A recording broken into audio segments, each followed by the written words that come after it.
Part 3. A Song for Wind. Chapter 18. Sidra was in a dreamless sleep when she felt Graham's hand on her shoulder. "Sidra, lass, Adaira is here for you." She roused in an instant, blinking as she sat upright. Graham had given her his bed in the corner, while he had been sleeping on a pallet before the fire. Carefully, Sidra walked around the cluttered table to find Adaira standing on the threshold. Instantly, Sidra knew something was wrong. Adaira's face was pale and lined with worry. "What's happened?" Sidra asked in a wavering voice. "I need your help at the castle today," Adaira said. "Get dressed and meet me in the yard. Bring your herbs." Sidra nodded, rushing to don her clothes behind the wooden dressing panel. She drew on the same skirt and bodice she had worn the day before, and she noticed her hands were trembling as she knotted her boots. "Here, lass," Graham said on her way out, handing her an oatcake wrapped in cloth as well as her basket of healing supplies. "If you stay at the castle tonight, send word and let me know." "I will," Sidra agreed, thanking him for the breakfast as she walked out the door. Adaira and two of her guards were waiting on the road, mounted on horses. Sidra approached Adaira and hauled herself up into the saddle behind her. It was awkward with her basket, but Sidra held it close to her side, her other arm wrapping around Adaira's slender waist. "What's happened?" she asked again. Her first thought was that Adaira's father was about to die, and Sidra sought to prepare herself for that moment. "I'll tell you when we reach Sloane," Adaira replied, urging her horse onward. The ride to the city felt unbearably long. Sidra's mind was laden with worry when they reached the courtyard. Adaira helped her down to the cobblestones, and she helplessly looked for Torin. There was no sign of him as Sidra followed Adaira into the hall and down winding corridors, eventually coming to a small private chamber where they could talk. Sidra stood in a slant of morning light, watching as Adaira poured them each a knuckle of whiskey. "What's this about, Audie?" she asked, warily accepting the glass. "Drink," Adaira replied. "You're going to need it." Sidra didn't often partake of whiskey, but she tossed back the burning liquid. Her sight felt sharper, her hearing keener as she swallowed. She winced and set her gaze on Adaira, expectant. Adaira held her stare, her blue eyes bloodshot. "Eliza Elliott was found early this morning." Sidra startled. It felt like the ground quaked beneath her feet as she whispered, "Where?" She listened as Adaira told her of the raid, the burning croft, and Eliza's miraculous return. She paced the small chamber, overwhelmed and full of questions that wanted to burst out of her. "I think the lasses are in the west, Sidra," Adaira finally concluded. "I think the Breccans have somehow figured out a way to cross the clan line without Torin's knowledge, and they have been stealing our girls, one by one." Sidra halted. The thought of Maisie being held in the west turned her blood to ice. But it made sense, as if the last piece of a puzzle had snapped into place. "It's why we can't find the lasses here in the east, isn't it? They've been with the Breccans the entire time." Adaira nodded. "And I think the Breccans are harnessing the power of the Orenna flower to accomplish this. Perhaps the flower grants them the ability to cross over undetected." Sidra rubbed the ache in her brow. "You still have the flower I gave you?" "Yes, although I am afraid to consume it and test this theory, as it is the only one we have and my presumption could be false." "What does Torin think?" Adaira hesitated a beat. "I'm not sure yet. But he did mention something odd to Jack during the raid. Torin felt only 5 Breccans crossing the clan line, but Jack counted twice as many, riding past the valley by Mirren's Croft. It's apparent that they have some secret way of crossing over now. 5 of them drew the watchman, the guard, and Torin to the Elliots, while the rest of them clandestinely crossed farther down the territory boundary and dropped Eliza off." Sidra felt a strange tug in her chest to think that the enchantment in Torin's scar might have been fooling him. "The raid last night was a power play, but I also believe it was a diversion," Adaira continued. "The Breccans used it to send one of the lasses back home to us." "Why would they reveal their hand?" Sidra asked. "Why not stay silent and continue to steal our girls? Why are they taking our children to begin with?" Adaira sighed, as if she had been haunted by these very thoughts all morning. "I'm not sure, but I think it's a clear sign that the Breccans don't want peace. They want me to strike back and incite a war." I have no choice but to prepare for it now, although I must be very careful. I don't have irrefutable proof they have the lasses, even though Eliza's appearance after the raid is remarkable. I need to procure proof another way, and then I think we will need to get the girls safely home before any sort of open conflict happens. Yes, Sidra whispered. The safety of the girls was of the utmost importance. She didn't dare to hope. It felt far too fragile these days, but she wanted to embrace the comfort of Maisie returning home soon. The vision nearly brought Sidra to her knees, and she blinked it away before her emotions could overtake her. What do you need me to do, Audie? I need you to first examine Eliza, Adaira replied. She returned home with ribbons in her hair and not a speck of dirt on her clothes. By all appearances, it seems as if she's been well looked after, but I need you to confirm she hasn't been abused or mistreated. She's also unable to answer any questions about who took her or where she's been the past few weeks, which would be a tremendous help to us if she eventually felt safe enough to talk about it. But I want her needs to come first, and I hope you can help me realize what they are. Sidra was silent. She rarely had to examine a child for abuse, although it occasionally did happen. It always made her feel sick, and she had to reach out and support herself on the wall.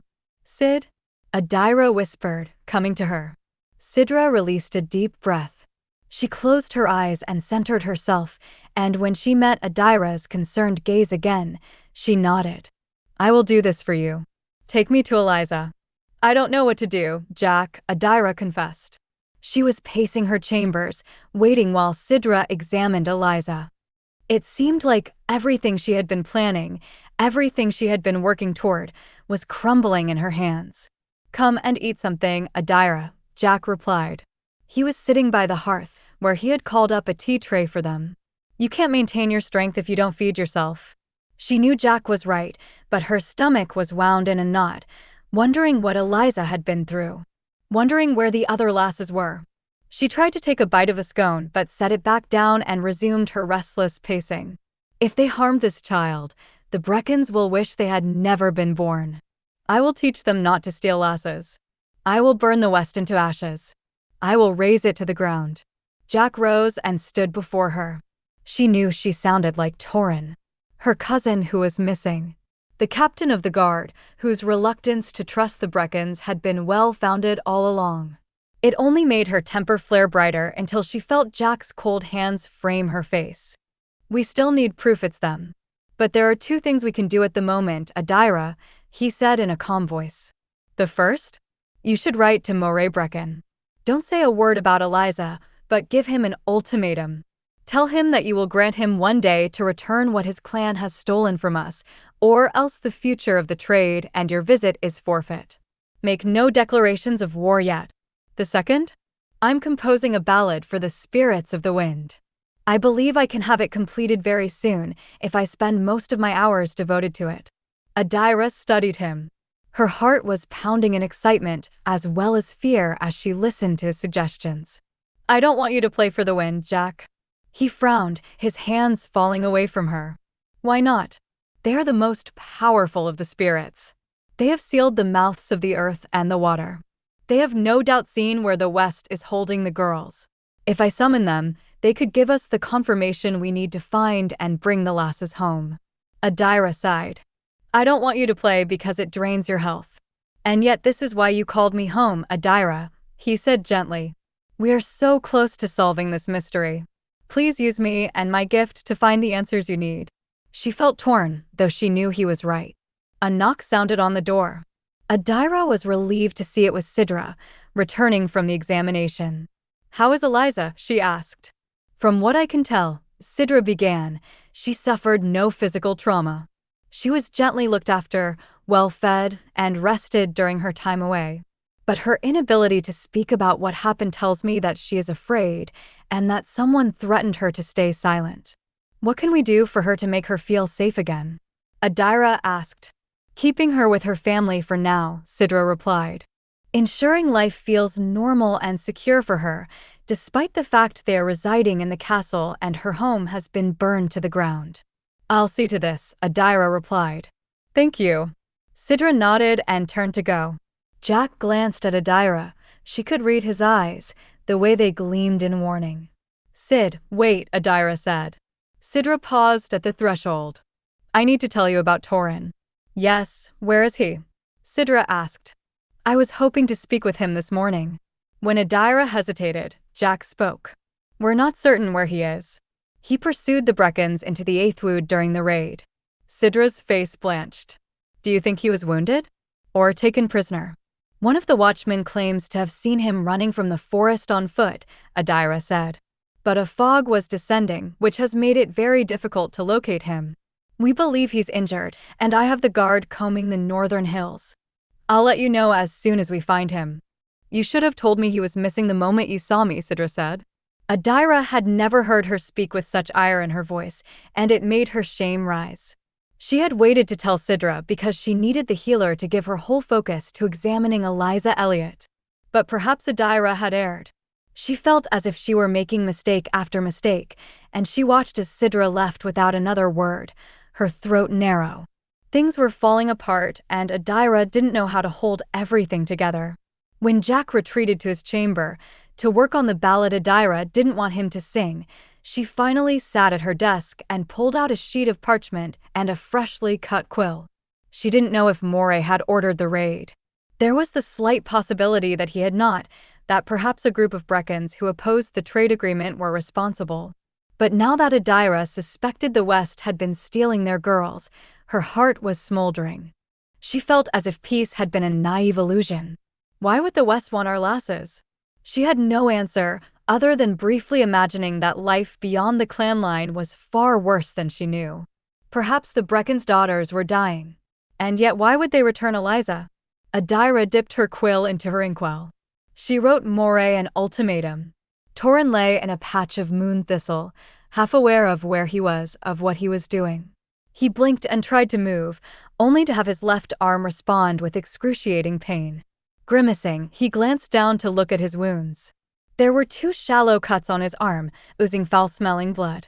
A small voice forged from years of training commanded him to get up. Get up and walk and get these wounds cleaned before they fester any worse. And yet he didn't want to. He battled an overwhelming urge to remain hidden and safe. Nothing would come near a thistle patch. Nothing save for Adaira and damselflies and bees. He found a little humor in the sad thought. So he lay there among the thistles, blanketed by the morning fog. It wasn't long before he heard his name, carried on the wind. Captain Tamerlaine.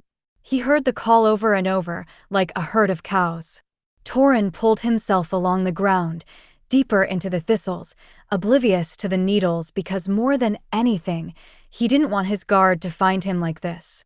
Like a coward who had run, who couldn't even rise to his feet and clean his wounds and recover his sword, which he had dropped like a novice. He lay there and prayed they would all go away. He pressed his face into the ground and gritted his teeth against the pain in his arm and tried to calm his mind, but he wondered how long the enchantment would fetter him. A day? Several days? He needed to get up. Get up. And then he saw her. She walked past the thistle patch, her dark hair catching his eye in the fog. Sidra. At once, he began to crawl to her, through the thistles. She hadn't seen him. She was walking away, but her black hair was his marker in the mist. She was his refuge, and Torin dragged himself free from the thistles and up to his feet. He swayed for a moment. The world spun and the fog was deceptive. He lost sight of her and felt the sting of his wounds again, the panic and the fear that had made him run. But that fear was nothing compared to what he felt when he parted his lips to call her name. Sidra. It rang in his mind, but no sound emerged from his mouth. Only a roaring silence. He tried again, but his voice was lost. He couldn't speak, and he realized what the first enchanted blade had done when it nicked his forearm. He stumbled over a pile of loose stones. The sound of the falling rocks brought Sidra back around, and Torin watched as she re-emerged from the fog. He watched her eyes widen the moment she saw him, ragged and desperate. Torin, she breathed and stretched out her hand. He couldn't hold himself up. He leaned into her, a woman who didn't reach his shoulder in height, and yet she steadied him. And even as he pressed his face into her hair and wept, he could make no sound. Chapter 19. Sidra listened to the rain as she stood at the kitchen table, grinding an endless pile of herbs. She had been crushing them for what felt like hours now, until her hands were numb, until every mixture she could create had been made and spread over Torrhen's wounds. The one on his shoulder was healing swiftly, the shallow wound stung by fear. But the cut on his forearm, the one that had stolen his voice. Sidra couldn't staunch its slow but steady ooze. And enchanted wounds, while miserable to suffer through, were known to heal twice as fast as mortal wounds with the proper care. What was she missing? Other than my faith, she thought with exasperation, setting down her pestle. She stared at the array of dried herbs she had spread over her table, the fresh bundles that hung from the timber beams, the honey pot and the bowl of butter and the small jar of oil. She was missing something that would heal his wound and return his voice, and she didn't know what it was. Weary, she created a new salve to try and carried the bowl into the bedroom. Torrhen was asleep, his mouth slightly ajar, his long legs nearly dangling off the foot of the bed. He was shirtless, his chest rising and falling with deep measured breaths, but she knew he would awaken soon. She had drawn 8 moon thistle needles from his hands and face. He would be prey to nightmares, despite the stout sleeping tonic she had given him hours ago. He looked so vulnerable, so young, she thought, gazing at him. Sidra wondered if they would have been friends years ago if their paths had ever crossed, but then she thought no, probably not. Quietly, she sat beside him on the bed and peeled back the damp linen that covered his wounds, then coated them with her new salve. Feeling the cold trace of magic in his skin, she took out her frustration on the fresh bolt of linen, which she tore into strips. She finished redressing the wounds and watched as the lower cut quickly bled through its bandage. It wasn't healing, but growing worse. And she felt her first tremor of fear. What am I missing? It was then that Sidra fully acknowledged the truth. She didn't know if she would be able to heal Torrhen. Her faith was still some strange, broken mirror in her chest, the pieces sharp and jagged, reflecting years of her life out of order. She covered her face with her hands, her breath hitching. She could smell the countless herbs on her palms, secrets that she had always known how to wield, and she let the truth wash over her until it felt like she was drowning in her own skin. I don't know how to heal him. The rain continued to fall, and Sidra remained at Torrhen's side. Eventually, she lowered her hands and reached for the wooden figurine of Lady Wynne of the Wildflowers. Maisie had left it at the bedside days ago, and Sidra had yet to touch it. But she claimed it now, tracing the spirit's long hair, the flowers that bloomed from her fingers, the extraordinary details of her lovely face. How easy it would be if faith was something tangible like a figurine, something she could hold in her hands, seeing all of the details and how they made the whole. And yet, didn't the earth prove its faithfulness to her year after year? Even in winter, when it fell dormant. Sidra always knew the flowers and the grass and the fruit would return come spring. Even with those memories, she had no prayers to whisper. There seemed to be nothing but emptiness and exhaustion in her, and Sidra set the figurine back down, closing her eyes just for a moment. She was dozing, sitting upright on the bed, when the dog let out a shrill bark. Sidra stood, her mixing bowl clattering to the floor. Torrhen continued to sleep, oblivious to the alert. The dog-ear had remained in the front yard since Torrhen had brought him to Sidra. She listened as he barked again. Warning sounds. She suddenly wished she hadn't sent Torrhen's guards away. A group of them had hovered in the common room and the yard, anxious as Sidra had cared for their captain. She had seen the fear and humiliation in Torrhen's face. He wanted all of his guard gone. He didn't want them to behold him like this. So Sidra had ordered them back to Sloane, and now she wished she had let at least one of them remain. Yer continued to bark, and Sidra stepped into the common room. It was late afternoon, and the light was failing. But she saw the gleam of her paring knife on the table, and she took it in her hand before approaching the door. She stood for a rigid moment, breathing against the wood, listening as Yer endlessly barked. The door wasn't locked, and she dared to open it by a sliver, gazing out into the rain-smeared yard. There was Yer, his black and white coat a clear marker in the storm. He was planted on the stone path that led to the threshold, barking at 2 slim figures who stood just within the gate. Sidra's fear abetted the moment she recognized Mirren and Frey. "Hush, Yer," she said, opening the door wider. "Mirren? Come inside, out of the rain." The dog consented to sit, letting the visitors approach, although Mirren still appeared wary. She removed the hood of her drenched cloak, Frey close at her side, as they stepped into the common room. "It's good to see you both," Sidra said, setting her knife aside. She smiled tenderly at Frey. "How can I help you?" "I wanted to first ask how Torin is," Mirren said, her eyes starting to the bedroom. "I heard the news he was wounded." "He's healing and resting," Sidra replied. "He was struck by 2 different blades." "Enchanted." Sidra nodded, hoping her fear wasn't evident. "Then it's a good thing he has you, Sidra," Mirren said kindly. "I know you can heal him swiftly." Sidra could have melted to the floor in that moment, feeling the suffocating weight of her defeat. But she was thankfully afforded a distraction.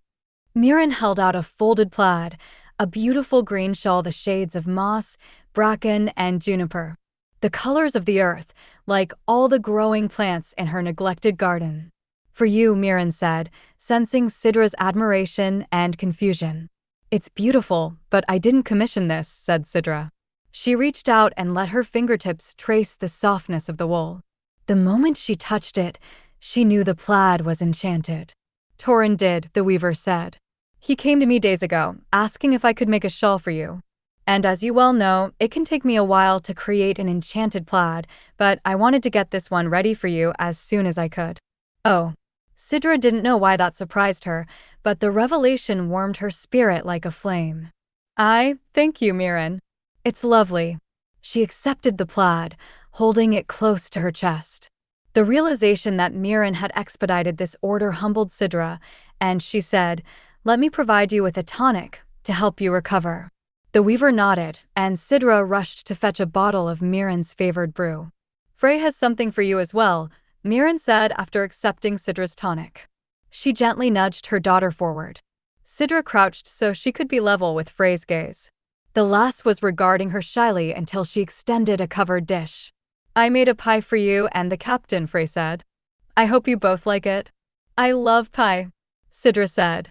"And so does Torin. I bet he will eat the whole thing when he wakes from his nap." Frey beamed, and Sidra stood to set the pie and the plaid down on the table. She wanted to give something to Frey in return, and she chose a stem of dried primrose. "For you," Sidra said, tucking the flower into Frey's hair. "Protect her." The prayer rose naturally, surprising Sidra. She wondered if the spirits would hear her plea, and she inwardly added, "Watch over this little one." Frey grinned and blushed. It made Sidra remember a time when she was Frey's age. How many days she had spent in the pastures as she watched over the flock, weaving wildflowers into crowns. "Before we go," Mirren said, breaking Sidra's reveries, "is there anything more we can do for you?" "The plaid and the pie are plenty," Sidra said, honestly. "But thank you for asking." She watched the weaver and her daughter depart, the sun breaking through the clouds. Sidra decided to leave the front door open to welcome the rain-washed air into the cottage. She wrapped the shawl around her shoulders. It was an odd size, a bit too large for a typical shawl, but it made her feel safe.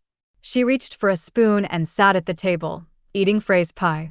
The tart berries melted on her tongue, summoning memories of long summers with her grandmother, foraging amongst the hills and woods. Sidra closed her eyes, the remembrances bittersweet. Knowing she could get lost in those old days, she brought herself back to the present. To the table strewn with materials that had turned powerless in her hands. And she thought, how do I find my faith? Torin knew he was dreaming because he was looking at the men he had killed. He saw the mortal wounds he had given them. They bled and bled, their throats sliced open and chests gaping, exposing splintered bones and sputtering hearts, and the men beseeched him with requests. Feed their wives, their children, their lovers, because the northern wind would soon come with ice and darkness and hunger in his breath. "They are not mine to feed," Torin replied, angry. He was tired of the guilt he felt. "You should have stayed in the West. You should have known better than to raid the innocents of the East. We have wives and barons and lovers to feed and protect here, as you do on your lands." "Why did you kill us?" one of them asked. "You take a life," another said, Then you must take care of the ones your violence marks. Torin was exasperated.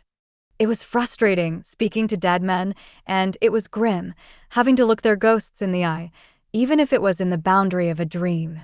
He shouldn't care about what they were saying to him, for he had done his job. He had completed his task. They had raided, they had stolen, they had trespassed with ill intent. He had defended his clan as he had been raised to do. Why should he feel guilt over this? Then the dream shifted, but the 6 ghosts remained with him, as if they were fastened to his life. He was standing in a meadow, and the world was blurry until he saw Sidra walking toward him in her vermilion wedding gown, wildflowers in her sable hair. His breath caught. He was about to marry her, and he realized the ghosts could see her. They crowded around Torin. "Brave of you, to tell her of your guilt," one remarked. "To tell her of us.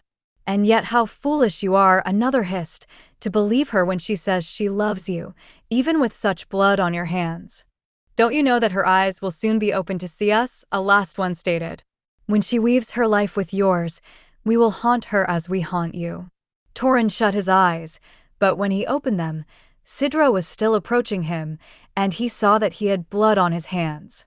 Blood that was not his and blood that he couldn't wipe off. Sidra was reaching for him, a tentative smile on her face. Torin jolted awake. He didn't know where he was at first. He was gazing up at a shadowed ceiling, and the bed beneath him was too soft to be the cot he slept on at the barracks. But then he smelled the fragrance of herbs, which meant he was home. He didn't even try to speak. A talon was hooked in his throat, holding his voice captive. The sting in his shoulder was still vibrant, feeding his irrational fears. Torin raised his head from the pillow and caught a glimpse of Sidra, working at the table. He could hear her grinding herbs, and he relaxed until he remembered his dream. Slowly, he rose from the bed. His body felt weak and the world spun for a moment. He waited until his eyes had focused before he walked barefoot into the kitchen. Sidra felt his presence. She turned, wide-eyed, and he thought she was about to scold him for being out of bed. He just wanted to be near her. Then he realized she was wearing the plaid he'd commissioned. She had it wrapped around her shoulders like a shawl, but Torin had requested a longer length, and its edges were getting in Sidra's way.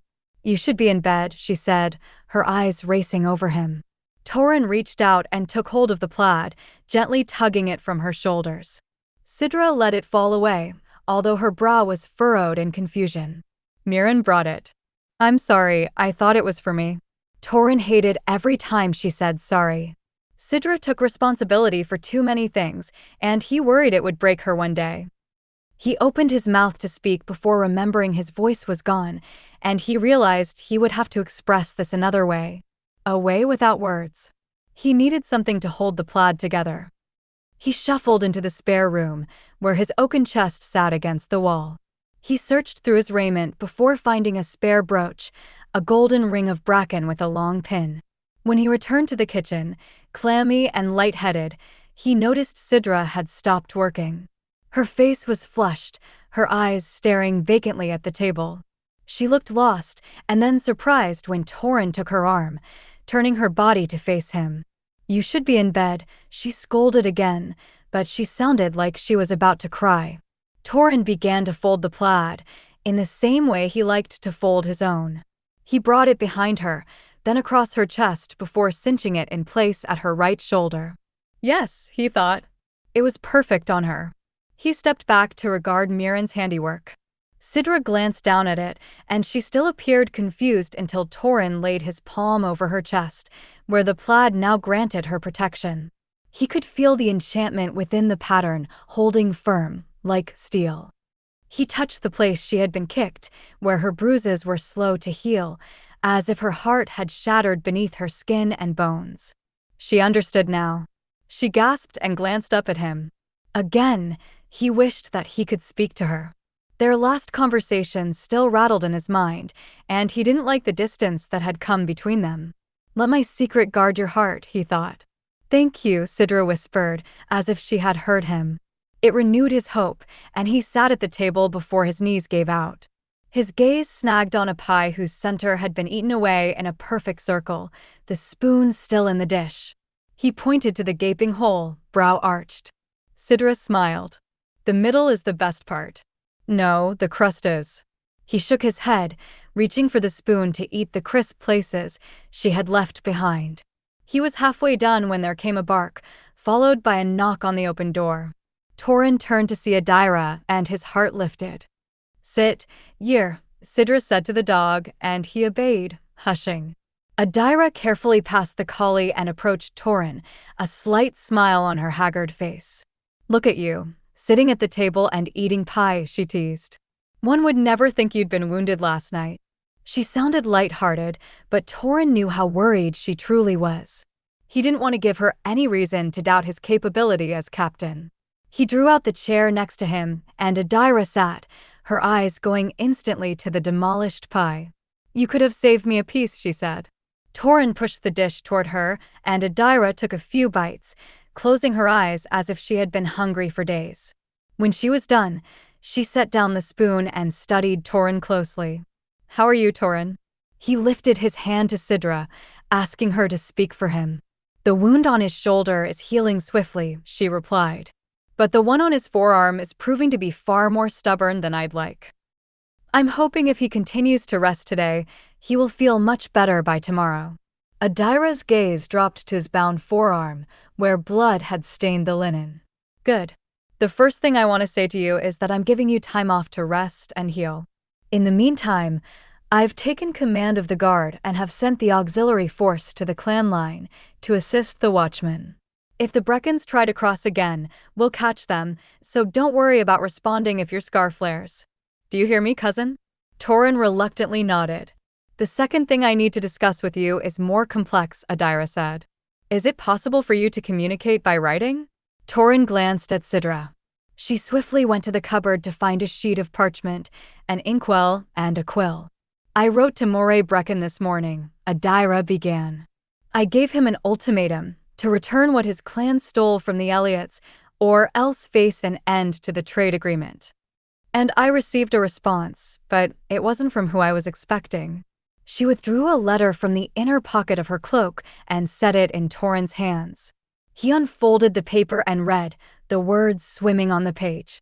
His eyesight was watery, and it took him a second to focus and make sense of the elegant scrawl. Dear Adaira, my sincerest apologies about the raid that unfolded on your lands last night. I was utterly unaware of it, but that is no excuse on my part. I will see to it that the goods and livestock that were stolen are returned, and I will promptly execute justice on those who were involved. We are hopeful to continue the trade you have offered us, although it is apparent members of my clan have yet to fully understand the gravity of your invitation. I will strive to amend such mindsets. If you can meet me tomorrow at midday, I will bring the stolen goods to the clan line at the northern signpost. Please advise the captain of your guard that I will need to briefly step over the boundary into your territory in order to return the resources. If you approve, please reply to me, and I will make preparations. Respectfully yours, Innis Breccan, Laird of the West. Torin reached for the parchment Sidra had set down before him. His mind was reeling, and he began to write. This is strange, Audie. The Laird of the West never cared to atone for the raids in the past. I don't trust her. But as soon as the nib lifted, his handwriting became twisted and illegible. He stared at the inky mess, despairing until Adaira touched his arm. It's all right, cousin. I can imagine you don't approve of this meeting. Torin shook his head. But only because the Breccans are acting strangely. They agree to peace, give us the best they have to offer, raid us, and then scramble to appease us again. If the West was playing a game, it was one that Torin didn't understand, but it filled him with a sense of foreboding. I think, despite how strange this offer is, that it's crucial that I meet with Innis tomorrow, said Adaira.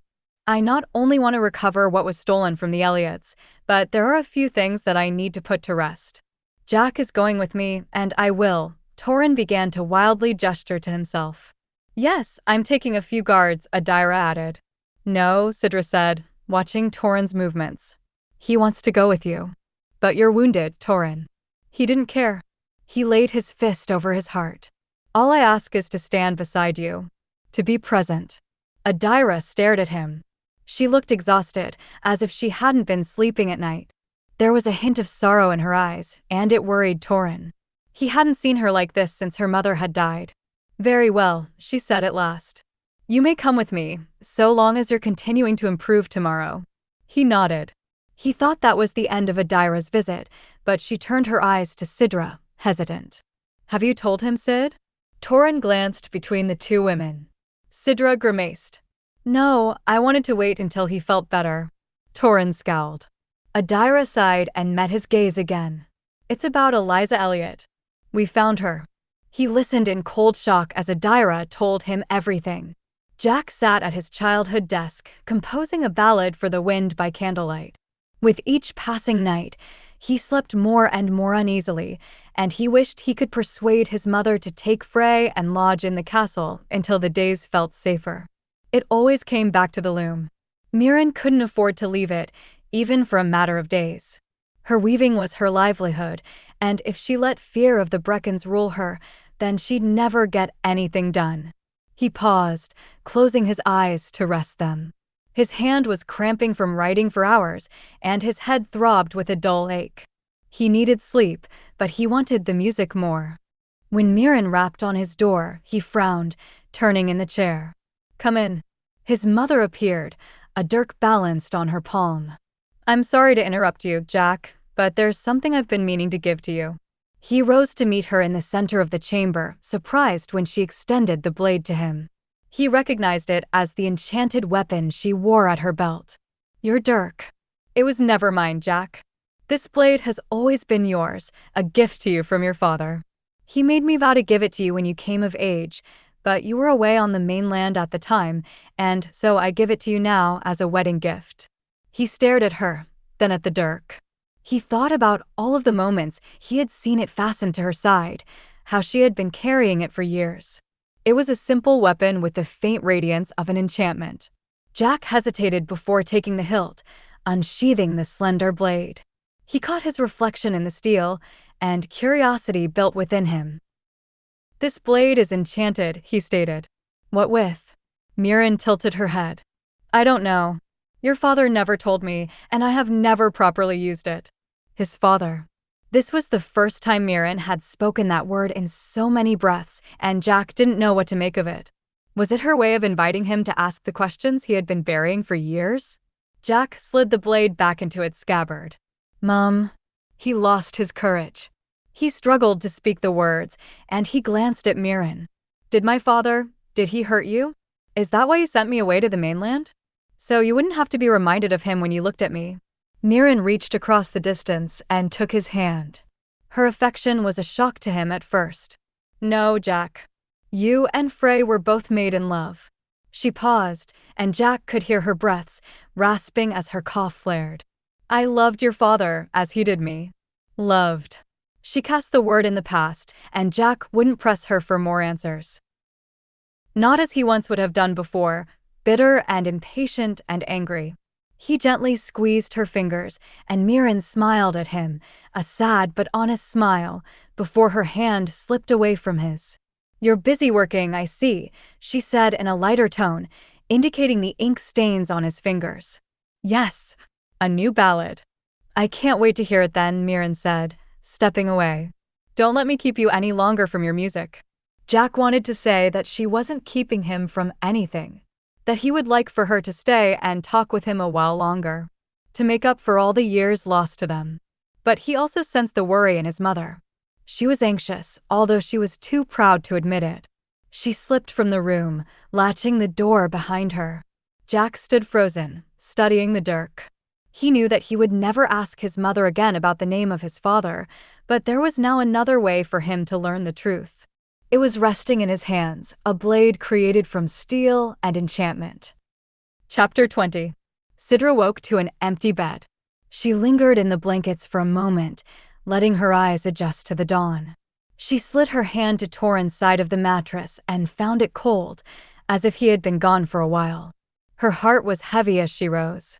She was surprised to find a fire burning in the hearth, a cauldron of porridge cooking, and the tea kettle simmering. But there was no sign of Torin in the cottage, and Sidra frowned as she peeked out the front shutters. The yard was empty, save for the plants, dancing to the morning breeze. She went to the back door and cracked it open. He was there, kneeling in the garden. Sidra watched for a moment, startled as she realized Torin held a kitten in one hand while he weeded with the other.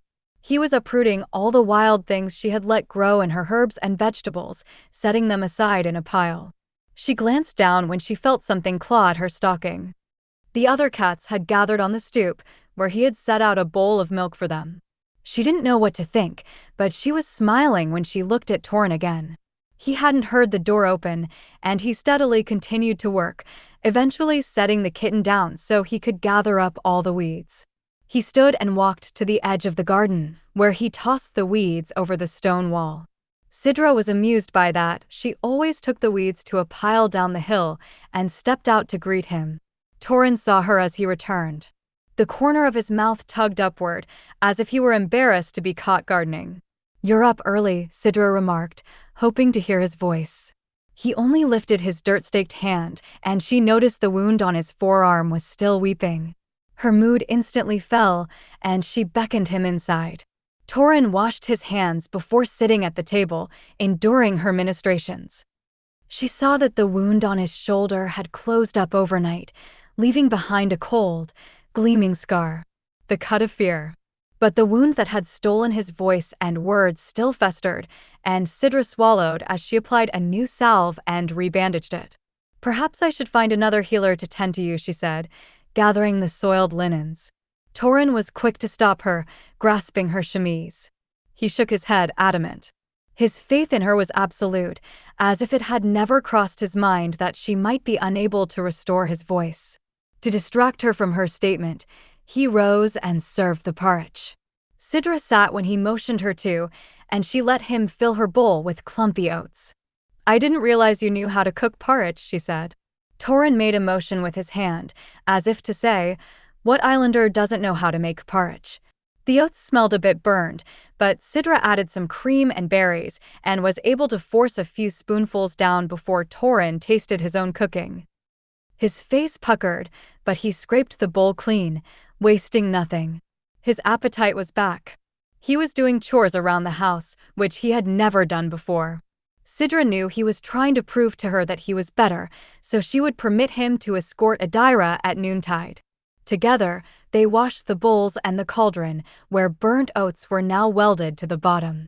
They both dressed for the day, and Sidra asked Torin to drape and pin the plaid over her again. She read through her grandmother's old healing account while Torin returned to the yard, determined to free the garden of weeds. He left the back door open so he could behold Sidra from time to time as he moved down the rows. She watched him, thinking how much he had changed over the past few days. She closed her eyes when the ache within her turned vibrant, as if she had stepped into the point of a sword. She had given her vow to him 4 years ago. She had chosen to weave her future with Torin's because she knew life would be good with him. She would have a little companion in Maisie. She would have her own croft at last. Her father and brother would no longer hover over her. She would have a cottage to conduct her profession of healing, a kale yard to grow all the things she loved. And it felt like her own place, because Torin was rarely there, which Sidra liked in the beginning. But he would come if she needed him. All she had to do was stand in her garden and speak his name into the wind, and he would come when the whisper on the breeze found him. When he recognized her voice within it, whether the wind blew from the north, the south, the east, or the west. Sometimes it took hours for him to arrive, but he always faithfully answered her. She remembered one particular instance. A spring evening when she had summoned him, how he had appeared only moments after she breathed his name. He had arrived with dusk-tangled hair and worried eyes, thinking something was wrong. There had been nothing amiss, only the two of them standing in a quiet cottage with elderflower wine on the table and a chemise with loose straws at Sidra's collarbones, ready to fall. Even then, it had not been love, but something like hunger. Sidra had never hoped for the impassioned love that bards sang of, the sort that warmed blood like fire. She had always trusted Torin, even knowing who and what he was, but she had never expected him to love her as he once had loved Donella. He and Donella had been of one mind. He and Sidra were stark opposites. He killed while she healed. Sidra opened her eyes. They were brimming with tears, and she blinked them away, trying to set her focus on her grandmother's words. She read one salve recipe of Senga's, and then notes about how to cure a cough before she closed the book. How can I heal him when I haven't healed myself? She needed to tell Torin how she was feeling. She needed to be honest with him, to share the most vulnerable parts of herself. But Sidra realized she was afraid. She was afraid to be so open with him, uncertain how he would respond. Would he want to break their vows? Would he want to let her go? Would he want to continue life with her, just the two of them? The thought of drifting away from him created such agony within her that she had no choice but to admit that she had indeed been pierced by a blade, one that made a heart wound she didn't know how to mend. There was a glimmer on the other side of the table. Donella materialized with her diaphanous beauty, and Sidra stiffened. The ghost had never visited her while Torin was on the grounds, and Sidra didn't know what to think of it now.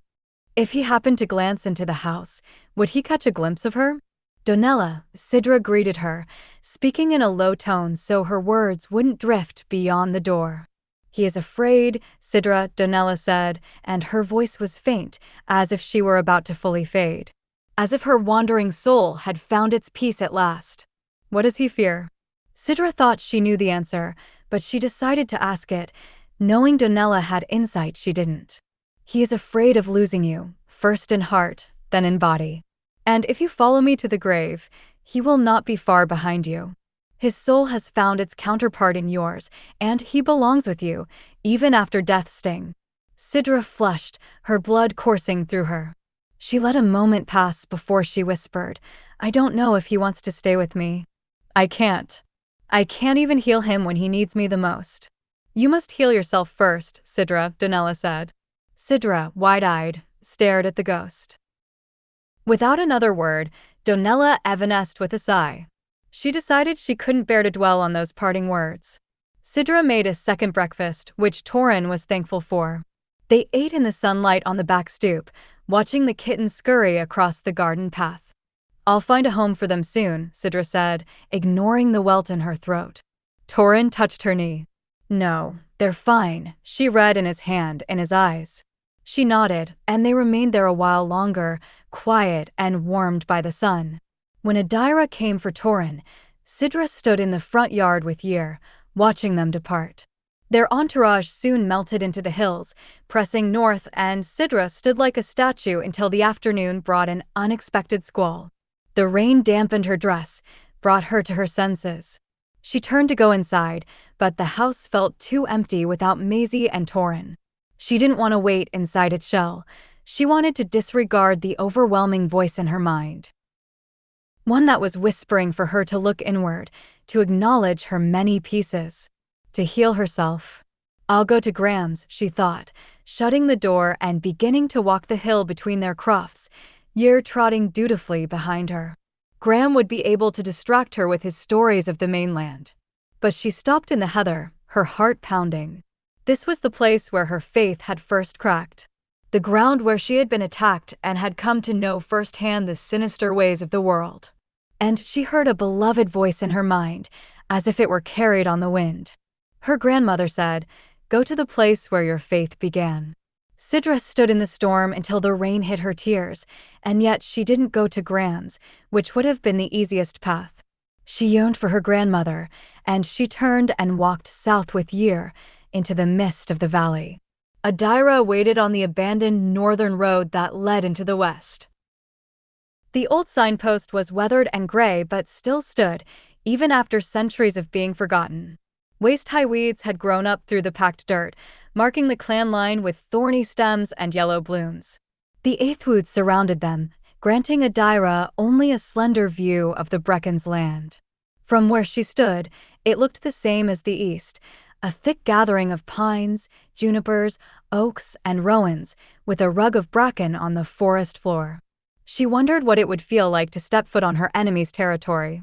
If they would truly welcome her, or if Moray had been playing her for a fool.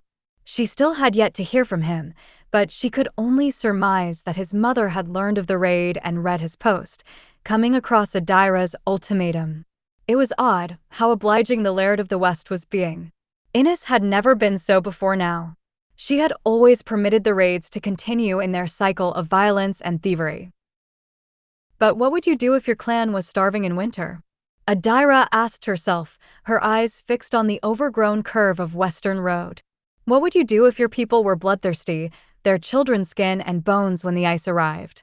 Adaira wasn't sure, but she wouldn't be stealing lasses from the clan who was feeding them. She didn't know what Torin would advise, but Jack had been adamant that Adaira withhold the information about the missing girls. If Innes knows about it, he had said to her that morning, then she is complicit and she isn't an ally to us in this matter, no matter how gracious she appears today. It would be better for us to gain our confirmation another way and to take our lasses back by surprise. Such as a raid. Adaira almost laughed, envisioning Tamerlane's secretly crossing into the west to take back what belonged to them. But it was a heady imagining, and it had haunted her sleep at night. She felt that Jack's advice was sound, and while she wanted to make an emotional decision about the girls, she knew she had to be patient and be wise. Above all, she didn't want the lasses harmed or moved to a different location. She had to maintain the appearance of ignorance. Adaira continued to wait. They had arrived early. Jack and Torin stood close behind her on the road, and 10 other guards were stationed, deep into the woods but within sight. She didn't anticipate a skirmish, but neither had she thought a raid would happen in summer. Sweat traced down the curve of her back. It was warm in the forest, and the wind was quiet that day. At last, Adaira could hear the Breccans approach. Clumps of hooves and the rattle of a wagon disturbed the peace of the woods, and she flexed her hands. A breath later, she took her first glimpse of Innes Breccan. The Laird of the West rode a great horse, and she was dressed as a warrior in knee-high boots, a tunic, a leather jerkin, and a swath of blue plaid. She was older, but the strength gathered around her, as if she were a storm. The silver shone in her long blonde hair, contrasting with the golden circlet on her brow. Her face was narrow, difficult to look away from, and woad tattoos danced up her throat and along the backs of her hands and fingers. Her eyes were keen as she brought her horse to a halt, just before the clan line.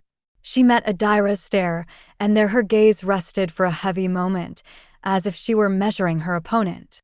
Adaira stood in her leather armor and crimson plaid, her face carefully guarded. But her bones were buzzing with tension.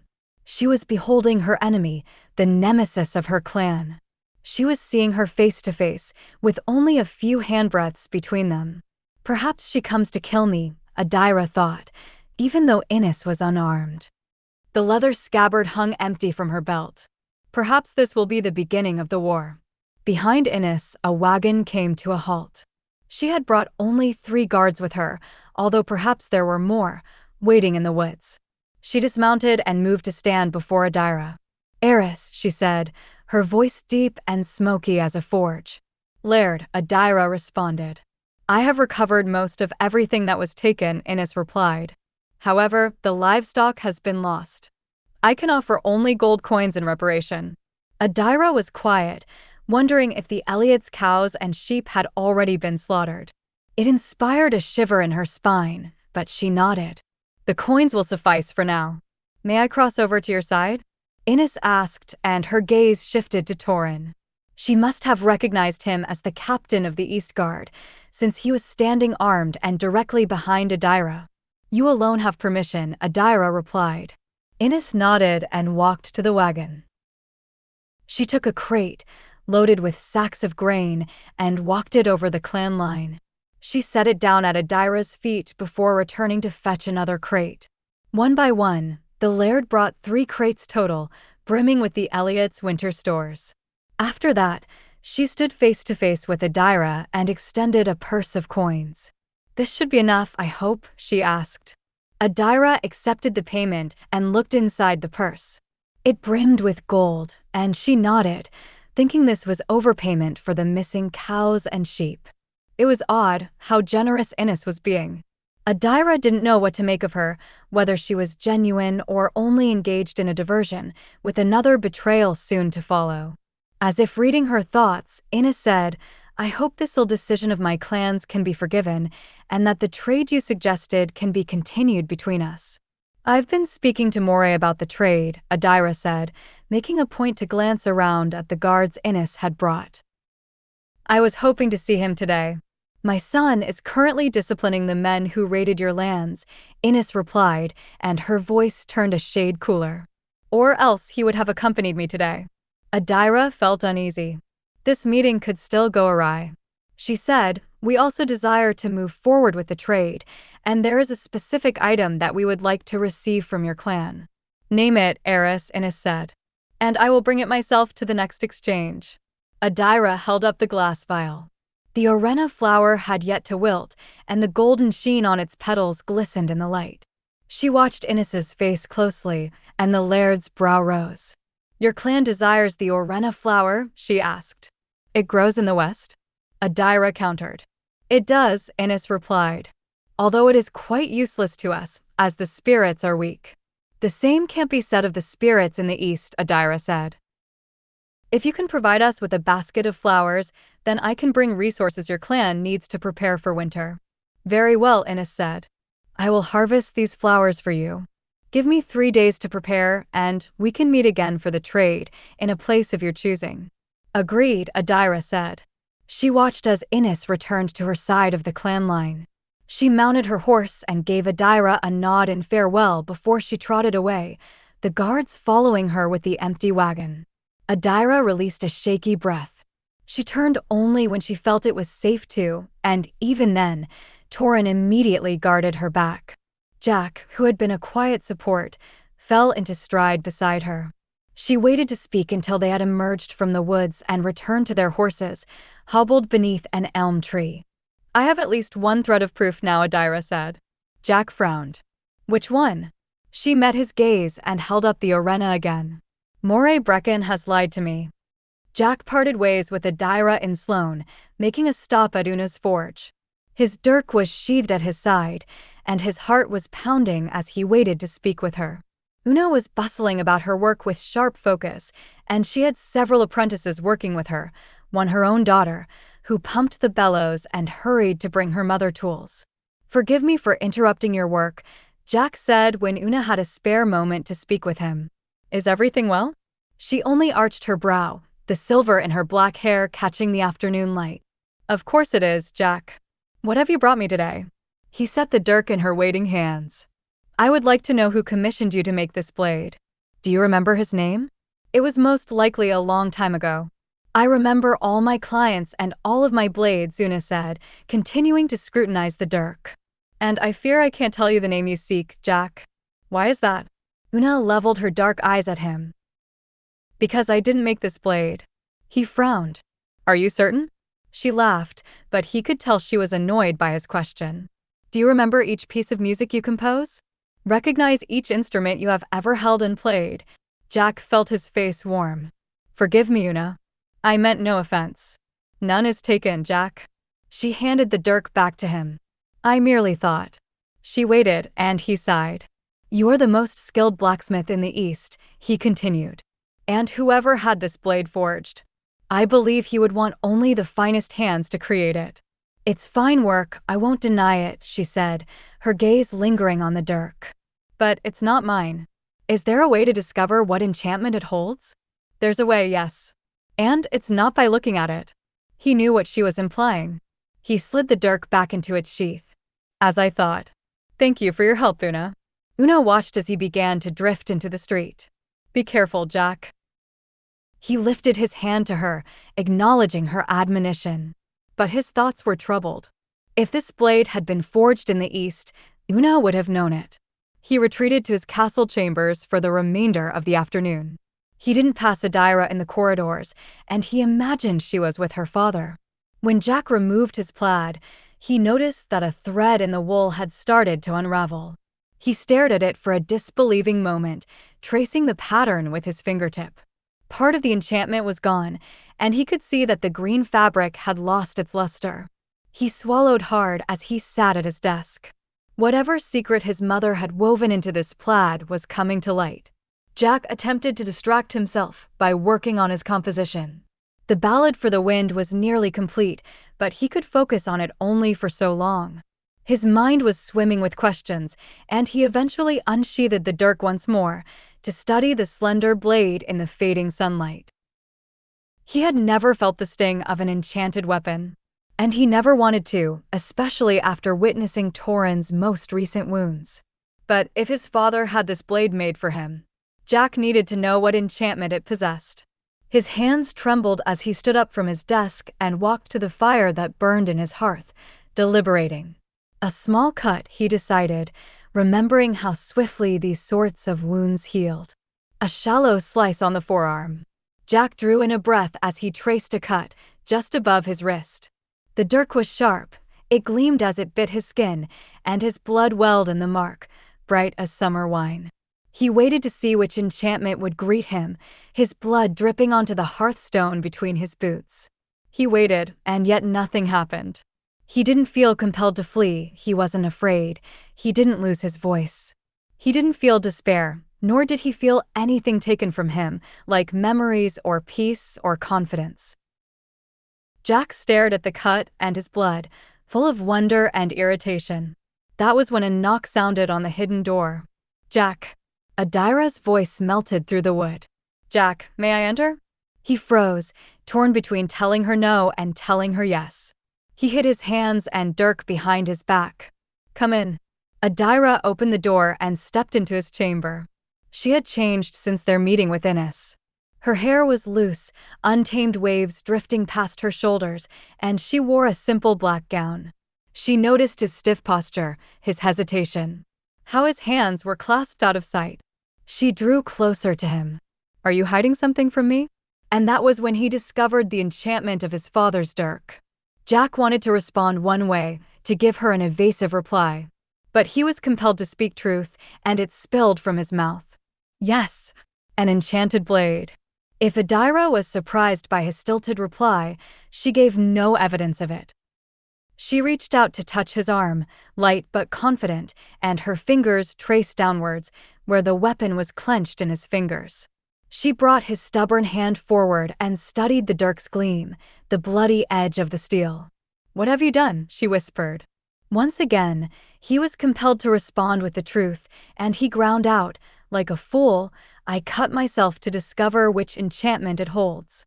Adaira reached for his other hand and drew forth his bleeding forearm. "A truth blade then?" she mused. Her gaze united with his, and he saw the mirth gathering within her. "You know that while your blood runs from this blade, you are compelled to answer anything I ask you with brutal honesty." "I know that all too well." Jack was eaten up by dread as he waited for Adaira to begin asking him all manner of uncomfortable questions. But when the silence deepened, he remembered how she often surprised him. She was not one who conformed to his assumptions, but one who shattered them. She took the hilt of the dirk from him and cut her palm. Her blood welled, and he wanted to scold her. But her voice emerged first, sharper than any blade he had ever felt. "I want no secrets between us, Jack." His gaze dropped as he studied their wounds. He thought about the blood vow that often took place at weddings, the deepest and strongest of bindings when palms were cut and laid against each other, blood mingling.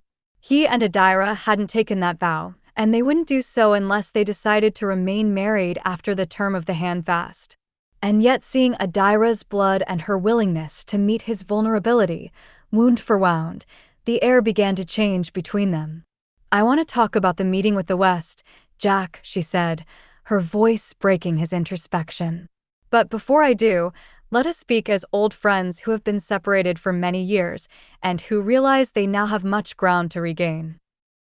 Tell me something about you that I don't know, and I will do the same." She walked to the chair that sat before the hearth, and Jack followed with 2 strips of cloth, one for her and one for him. She bound her hand as he wrapped his forearm, and afterward he drew up another chair to sit across from her. He realized he wanted to behold her fully, no matter what words sounded from his mouth. He was quiet for a moment, uncertain. But then he began to speak, and it was like a door unlocking and opening just a sliver, but enough to allow the light to spill in. "When I was younger," Jack said, "I wanted nothing more than to be worthy of the clan and to find my place. Growing up without a father only fueled those feelings, and I longed to be claimed by someone. I could think of no better honor than to join the East Guard by proving myself to Torin. As I already know, said Adaira, but she smiled. That is, perhaps, the most common ground between us. We once dreamt of the same thing. So we did, he agreed in a reminiscent tone. But sometimes you discover your place and purpose is not as you once thought. When I was sent away to the mainland, I was full of bitterness and anger. I thought Mirren wanted nothing to do with me, and so after my homesickness eased, I began to settle in at the university and I swore that I would never step foot on Cadence again. Despite those claims, I still dreamt of home when I slept. I could see Cadence and her hills and mountains and the locks. I could smell the herbs in the kale yard and hear the gossip riding the wind. I can't tell you when the dreams began to fade, when it was that I had fully convinced myself I didn't belong here. But I suppose it happened in my 3rd year of schooling, when I had my first harp lesson. As soon as I passed my fingers over the strings, the storm and anger that had endlessly brewed in me dimmed, and I realized that I could indeed prove myself worthy of something. And so you have, Bard, Adaira said. He smiled. Now tell me something about you that I don't know, wife. That might be more of a challenge, she said, settling deeper into the chair and crossing her legs. I fear my life is often on display. But we are 2 old friends who have just been reunited, Jack reminded her. A stormy expanse of water and an unforgiving stretch of kilometers have been between us for a decade. Then let me begin as you did, said Adaira. My greatest aspiration was the same as yours. I wanted to join the guard and fight at Torin's side. He was like an older brother to me, and ever since I can remember, I have yearned for a sibling. I saw how the guard were like brothers and sisters, like one united family, and I wanted to be a part of that camaraderie. But my father swiftly cut that dream away. It was too dangerous for me to join the guard. Being their only living child and heiress, there were many things I couldn't do. My mum saw the anger in me and tried to ease it in the only way she knew how. She began to teach me how to play the harp. She thought I might find myself in the music, but while it calmed the storm in someone like you, Jack, it only deepened the resentment within me. I was young and full of spite, and I scorned the lessons she tried to give me. The music would not take to my hands, and all I could think of was the guard I was not able to join. It is the greatest regret of my life now. To think back on those years and how I wasted those moments with her. There are some days when I can hardly bear to look upon her harp, because I am seized by the desire to find a way to step back in time, to choose differently.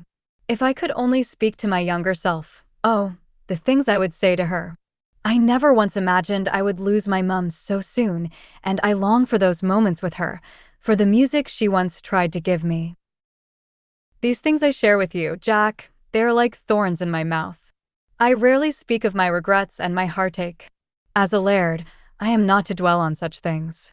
But I also know that to hold my tongue and remain silent is sometimes the greatest regret of all for our kind. So let me say this to you. A small part of me looks at you and sounds a warning. He will leave after a year and a day. He will return to the mainland, where his heart yearns to be. I tell myself I should remain guarded against you, even as we are fastened together. And yet another side of me believes that you and I could make something of this arrangement. That you and I are complements, that we are made to clash and sharpen each other like iron. That you and I will stay bound together by that which is nameless and runs deeper than vows, until the very end, when the Isle takes my bones into the ground and my name is nothing but memory carved into a headstone. Jack stood. She had captivated him, and he needed a distraction before the truth spilled out of him. Before he confessed how his feelings for her were becoming entwined with everything, his dreams, aspirations, desires. He wanted to reassure her, to answer her without words, but first he walked to his bureau, where a bottle of Birk wine sat. He poured them each a sparkling glass.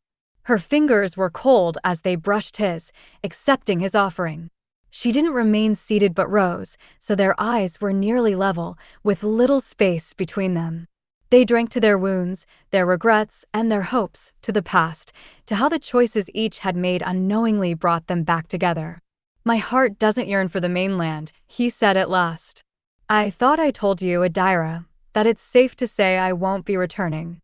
And yet you've told me from the beginning that the mainland is your home, she countered. Jack wanted to tell her that he had been withering away there, bit by bit. So infinitesimally that he hadn't realized how fated he was until he returned to Cadence and found that he could set down roots in a place, roots deep and entwined. Instead, he whispered, "Yes, but I once thought home was simply a place for walls to hold you at night while you slept. But I was wrong. It's people. It's being with the ones that you love, and maybe even the ones that you hate." He couldn't help but smile, watching how his words raced across her skin, making her flush. Adaira set aside her glass. Her eyes were keen when she looked at him and said, "Do you know that I once hated you?" He laughed, and the sound spread through his chest, warm and rich as the wine. "I thought we were telling each other things we did not know. I was glad to see you leave that evening 10 years ago," she confessed. "I stood on the hill at dusk and watched you board the boat. I watched until I could no longer see you, and I counted it a triumph, for my old menace would no longer haunt the isle. I had defeated and banished you, and you would no longer steal my thistles, or feed me pimpleberries, or yank the ribbons from my braids. You can imagine my shock when I saw you weeks ago. After all this time, when I had convinced myself that you were my nemesis, that I was destined to hate you even 10 years later. I felt a portion of gladness again, but it had nothing to do with your leaving." Jack set his glass down and shifted closer to her. The wound in his arm was beginning to itch. It was healing swiftly, and soon this moment would be lost to them. He gently traced the golden light that danced on her cheek. "Are you telling me that you were glad to see me, Adaira?" "I was," she said, and her breath caught beneath his caress. "I was glad to feel something stir within me after years of being cold and empty. I just never imagined I would find it in you." It was like she had stolen the very words from his mouth. And he wanted them back. He brushed her lips with his own, a taunting kiss. She tasted like dark red fruit, like the summer berries that grew wild on the fells, and she took hold of his tunic and drew him closer until they were sharing the same sweetened breath. The air crackled as their raiment caught the static between them. Jack's mouth was gentle as he drank her sighs and memorized her mouth. But all too soon he felt an obliterating ache in his chest. Dazed, he realized that he was overwhelmed by Adaira, by the feelings she roused within him. He wondered how something as soft as a brushing of lips could resound with such agony in his body. She must have felt it too. She broke the kiss and released her hold on him, stepping away. Her face was composed, her eyes calm. But her mouth was swollen from his, and she rolled her lips together as if tasting a lingering trace of him. "Are you hungry?" she asked. Jack merely stared at her, uncertain what sort of hunger she spoke of. Half a beat later, he was thankful for his silence, because Adaira said, "I think our next conversation will go down better with a plate of haggis." He had forgotten all about her initial intention to discuss the meeting with Innes. He watched as she strode to the door and sent a request with one of the servants to bring dinner up to Jack's room. She approached his desk and took hold of it, inching it across the floor toward the hearth. She seemed to burn with endless energy, while he was utterly zapped and frozen, as if drunk from their kiss. But he joined her at last, helping her carry the table to the fire and their 2 chairs. His musical composition was still carefully piled on the polished oak. Adaira noticed it, and he saw that, while she couldn't read the notes, she studied them intently. "Is this your ballad for the wind?" she inquired in a careful tone. "It is." "Nearly complete?" "Not quite." He was relieved that dinner arrived then. He didn't know if Adaira would forbid him to play the ballad. But his health was fine. He still suffered from bouts of headaches and throbbing fingers, but it would take many years for such symptoms to kill him. Jack carefully cleared the table, and they sat across from each other with steaming plates of haggis and potatoes and wilted greens, bread, and a crock of butter arranged between them. He didn't notice until he was pouring them each a fresh glass of wine that the wound in his arm had healed and the truth enchantment had fully waned in power, leaving behind nothing more than a cold, tender scab on his skin. And yet, when he looked at Adaira, he realized that the words and affection they had shared were not lost to either of them. The feelings hung like stars above them, waiting for another moment to align, and he felt the anticipation in his bones, humming like a harp string. "What do you wish to discuss, Adaira?" he asked. She gave him a half-smile. "Eat first, Jack." He heeded her but soon noticed she was struggling to eat, as if her mind was overcome with thoughts. She studied her palm, the cold scar now marking it, and drank her wine to the dregs. "All right," she eventually said. "I have a plan to take our lasses back." Jack set down his fork, watching her intently. He had a feeling he wasn't going to like it, but he was quiet, waiting for her to explain. Adaira took him completely by surprise when she asked, "Could you finish the ballad for the wind tomorrow?" His brow lowered. "Is this your way of asking me to play Adaira?" "Yes, but with one condition, Jack." He groaned. "What is that?" Adaira drew the glass vial with the arena and set it down before him. "You consume this flower before you play." She had been saving this blossom for days now, uncertain when to use it. He studied it, seemingly innocent in the glass, and said, "What is your reasoning behind this?" "I've talked to Sidra," Adaira said. "She has consumed one, and said it granted her the ability to see the spirit realm. It gave her unnatural strength, speed, and awareness. I think it will guard you from the worst of the magic's cost." Jack sighed. "But what if it affects me otherwise? What if it interferes with my ability to play?" "Then you won't play. We'll wait until its effects have passed, and you'll play in your own strength, with your tonics prepared," she answered. "Because you're right, Jack. The wind knows where the lasses are in the west. If they can provide us with the exact location, then we can execute a plan to save them. And you think we'll be able to do so after Breccan provides us with enough flowers to eat and cross the clan line unnoticed?" Jack said. Adaira nodded. "Yes." His stomach clenched. He felt a pulse of dread, thinking how many things could go wrong. Imagining sneaking through the west like a shadow, being caught and imprisoned or possibly killed. "What if you're wrong, Adaira?" he asked. "What if the arena flower doesn't grant the power to cross over the clan line?" "I think there's a strong possibility it does," she said. "How else would the Breccans be doing it? If the flower grants them heightened awareness and power between our realm and the spirit's realm, how could it not? But if they knew of this earlier, why didn't they harness this flower before?" Jack argued. "Why not use it to their advantage when they raid? It seems they only began to use it weeks ago, with the sole purpose to steal lasses. And the most recent of raids," Adaira added. "You claim you saw more Breccans than Torin counted." He sighed, leaning back in his chair. His sister had also seen a Breccan standing in their garden that night, and he worried Frey was next. She would be easy to snatch, so close to the clan line. Perhaps the Breccans didn't know of the arena flower until now, Adaira said. "Either way, whether it is or it isn't the secret to crossing, we're going to find the location of the lasses via the wind, and then we are going to steal into the west to take them back. Then we should prepare for war," Adaira, Jack said. "For whatever reason the Breccans are taking eastern lasses, they'll be angry when they discover we used the object of their trade to deceive them and sneak into the west." "I don't think I can make peace with a clan that steals children," she said. He nodded, but that icy feeling was creeping up his spine. What would war on the Isle look like? Could the Tamerlanes prevail against a clan built of warriors? If they lost, what would become of Adaira? Jack stared at her, lost in terrible thoughts. The firelight and shadows danced over her, and her eyes glittered like two dark gemstones as she held his gaze. The sun was beginning to set. He had been oblivious to the fading light.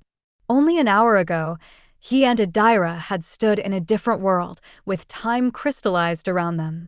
Now time rushed, caught up in an alarming current. He could feel it pull on him, the minutes slipping away one by one. "If this is what you want," he said, "then I am with you." She stood and walked to his side. He felt her fingers in his hair, a faint caress. "Thank you," she breathed. "I should leave you now. The sun is setting, and I know you need to return to Mirren's. But if you're ready to play tomorrow, come find me." She retreated to her chamber before he could say another word. But she left the arena behind, and Jack tucked the vial away in his pocket as he began to pack up his music. He hadn't given himself time to think deeply about what had happened today. He didn't have the chance until he was walking home to Mirren's. He thought about the night of the raid, and he could hear Frey's voice saying to him in the dark, "There's a Breccan in our backyard." Perhaps the man had come to steal his little sister away, but perhaps he had stood as a sentry over their home, to deflect a raid from descending upon them. Jack saw his mother in his mind's eye, remaining on the lands she had earned despite the danger of the clan line that was so close to her croft. He recalled all the times he had asked for his father's name, and every time Mirren had been unwilling to share even the smallest of morsels about him. Walking the hills, Jack unsheathed his dirk. The only tangible legacy he now possessed, for he had been given no name, no lands. He had been granted nothing but a lone blade enchanted with truth, as if Jack's father had anticipated all of the lies and secrets his son would be raised beneath. Jack would have never believed it possible, not until Torrin claimed that Breccans were passing over the clan line without notice and Adaira claimed they were stealing the girls of the East. If they crossed secretly now, perhaps they had done so then, long ago when Jack's mother lived alone on the edge of the border. He had always wondered if he had ever unknowingly seen his father in the city market, on the road, in the castle hall. Jack had always wondered, and those thoughts had fallen on fallow ground over the years, left to rot. But no longer. He had always wondered why his father had never claimed him. He now knew why. His father was a Breccan. Chapter 21. Torrin rode back to the croft, eager to see Sidra. The meeting at the clan line had gone better than expected, and this was the most hopeful he had felt in a long time. If Innes Breccan continued to be agreeable and provided them with a wreath of flowers, then they would be one step closer to finding Maisie and the other lasses. He could be days away from holding his daughter, days away from carrying her home. He just needed to be patient. Torrin inhaled, slow and deep, to calm his heart. He dismounted and left his horse by the gate. It had rained here while he had been away. The front yard glistened in the sunlight. He then noticed that Yer wasn't guarding the front door, and Torrin felt his first pang of unease. He stepped inside, opening his mouth to call for Sidra. His voice was still dust in his throat. His wound still ached. Torrin swallowed and searched the rooms. Her basket of herbs and ointments was sitting on the shelf, so Torrin knew she wasn't visiting her patients. Perhaps she had returned to the garden. He walked the rows, but Sidra was absent. He stood for a moment in the midst of the towering stalks, lush flowers, and vegetables ripe on the vine. She wasn't here, but Torrin could feel a trace of her among the green living things of the earth, amongst the wildflowers. He next rushed up the hill to his father's, but she wasn't with Graham. Torrin returned to his yard, frowning. He realized that he had no inkling where she had gone, and that brought him to his knees beside the herbs. He thought again of the last time he had spoken to her. The things that had come from his mouth, sharp, angry, and prideful. She had said that she loved him, even at his worst. And he hadn't responded. He had never told her how he felt, and now the chance had been stolen from him. But in this forced silence, he had noticed the weeds overcoming the garden. He had noticed the sorrow in Sidra's eyes and the exhaustion in her posture. She was hurting, and he wanted to help her carry that pain, as she had carried his. He looked at his hands, lined with dirt and grime, scarred from blades. "Which will you choose for your hands, Torrin?" She had once said to him, words that had offended him. But they had been living words, a phrase that wouldn't die no matter how he tried to snuff it. Words like seeds that had slowly been germinating in him, unfurling new growth. He dwelt on his dreams, the ghosts of the men he had killed. He wanted to change. He rose and fetched his horse. He didn't even know where he was going, and he rode aimlessly, listening to the wind and studying the ground beneath him. He remembered the first day he had met Sidra, how he had fallen from his horse. Torrin turned the stallion south and rode to the most peaceful place on the isle, where Sidra had been born, the Vale of Stonehaven. Sidra first visited her grandmother's grave in the vale. She knelt and spoke to the grass, the soil, and the stone that held a trace of the woman who had raised her. She also stopped at her mother's grave, although Sidra held no remembrances of her. After she lingered in the valley's cemetery, she walked to the cottage where she had grown up. This ground was marked by memories. She passed through them one by one. First the stream that led to a loch where Sidra had spent time with her taciturn father, catching fish from the rapids.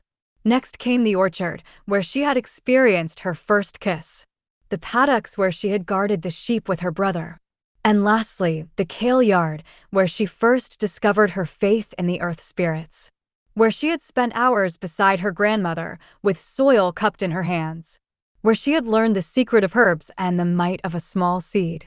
This ground had seen her grow from child to girl to woman, and she hoped it would feel like reuniting with an intimate friend. The cottage looked the same as she remembered. Her father and brother had diligently kept up with the work. The Kale Yard, though, was a disaster, unorganized and beset with weeds. The trees were heavy laden with fruit in the orchard, and the sheep still roamed the hills like tufts of clouds. But Sidra acknowledged, with an ache in her soul, that this place no longer felt like home. Yer whined beside her. She glanced down at the dog and touched his head, but his eyes were on the sheep. She released him to run and herd. Alone, she passed through the gate and stood in the Kale Yard, surveying the mess. Slowly, she knelt. The soil was damp. She could feel it seeping through her dress as she began to pull up the weeds, examining them. A weed is just a plant out of place, her grandmother had once said to her. Treat them kindly, even if they are a nuisance, for they can make a faithful ally amongst the spirits. Sidra smiled, cradling one of the weeds. It was beautiful, with small white blooms. She didn't know its name, and she tucked it away into her pocket to press and examine later. She moved across the rows, harvesting the fruits that were ready, knocking away insects that were chewing the leaves. The dirt soon crowded her fingernails, and her skirt was muddy, but she was remembering. She remembered all the times her brother Irving got lost on the hills as a boy. But Sidra never had, not with wildflowers in her hair and trust in her heart. She had always felt safe on the summits and in the vale. She remembered seasons of plenty, how this garden had overflowed with harvest. She had never gone hungry or wanted for food. She remembered the first time Senga had let her dress a wound on her own. How day by day the injury had closed and healed itself beneath Sidra's attentive care. As if there were magic at her fingertips. Her memories drew closer to the present, and she wanted to fight them. But the deeper she put her hands into the soil, the brighter her thoughts flared.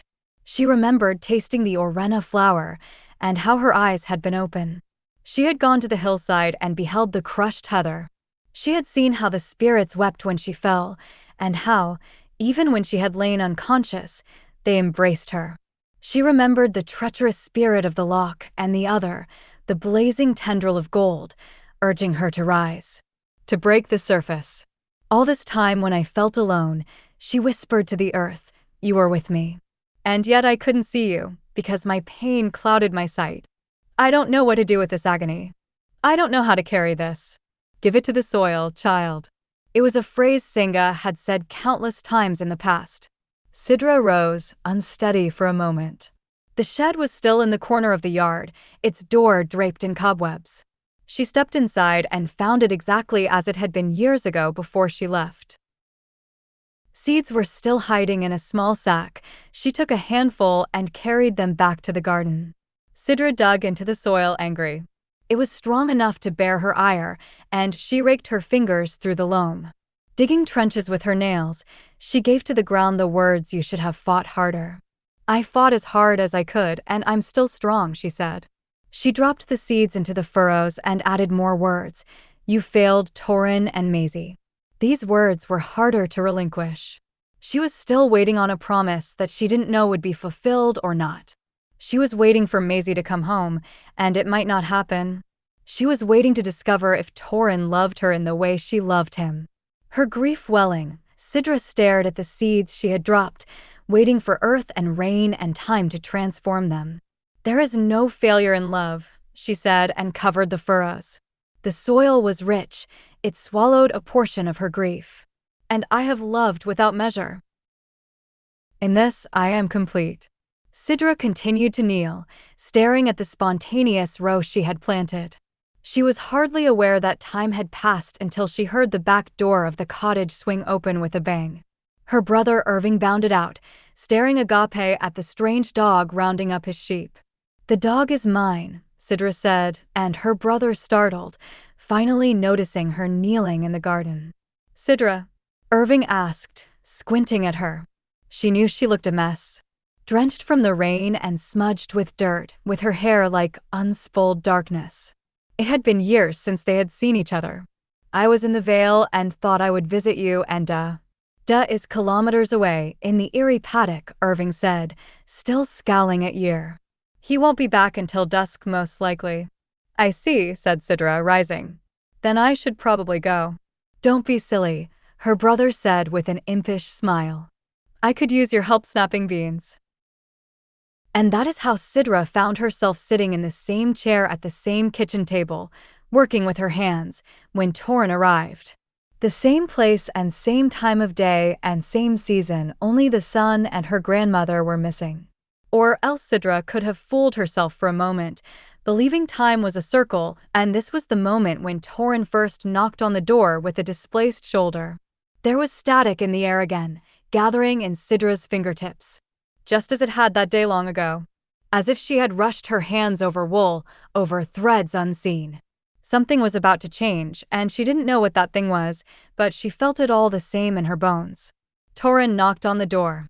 His customary trio of raps, hard and urgent. Irving huffed. He had snapped only half as many beans as Sidra had, and when he made to rise, she said, I'll answer the door. Her brother began to protest, but he must have seen that flicker of strange energy in Sidra, and he shut his mouth and lowered himself back down to the bench. She delayed, though, until Torin knocked again, not as insistent this time. She rose and answered the door. Torin stared at her a long moment, a moment that needed no words. Behind her, Sidra heard the bench scraping the floor as Irving asked, Is that Torin? It is, she replied after a beat, realizing Torin was still voiceless. Why have you come? She asked him in a whisper. Torin held out his hand to her, a quiet invitation. She knew if she passed beyond this threshold with him, that unknown change would ignite in the air. For a moment she feared it, because she sensed the path ahead would be hard. It would be forged through tears and heartache and patience and vulnerability.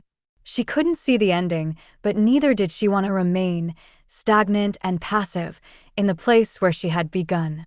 She took his hand and passed over the threshold, closing the door behind her. Year was panting in a mud puddle, content after his run with the sheep. He leapt up and followed Sidra and Torin through the long grass to the orchard. The air here smelled forbidden, sweet from rotten fruit, and Sidra at last came to a halt beneath the boughs, the wind stirring her hair. It wasn't my intention to worry you, she said. I came to the Vale to visit my grandmother's grave, and I wanted to see home for a spell. I would have returned long before dusk. Torin held her gaze, and she could see a trace of apprehension in him. He wanted to speak. She sensed his frustration as he opened his mouth, only to sigh. But he noticed the dirt beneath her nails, the weed poking its flowery head from her skirt pocket. He gently laid his palm over her chest, and she knew he wanted her to open herself to him. She glanced down at the grass, hesitant. I don't know where to begin, Torin, she said. It was odd how she kept waiting for him to say something. She met his gaze, tears in her eyes. I've always been devout. I'm sure you've realized that about me by now. Faith was woven deeply into my life, but it cracked when Maisie was taken. When the stranger beat me down into the heather, as if my life meant nothing. Torin's hand moved to take her own. He was so warm, as if a fire were lit within him. Nearly every night when I tried to sleep, she continued, I would tell myself, you should have fought harder. You should have been stronger. You've failed Maisie and Torin. You've failed as a mother, as a wife, and now as a healer, and what is left for you? I believed those words. They planted so much doubt and pain in me. I didn't know how to uproot them. Torin drew a sharp breath. Sidra dared to study his face and saw his anguish. He looked the same as he had the morning when he'd first seen her, battered and blood-stained. Like a blade had been plunged into him. I know now those words are lies, she said, but her voice broke. I also know there is nothing weak about grieving or feeling sorrow or being angry. But I always wanted to prove myself worthy of you, and losing Maisie has made me question everything about myself. Who I was, who I am, who I want to become. She began to weep, unashamed of her tears or how she trembled. It felt like a cleansing, and she wanted it to flow unhindered. Torin embraced her. He pressed his face into her hair, and she could feel his chest shudder as he cried with her. Together, they wept for the child they had lost. Eventually, Sidra leaned back so she could look at his face, flushed and red-eyed. "I need to finish by saying this," she said, wiping her cheeks. "It's hard for me to admit, but I realize I've built my life upon something that can be taken from me, and I'm afraid. I long for Maisie to come home, and yet there is no promise that she will, and what does that leave for you and me? We see the world from different angles, and I wonder if there is a place for us within it." Torin's breaths quickened. He took her hand and held it to his breast, slipping her palm beneath the protective enchantment of his plaid, so she could feel the beat of his heart. She stood with him beneath the boughs, and she closed her eyes, feeling the rhythm of his life. It began to rain. A soft whisper through the orchard. Torin drew her hand away from his chest, but then he laced his fingers with hers, and she sensed his determination. He wanted to try this with her, just the two of them. If they needed to carve their own place together, then he would attempt it. He leaned his brow to hers, and they stood breathing the same air, the same thoughts. He traced her jaw, the rain now shining like tears on her face. "Come home with me." Sidra nodded. The rain had intensified by the time Torin led her back to where his horse waited in her father's yard. The valley roads were swollen with mud, and Torin guided them carefully across the hills, Yer trailing behind. The afternoon was melting into evening, and the sky was still churning with the storm when they returned to their croft. They were both soaked to the bone. Sidra stepped into the common room. She would never get over how empty it was without Maisie. It always felt the worse the moment she returned home. She cleared her throat, searching for something to do. She wondered if she should spark the fire in the hearth, or if she should change her clothes first. Before she could decide, she felt Torin's steady gaze. He was standing very still, his flaxen hair drenched across his brow. Sidra didn't understand why he was so attentive until she realized he was waiting for her command. She walked to him, afraid of the desire she felt, how sharp it was within her until she saw it mirrored in his own face. Sidra's fingers drifted up to the brooch at his shoulder, unclasping it. His plaid cascaded beneath her hands, and she found the buckles on his jerkin next, unfastening them one by one. She removed his raiment, belt and weapons and tunic, all the way down to his muddy boots. And then he returned the motions, but it had been a while since he had undressed her. His eager hands tangled the laces of her bodice, and he let out a wisp of frustrated breath. Sidra smiled, but her stomach was full of wings, as if this were their first time again. It took her a moment to loosen the knot he'd made, and she hardly had time to lower her fingers before he pulled the dress and the chemise from her, leaving her clothes in a heap on the floor beside his. Bare to each other, Torin traced her skin, as if he was memorizing her every line and curve. When she gasped, his mouth was there to catch it, settling against hers like a seal, and he tasted of rain and salt. He carried her to the bed. Together, they sank into the blankets. He kissed the curve of her throat, the valleys of her collarbones. His body was warm, comforting against hers. And for once, Torin took his time. She knew he had countless important things to do, but he chose her that night. The light was fading. Sidra drank the scent of his skin, the traces of leather and wool, the loam of the isle, the sweat from endless work, and a slight touch of the wind, and it was familiar and beloved to her, as if she had found home in the most unexpected of places. She drew him closer, deeper. The room was dark now, but she could faintly discern his face, the wonder in his eyes. Soon, they couldn't see it all, but they felt and they breathed and they moved as one. The eyes of their hearts were open, and they beheld each other vividly, even in the darkness. She woke before him. She had dreamt of a strange path in the hills, one she felt compelled to find. Quietly, Sidra slipped from the bed and found clean clothes in her wardrobe. Torin had suffered another nightmare last night. She didn't know what he was seeing while he slept, but it worried her. She found an empty basket and her foraging knife, donned her plaid and her boots, and emerged into the front yard. It was dawn, and the light was a milky blue. She left the croft for the hills, setting out on a muddy path, uncertain where she was going. But she dared to stray from the road into knee-deep heather as she looked for the path in her dreams. So entirely focused on looking for Torrhen's cure, she nearly missed the trail of gorse that bloomed before her, a slender thread of gold that made her stop, amazed. It reminded her of the pathways she had seen in the spirit realm, and she followed its winding route, careful not to crush the blooms beneath her feet. It led her into a glen that she had never seen before, a shifting location in the hills. The gorse eventually meandered up the rocky wall to a patch of fire spurge. The weeds boasted short red stalks, their fiery blooms reminding Sidra of the anemones that flourished in the bay. She knew this plant was vengeful if picked, inflicting painful blisters on hands bold enough to harvest it. She stood and stared up at the beautiful, monstrous weed, let out a deep breath, and began to climb with her basket and knife. But the gorse hissed and wilted at her approach, and she understood the price that was required. She would have to harvest and carry the fire spurge with her bare hands. She dropped the basket and blade, then continued her ascent. Sidra didn't hesitate when she reached the spurge. The moment her hand closed around the first bloom, the pain swelled within her. She cried out, but she didn't release it.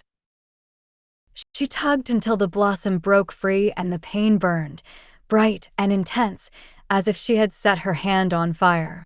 Trembling, she took hold of another, unable to swallow her cries of agony as she harvested. Her hands took the pain for Torrhen, her voice rose for his lost one. And if she thought that she could measure the depth of her love for him before, she was mistaken. It ran far deeper than she knew. Chapter 22. When Jack arrived at the castle the following morning, harp in hand, Adaira knew he was ready to play.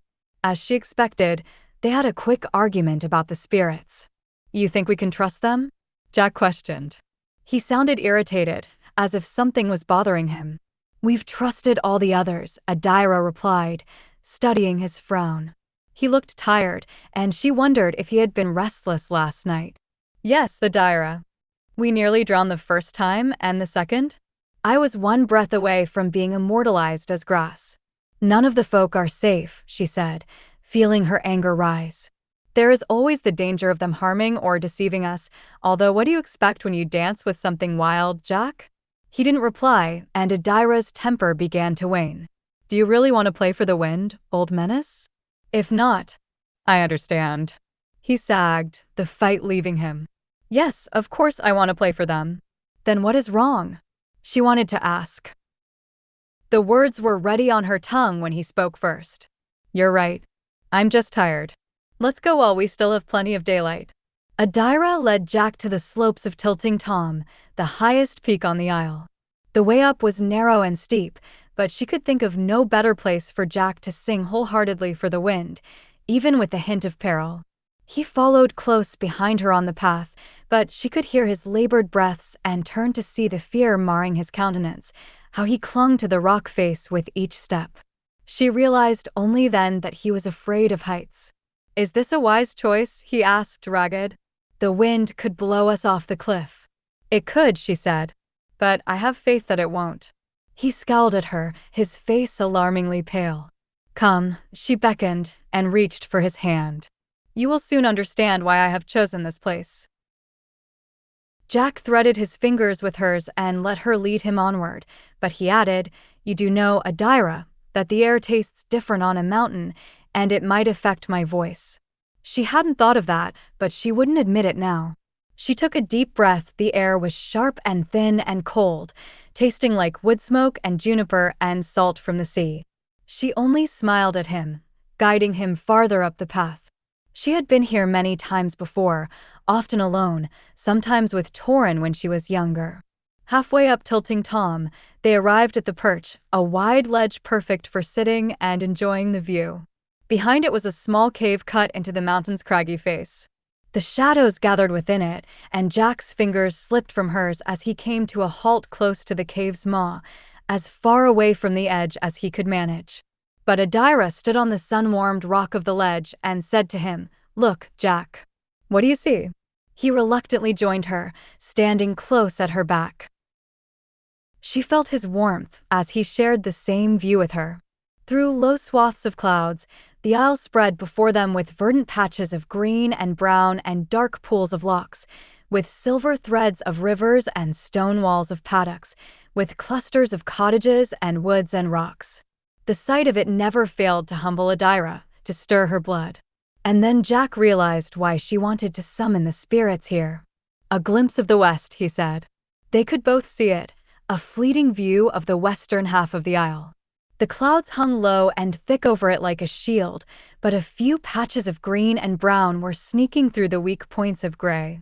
Adaira felt her heart skip, apprehensive as she imagined Annabelle, Catriona, and Maisie in those small breaks of sunlight. "Let us summon the spirits with our faces to the west," she said.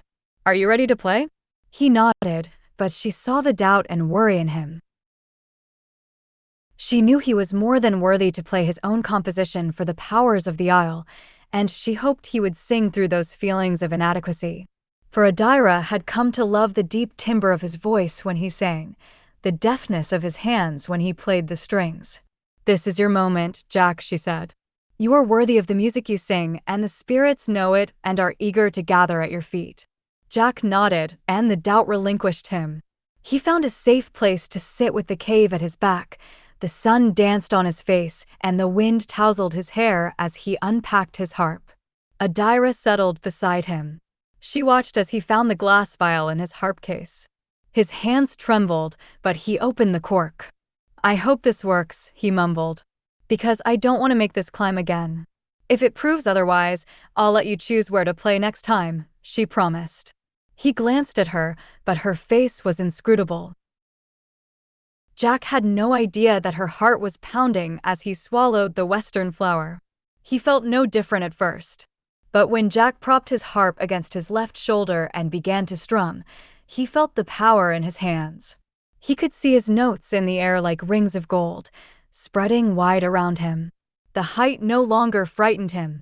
He felt the depth of the mountain beneath him, aware of everything living within the summit, on its craggy slopes and deep in its heart, where caves ran crooked like veins.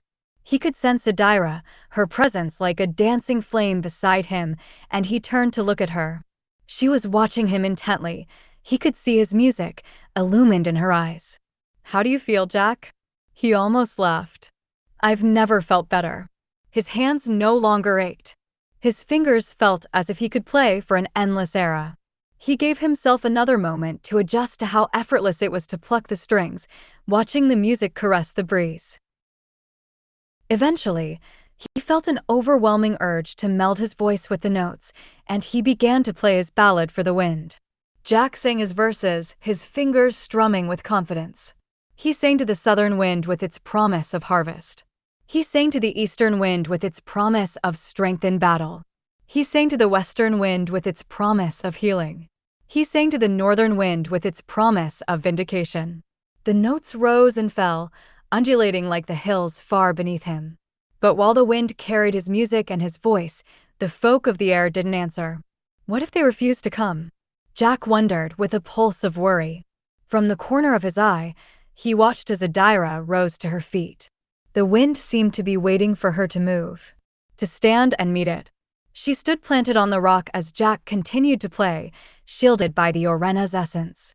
Twice, he had played for the spirits and had nearly forgotten he was a man, that he was not a part of them. But this time he held firmly to himself as he watched the folk answer. The southern wind manifested first. They arrived with a sigh and formed themselves from the gust, individualizing into men and women with hair like fire red and amber with a trace of blue. Great feathered wings bloomed from their backs like those of a bird, and each beat of their pinions emitted a wash of warmth and longing. Jack could taste the nostalgia they offered. He drank it like a bittersweet wine, like the memories of a summer long ago. The east wind was the next to arrive. They manifested in a flurry of leaves, their hair like molten gold. Their wings were fashioned like those of a bat, long and pronged and the shade of dusk. They carried the fragrance of rain in their wings. The west wind spun themselves out of whispers, with hair the shade of midnight, long and jeweled with stars. Their wings were like those of a moth, patterned with moons, beating softly and evoking both beauty and dread as Jack beheld them. The air shimmered at their edges like a dream, as if they might melt at any moment, and their skin smelled of smoke and cloves as they hovered in place, unable to depart as Jack's music captivated them. Half of the spirits watched him, entranced by his ballad. But half of them watched Adaira, their eyes wide and brimming with light. "It's her," some of them whispered. Jack missed a note. He quickly regained his place, pushing his concern aside. It felt like his nails were creating sparks on the brass strings. He sang the verse for the northern wind again. The sky darkened. Thunder rumbled in the distance as the north reluctantly answered Jack's summoning. The air plunged cold and bitter as the strongest of the winds manifested from wisps of clouds and stinging gales. It answered the music, fragmenting into men and women with flaxen hair, dressed in leather and links of silver webs. Their wings were translucent and veined, reminiscent of a dragonfly's, boasting every color found beneath the sun. They came reluctantly, defiantly. Their eyes bore into him like needles. Jack was alarmed by their reaction to him. Some of them hissed through their sharp teeth, while others cowered as if awaiting a death blow. His ballad came to its end, and the absence of his voice and music sharpened the terror of the moment. Adaira continued to stand before an audience of manifested spirits, and Jack was stunned by the sight of them. To know that they had rushed alongside him as he walked the east. That he had felt their fingers in his hair, felt them kiss his mouth and steal words from his lips, carrying his voice in their hands. And his music had just summoned them. His voice and song now held them captive, beholden to him. He studied the horde. Some of the spirits looked amused, others shocked. Some were afraid, and some were angry. Just as Adaira was taking a step forward to beseech the spirits, their gathering parted to make way for one of their own to come forward. Jack saw the threads of gold in the air. He felt the rock tremble beneath him. He watched as the south, the east, and the west drew in their wings, watched the spirits quiver and bow to the one who was coming to meet Adaira. He was taller, greater than the others. His skin was pale, as if he had forged himself from the clouds. His wings were the shade of blood, veined with silver, and his hair was long, the color of the moon. His face was beautiful, terrifying to look upon, and his eyes smoldered. A lance was in his hand. Its arrowhead flickered with tendrils of lightning. A chain of stars crowned him, and the longer he stood, held by Jack's music, the stormier the sky churned and the deeper the mountain quaked. It was Bane, the king of the northern wind. A name that Jack had only heard whispered in children's stories, in old legends that flowed with fear and reverence. Bane brought storms, death, famine. He was a wind one wanted to evade. And yet Jack knew the answers they sought were held in his hands. He had been the one to seal the mouths of the other spirits, to keep the truth concealed from them. Bane motioned for Adaira to approach him, and Jack's heart blazed with fear. "Come, mortal woman. You have been clever, tricking this bard into summoning me. Come and speak to me, for I have long awaited this moment." Adaira stopped a few steps away from him. Jack noticed how close she was to the edge. If she fell, would the wind catch her? Or would it watch her break on the rocks far below? Jack slowly lowered his harp, wrapping his fingers around the frame. "My name is Adaira Tamerlaine," she said. "I am the heiress of the East." "I know who you are," Bane replied, his voice deep and cold as a valley loch. "Do not waste your words, Adaira. The bard's music will tether me only so long." Adaira began to speak of the missing girls. As the words spilled out of her, Jack noticed the eastern and southern winds began to stir. They glanced at each other with amused faces. The western wind remained guarded, but their sorrow was nearly tangible as they watched her speak. Quietly, Jack rose to his feet. He was struck by the thought that this was nothing more than a game driven by bored spirits, and he and Adaira were pawns who had just played into Bane's elaborate scheme. "Are the Breccans to blame for the disappearances?" Adaira asked. She stood tall and proud, but her voice was brittle. "Have they been stealing the lasses?" Bane smiled. "A bold question, but one that I will honor." He paused, as if he wanted Adaira to further grovel. When she didn't, his eyes narrowed as he said, "Yes, the Breccans are the ones who have been stealing the lasses." It was the confirmation they needed. Jack didn't know how to feel. His emotions burned through him like fire and ice. Relief and dread, excitement and fear. "Then I must ask you for the location of the lasses," Adaira said calmly. "You roam the east and the west. You wander the south and the north, and you see beyond that which I see. You watched as the Breccans stole the girls from my lands. Where can I find them? What would you do if I told you where the lasses are, Adaira?" Bane asked. "Would you wage war? Would you seek retaliation?" "I think you already know my plans." The northern wind smiled at her. His teeth gleamed like a scythe. "Why do you care for these 3 lasses? They are not your flesh and blood." "They are under my protection all the same," Adaira replied. "And what if they would prefer to live in the west? What if they are happier with the Breccans?" Adaira was astounded. Jack sensed that she didn't know how to reply, and her temper flared. "They will be happiest with their families at home, where they belong. And so I will ask you again, Majesty. Where are the Breccans hiding the Tamerlaine lasses?" "The mortal lasses are alive and have been well looked after," Bane replied. "But you did not have to go through the trouble of summoning me to locate them. One of your very own knows where to find the children you seek." Jack took a step closer to Adaira, channeling the Orena's power to avoid drawing the attention of the spirits. His pulse was pounding in his ears. He could feel the beat of 100 wings upon his skin. Adaira held out her hands. "Who?" she demanded. "Who among my clan has betrayed me?" Bane leaned on his lance, exhaling his stormy breath upon her face. But then his lambent eyes found Jack. Jack froze, pierced by the intensity of the northern wind. He could see the threads of gold surrounding Bane's body, all the many paths the spirit could take in the air. His unsung power. The other spirits were dull in comparison. A dark-eyed weaver who lives on the edge of the east. She knows where the lasses are. Jack felt the blood drain from his face. "You seek to fool us?" Adaira countered, emotion in her voice. She didn't want to believe it, and Jack felt a pinch of relief that she would be bold enough to defend his mother. "What evidence can you give to support such a claim, when you yourself have seen fit to bind the mouths of the other spirits?" "Can the spirits lie, mortal woman?" he countered. "That is why I bound the tongues of my subjects, to keep them from speaking the truth before its time had come." Adaira was silent. She knew as well as Jack did that the folk couldn't lie. They could carry the gossip and lies that mortal mouths had already spoken, but they couldn't inspire their own in words. Even as they often played games of deceit. Bane's full attention returned to her. The king reached out to touch Adaira's face, and she didn't resist it. She stood quiet and fixed, a glimmer of light in his great shadow. "Do you want to come with me?" Bane asked, and his fingers tangled in her hair with a painful jerk. "I will carry you in my arms and take you to the lasses now, but only if your courage can be found."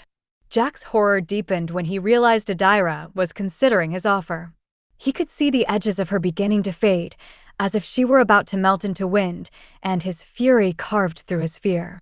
He closed the distance between them, harp cradled against his chest. He reached out and grasped her arm.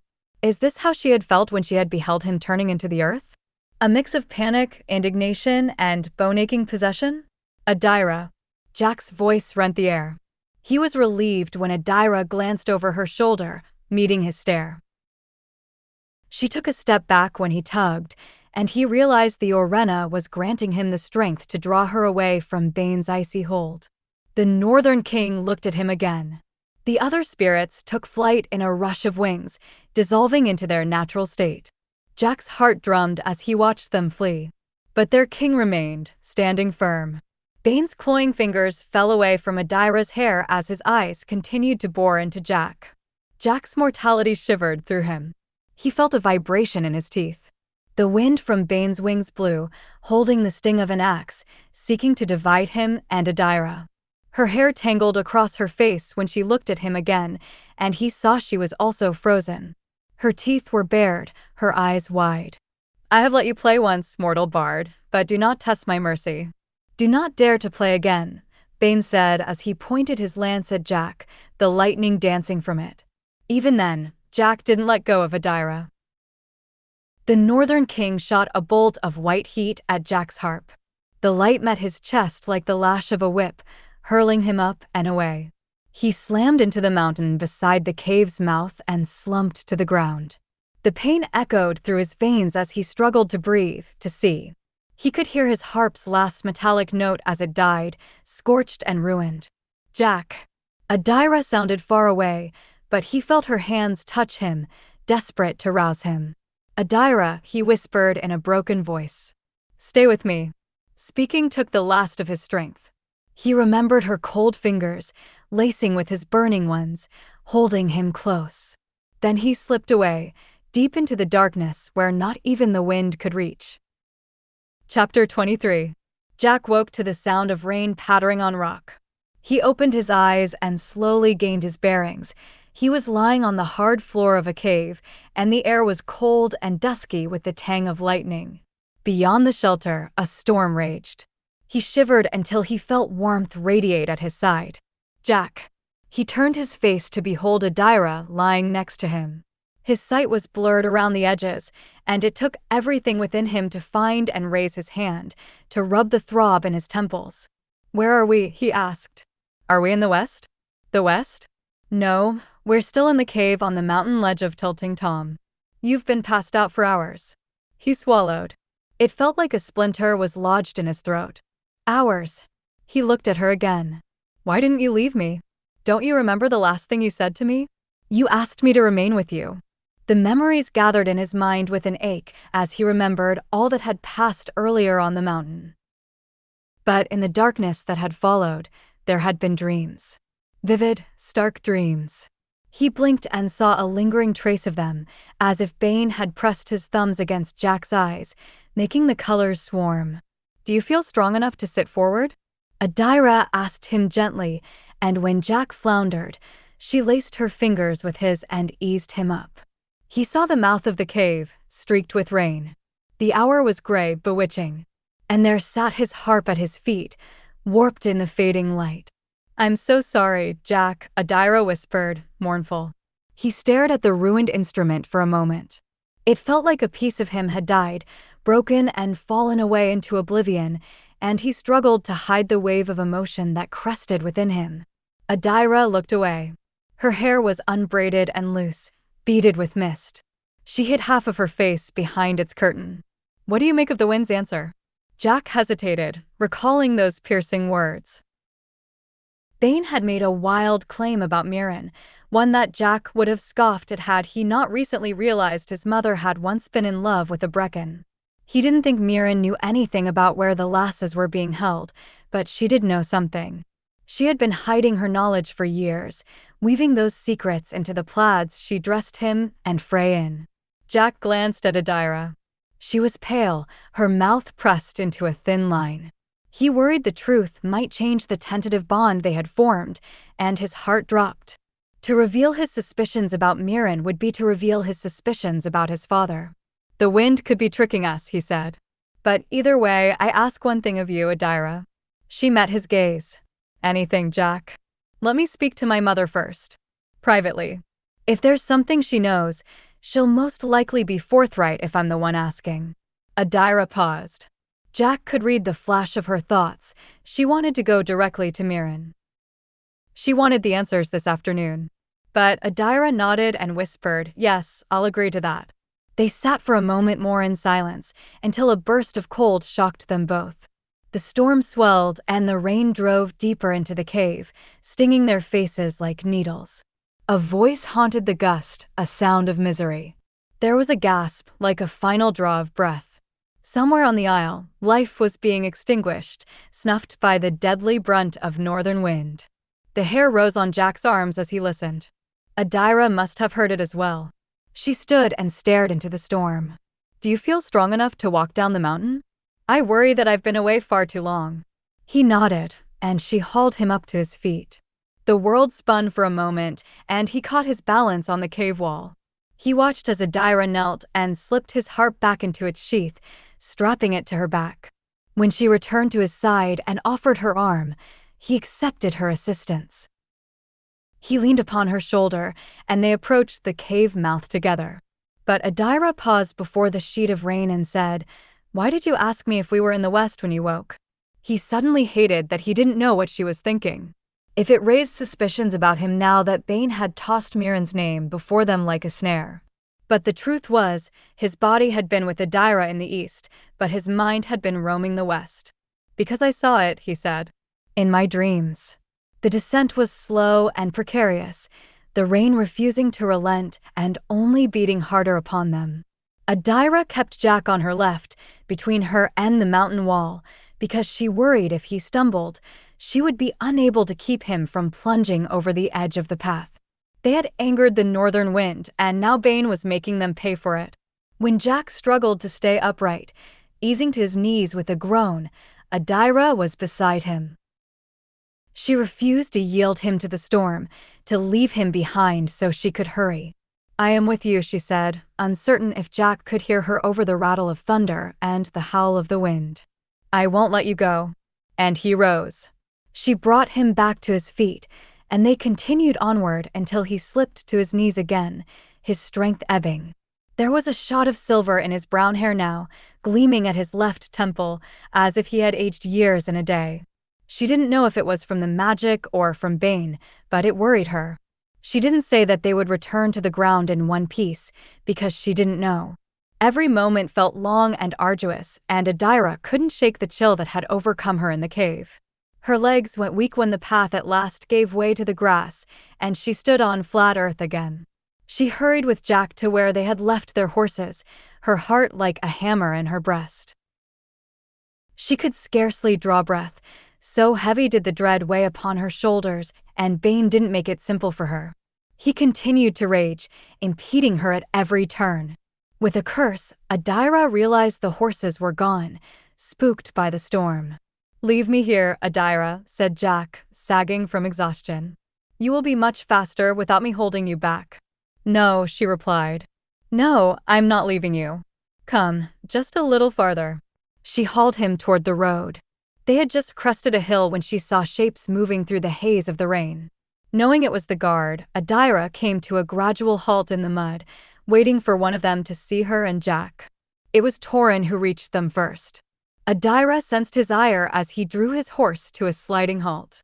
He dismounted in a rush and took hold of her arm, his grip firm as he gave her a slight shake. Though his wound was finally healing, he still couldn't speak. But he didn't need to. Rain sluiced down his face as he stared at her. His hair was lank on his broad shoulders, like tangled threads of gold. Mud splattered his raiment. She saw the fear shining in his eyes. She had told him where Jack was going to play for the wind, but she hadn't thought it would take hours, ending in a tremendous storm. This day had gone completely awry. She felt like collapsing. "Torin," Adaira said, and she hardly recognized the sound of her own voice. "Torin, Maida." She couldn't finish the words. She watched the shift of Torin's expression, how his fear burned away into sadness.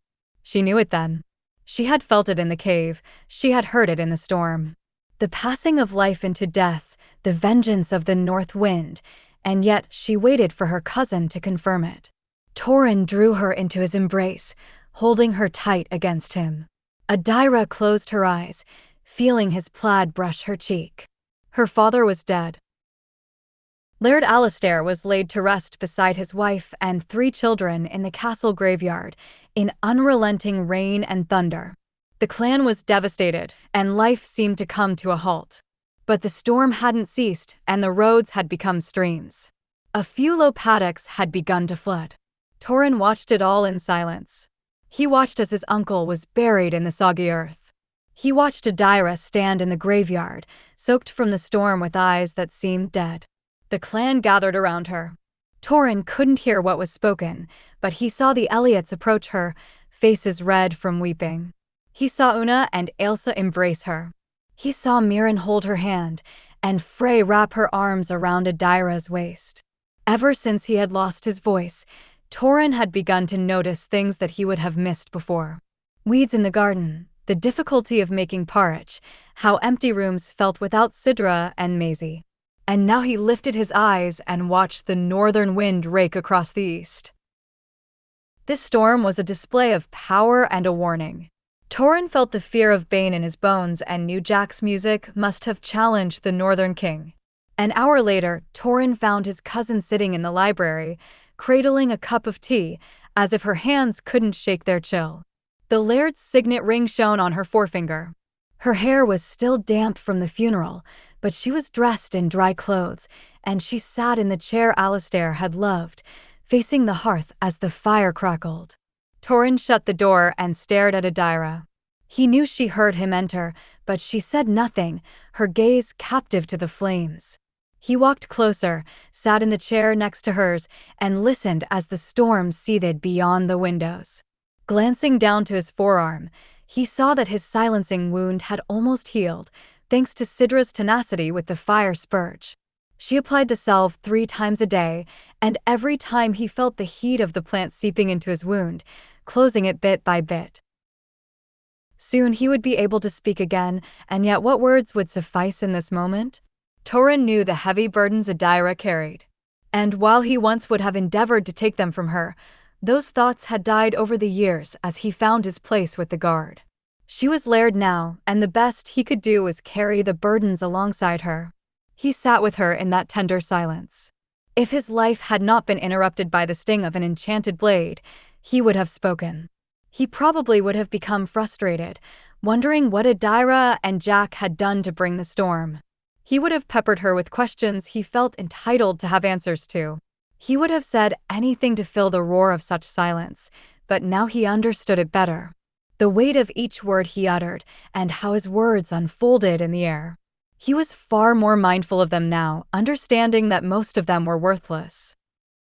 He was a man built from many regrets, and he didn't want to add to that number.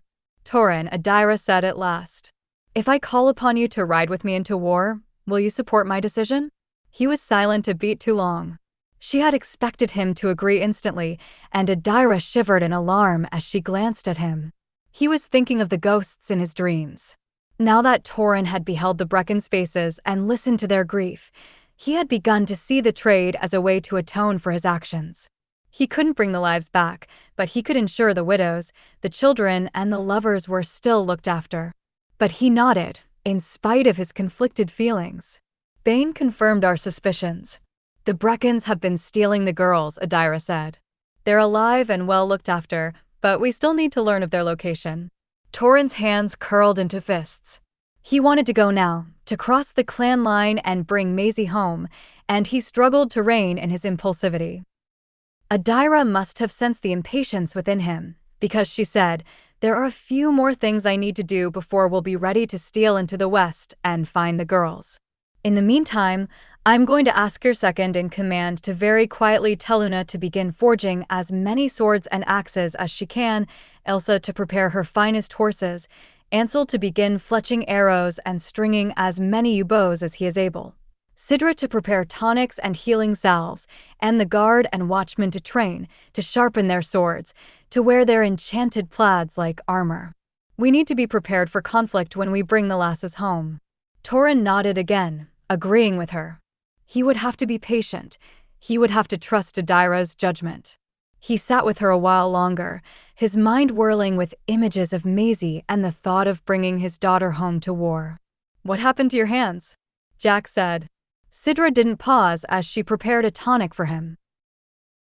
For the past 2 days, the bard had looked the worst she had ever seen him, his skin pallid, his eyes bloodshot.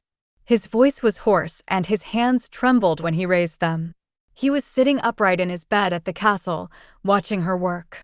She was worried about him and the strong magic he was casting. The cost was too heavy for him to bear so frequently, and she debated over how much she could fuss over him. "I picked a spiteful weed," she explained.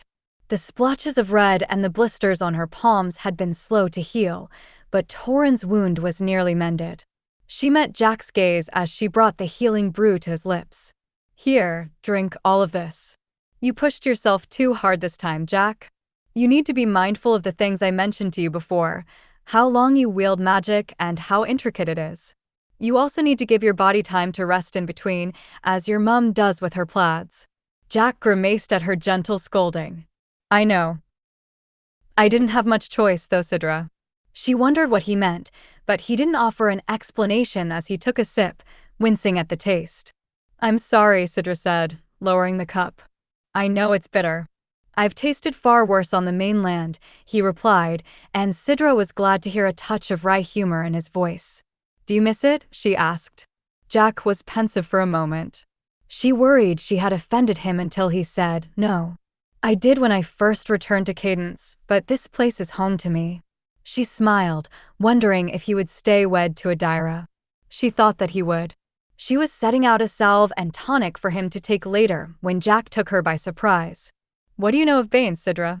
She paused, but her gaze flickered to the window, where the storm continued to howl for a third day beyond the glass. "The king of the northern wind?" "I'm afraid I don't know much about him, other than to prepare for the worst when he decides to blow." Jack was silent. Sidra began to pack her basket, but suddenly remembered a story her grandmother used to tell her often. "One of my favorite legends is from the time preceding his reign, when the folk of fire reigned on the isle." "Tell me," Jack said softly. Sidra settled on her stool beside the bed. Before the clan line was split between the east and the west and Bane rose to power in the north, Ash was a beloved leader amongst the fire spirits. He was generous and warm, full of light and goodness.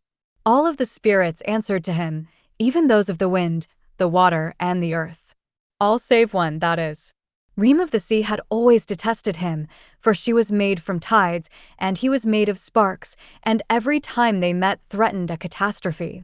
But then one day Ash found out that a member of his court had set an ancient grove aflame, and the fire was devouring the trees and the earthen spirits within them. Desperate, Ash had no choice but to go to the shore, where Reem dwelt in the foam of the sea, and call her forth to help him. Reem, however, wouldn't do it without seeing Ash on his knees, willing to be doused first. He submitted without qualm, even though he knew what would come of it. He knelt before her and allowed her tide to wash over him. A great portion of his power turned to smoke and left him, but he continued to kneel despite the pain of the water. When Reem saw her enemy's resilience, her respect for him grew, and she called upon her river attendants to rise up and flood the burning grove. She put out the wildfire, and Ash retreated back to his dwelling place in the sky. Once, he had governed the sun during the day, but now he was so weak that he had to choose the night, when his muted fire could burn among the constellations. His twin sister, Cinder, took over the rule of the sun and daylight. Meanwhile, Reem, who had always hated fire, began to see its beauty, how it burned so passionate and constant, even as it fell to embers. That is why the sea is often gentle at night, for the fire of the stars and the moon reflect upon the waves, and Reem remembers how her old enemy became her friend. A smile had spread over Jack's face as he listened. Sidra saw that some color had returned to his countenance. "I suppose that since Ash lost his power, Bane rose to replace him?" Jack mused. "Yes," Sidra said, "although I think it took a few more years before the northern wind became a threat. My Nan said that for a while the spirits were all equal, and the balance of the isle reflected it." "I wonder what that would feel like," he said. Sidra had thought the same. How would Cadence feel if it was united and restored? Was it even possible? She didn't know anymore, and her sorrow deepened. She gave Jack orders to stay in bed and to avoid wielding magic until he had fully recovered. But her worry followed her down the corridor as she went to visit her next patient. When she finished her rounds, it was late and she was exceedingly tired. Sidra stepped into the courtyard, relieved to see the storm had finally abated. The air was chilled and peaceful. Few stars shone through wisps of clouds. The flagstones were slick from the rain, and Sidra prepared to walk home in the dark. She was nearing the gates when she recognized Torin, standing with his horse. The lantern light trickled over his face as he watched her approach. She nearly asked him what he was doing. It was so rare to see him standing idle. But then he reached for her basket and offered his knee to help her mount his gigantic horse. Shocked, she realized he had been waiting to take her home. Chapter 24. Torin dreamt of blood again. He saw the first Breccan scout he had dispatched years ago. The killing stroke was still there, gaping at the man's neck, but he seemed to neither notice it nor feel his life dwindle away. blood dripped down his blue plaid as he stared at Torin. "Will you take care of them then?" said the Breccan, his voice perfectly intact despite his torn vocal cords. "Who?" Torin asked, staring at the wound he had made. "My wife, my daughters," the Breccan whispered, and suddenly they were around him. A woman with gray blonde hair, a gaunt face, and shoulders that curved inward as if she were starving, and 3 young daughters with hair the shade of flax, copper, and honey. The women began to weep when they saw the blood and the wound. His wife clung to him, trying to close the gash with her hands. "They'll be hungry this winter when the north wind blows and the ice comes," the Breccan said, and his voice was hoarse, fading. "They'll starve if you don't feed them, Torin." He turned into ash and blew through his wife's fingers. His daughters wept and cried for him. Duh, duh. Their voices cut into Torin like 3 different blades. They needed a healer, and he searched for Sidra in the mist. "Sidra," he called, but there was no answer. He realized that these were wounds for him alone to heal, and he looked at his hands, overcome. He thought about what she had once said to him, "What will you choose for your hands?" His eyes crowded with tears. "Sidra," he said, his heart beating a lament. "Sidra," he whispered, and as he woke the sound of her name broke the darkness and his silence. He lay in the bed for a shocked moment, drenched through with sweat. It was just before dawn, the coldest and loneliest hour, one that Torin was far too familiar with. He dared to say her name again, his voice rough-hewn from disuse. "Sidra." She woke. She sat up in the bed, and her breaths were heavy, as if she had also been captive to a terrible dream. "Torin?" He slipped from the bed and stumbled into the common room, feeling her presence behind him. She rushed to spark a candle, and they stared at each other in the faint light. Torin moved to sit at the table, trembling. He rubbed his hands over his face. "I need to confess to you, Sid." Her apprehension was evident as she whispered, "Should I make some tea first?" "No. Come here, please." She set down the candle, her eyes wide, wary of what he was going to tell her. She stood an arm's length away from him, her chemise slipping from her shoulder. He couldn't bear the distance, and he reached for her. She took a step closer to stand between his knees. His hands settled on her waist. "I've made many mistakes in my life," he began. "But I refuse to let this one get the best of me. I've never said this to you, and I didn't realize how much I desired to speak such truth to you, every sunrise and every sunset, until my voice was taken." He paused. He was parched, and he longed to drink her in. "I love you, Sidra. My love for you knows no bounds." She was quiet, but she touched his hair, and he felt reassured by the gesture. "I have told you of my struggles," he said. "I continue to relive the last time I spoke to you. I was angry about the trade and the notion of peace Adaira was striving for. I was angry because it made me feel guilty for all the things I've done. When you told me that you would heal a Breccan in need, the indignation within me rose, and I couldn't see past it. All I could see was the terror of the raids I have fought off. All I could think of were the nights I have surrendered being with you in order to keep the East secure. All I could feel was the pain in my old wounds. Because of that, I couldn't see that you were right. You have the ability to behold our enemy as a person in need. You see what I cannot, Sidra. And I'm sorry. I'm sorry for what I said to you that day, and I'm sorry that I didn't listen when you spoke." Sidra exhaled. Torin. He was waiting for her to respond, feeling like his heart was unmoored. Gently, he eased her down to his lap. Her eyes were aligned with his, her breaths mingling with his own. "In the past," she began, "I'd look at Maisie and think of who she would become in 5 years, 10 years, 30 years, 50 years. I'd think of what her life on the Isle would be like. I'd think about the legacy I wanted to leave for her. Would she be full of fear? Of hatred? Or would she be full of what we've taught her? Would she be compassionate? Would she be swift to listen, to learn, and change? I want a life for Maisie that is better than my own," Torin agreed, as if their daughter were asleep in the next room. "I want to change. But my bones are old, my heart is selfish, my spirit is weary. I look at me and I look at you, and I see 2 different dreams. I am death. And you, Sidra." He reached out to touch her face softly, as if she might vanish beneath his fingers. "Your life." She closed her eyes beneath his caress. When his hand eased away, she looked at him and whispered, "Does that mean we cannot exist as one?" He had been waiting for her to ask this. He had yearned to answer her in the orchard, when she had made it evident that they were vastly contrasting souls. "No," Torin said. "It means that without you, I am nothing." He felt her shiver. His hands were on her hips, and he was tempted to draw her closer. But there was still more he needed to say. "You said to me that you felt like you had failed me and Maisie." He paused, his throat suddenly narrow. "You have never failed me or our daughter. I know life feels different now, but you are free to choose what you want. If you desire to go your own way, then I will see our vows broken and I will let you go. But if there is a place for me within your heart, will you stay?" Sidra framed his face. Her eyes were like dew, and her voice as warm as a summer night, when she whispered, "Yes." Torin took her hands and kissed the blisters on her palms. To see the agony she had taken for him made him ache, deep in his soul. They came together just as dawn began to illuminate the windows. Torin held Sidra in the lavender light, his hands spread across the curve of her back. His fingers traced the eaves of her shoulders. He couldn't describe what he felt for her, but it possessed the power to sunder his bones, to lay him open and vulnerable. There were still corners of himself that Torin was ashamed of. He was afraid to fully let her in, to let her see him at his worst, to let her touch the blood-stained palms in his dreams.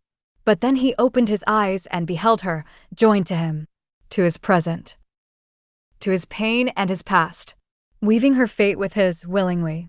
"Torin," she breathed.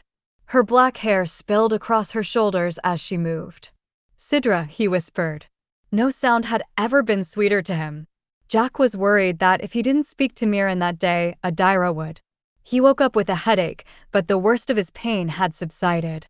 He washed the grime from his eyes and dressed. His plaid was wrinkled from the disaster on the summit. A hole had emerged in the wool, as if the secret tucked within the pattern was quickly rising to the surface, and the sight of it stirred Jack's apprehension. He draped the plaid across himself, choosing to display its disrepair. His mother would see it and know why he needed to speak with her. He packed up his warped harp and carried it on his back. He didn't know what to do with the instrument, but he didn't want it lying around his chambers as a visible reminder of Bane's power. He found comfort in feeling the harp's familiar weight. The instrument, though damaged, still felt like a shield, and he was now ready for whatever the day might bring. Jack found Adaira in the library, sitting at her father's desk. Books and papers were spread before her, as was a collection of broken quills. Her father's signet ring flashed on her hand. Jack had noticed the first time she wore it, because Adaira rarely wore jewelry. Her hands were often bare, and only the half-coin that connected her to him typically hung from her neck. She looked as though she hadn't slept, and he paused, uncertain what to say.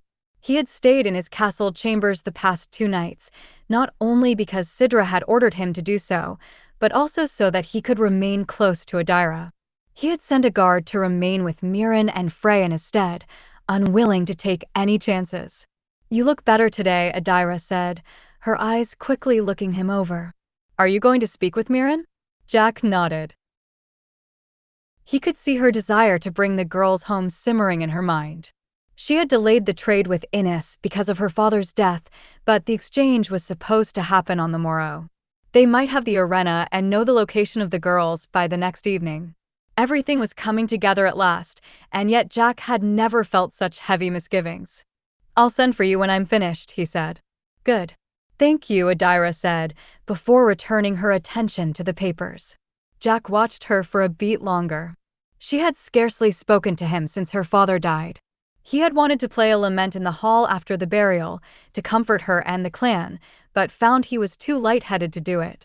He had wanted to go to Adaira in her chambers at night, to be with her in her grief, but discovered he was too anxious to approach without her invitation. And so he had done nothing but lie in his bed, forcing down Sidra's tonics in hopes that they would restore him. Realizing that Adaira was preoccupied with her task, Jack turned and departed. He went to the stables, requested the gentlest horse available, and then rode a slow, plodding gelding to his mother's land. Mirren greeted him at the door, as if she had known he was coming. "We don't need a guard here at night, Jack," she said. "Although I appreciate the thought." Jack dismounted and walked into the kale yard. He didn't want to have this conversation. This was his last true moment of ignorance.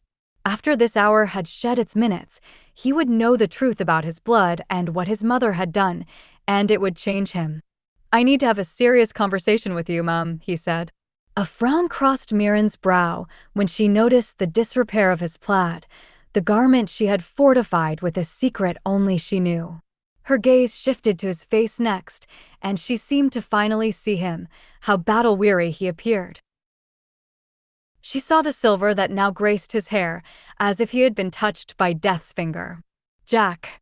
Frey cried, slipping past their mother to embrace him in the yard. "I thought you'd never come home."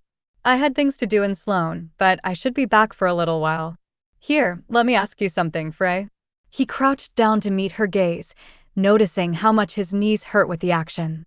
"I need to talk privately to Mum. Do you think you can stay in the yard for a little while?" Frey's eyes widened. She sensed the tension, glancing from him to Mirren. Their mother gave her a nod of permission, and Frey offered Jack a small smile. "All right," she said, holding up her slingshot. "But afterward, can you practice with me?" "Yes," he said. "I'll come find you when I'm done. Please don't leave the yard."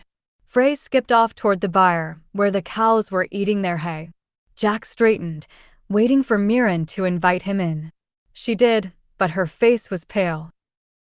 It felt like he hadn't been home in ages. The first thing he did was begin to close all of the shutters. "Leave one open so I can see Frey," Mirren said sharply. Jack glanced at his mother. "This is not a conversation you want to ride the wind. Or for Frey to overhear." Mirren gripped the front of her dress. "What is this about, Jack?" He latched the final shutter, motioning for Mirren to sit on the divan. She did so, albeit reluctantly, and he took the chair across from her, setting the harp on the floor. He listened to the rasp of her inhalations. How they caught on the web of secrets she held. He was staring at her when he asked, "Is there a chance my father has taken the Tamerlaine lasses?" Mirren froze. But her eyes widened as they met Jack's. He saw the shock in her. She had never entertained this thought. "Your father?" "No, Jack." But her voice softened, as if she was beginning to see what he did. "No, that cannot. He would not." Jack's blood was coursing, fast and warm beneath his skin, but he kept his tone calm as he spoke. "You have held this secret for decades, Mum. I never understood why, and for years I resented you for your silence. But now I see. I understand why you wove and held it close to your heart. But the time has come to let it unravel. I need to find the missing lasses, and the answer lies within your past." "But that would mean—" Mirren couldn't finish her phrase. "That Annabelle, Catriona, and Maisie have been kidnapped by a Breccan and taken into the West." Mirren closed her eyes, as if his words had struck her. She remained silent, so Jack began to speak, as if he had uncovered an old ballad. "Long ago, you came to love your greatest enemy, a man of the West. I don't know how he crossed the clan line unnoticed by the East, but he did, and you held the secret of him until I made that impossible. And so you led us all to believe I was the bastard of an unfaithful man in the East, and you wove the truth into a plaid because the threads would never betray or condemn you. Once I was sent away to the mainland, you must have seen him again, for Frey came into the world, and our two lives defied everything East, West, and the hatred that thrives in between. You had no choice but to raise her as you raised me, as a Tamerlane without a father." Mirren looked at him. Her face was pallid, but her eyes were lucid and dark as new moons, and she held Jack's gaze. She laced her fingers together to hide their shaking. "Do I speak truth, Mum?" "Yes, Jack. Your father is a Breccan. But he wouldn't steal children from the East." "And how do you know that?" Jack's temper flared. "Lasses are going missing, vanishing into the mist, taken by the West." Could my father be the force behind it all? Because he was robbed of his own children. "He would never steal a child," Mirren said again in a voice like iron. "Your father is a good man, the best I have ever known, and he has loved you and Frey from a distance, staying in his place so that you could have a whole life with me rather than a divided one. But he has crossed into Tamerlaine territory without notice, Jack countered. He has broken the laws of the Isle and has stood in this cottage with you, time and time again. He has trespassed and roamed the east, which means there is a break in the clan line, and the Breccans know of it and are using it as a weapon against us, taking lasses one by one. Stealing the daughters of innocent people. Mirren shook her head, but her eyes gleamed with tears. Your father wouldn't do this, Jack. When was the last time you saw him then, Mum? Last month? Last year? How long has it been since you spoke with him, and is he the same man you knew in the beginning? Is there a chance he has changed over time? And Jack inwardly added, could years of denying himself, his lover, and his children drive him to madness and fury? Could years of being so close and yet so far from his family make him snap at last? A tear streaked down Mirren's cheek. She hastily wiped it away and said, it's been nearly 9 years since I saw him last. He came to visit a few days after Frey was born, to hold her for the first and last time. As he once held you when you were but a babe. She paused to swallow more of her tears. Jack felt his heart go quiet, every fiber of him focused on Mirren's words. Neither of us wanted to fall for the other, to embrace the impossible. We were brought together by a strange necessity, and the love bloomed quiet but deep between us. When I realized I was carrying you, I was terrified. I didn't know how I could raise a child that was both east and west, and your father decided the two of us would steal away in the night. We would leave everything behind and start a new life on the mainland. But it's nearly impossible to depart the Isle without someone, whether spirit or mortal, knowing. Our first attempt was thwarted by the wind. It stormed and made it impossible for us to leave the coast. We had a little boat in which your father planned to row us to the mainland, but the waves broke it on the rocks. A few weeks passed while your father worked to find another vessel, which he kept hidden in a cave. During that time we both had to learn the rhythm of the watchmen of the east and the west, because the patrol was always there, a hovering threat to us. And yet it wasn't the guard that nearly ruined our second attempt, but one of the neighbor's dogs, who must have picked up the scent of the west left by your father on the hills. I was too afraid to attempt a third departure. Your father and I were bound to be discovered fleeing together, and so I determined that I would raise you alone in the east as a Tamerlane, and your father would keep his distance. So that is what we did, but once you left for the mainland school, my loneliness was keen. Jack knew Frey came next, but in his mother's silence, he realized that she had been the one who crossed the clan line. You reunited with my father in the west, he said. He thought her foolish, impulsive, brave, and fierce.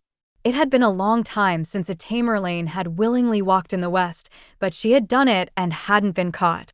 And it was Mirren, he realized, who knew the secret of crossing the clan line. She had used it herself. I did, she whispered.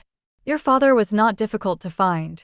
He is the keeper of the eighth wood and lives in the heart of the forest on the western side, beside the river that flows into the east.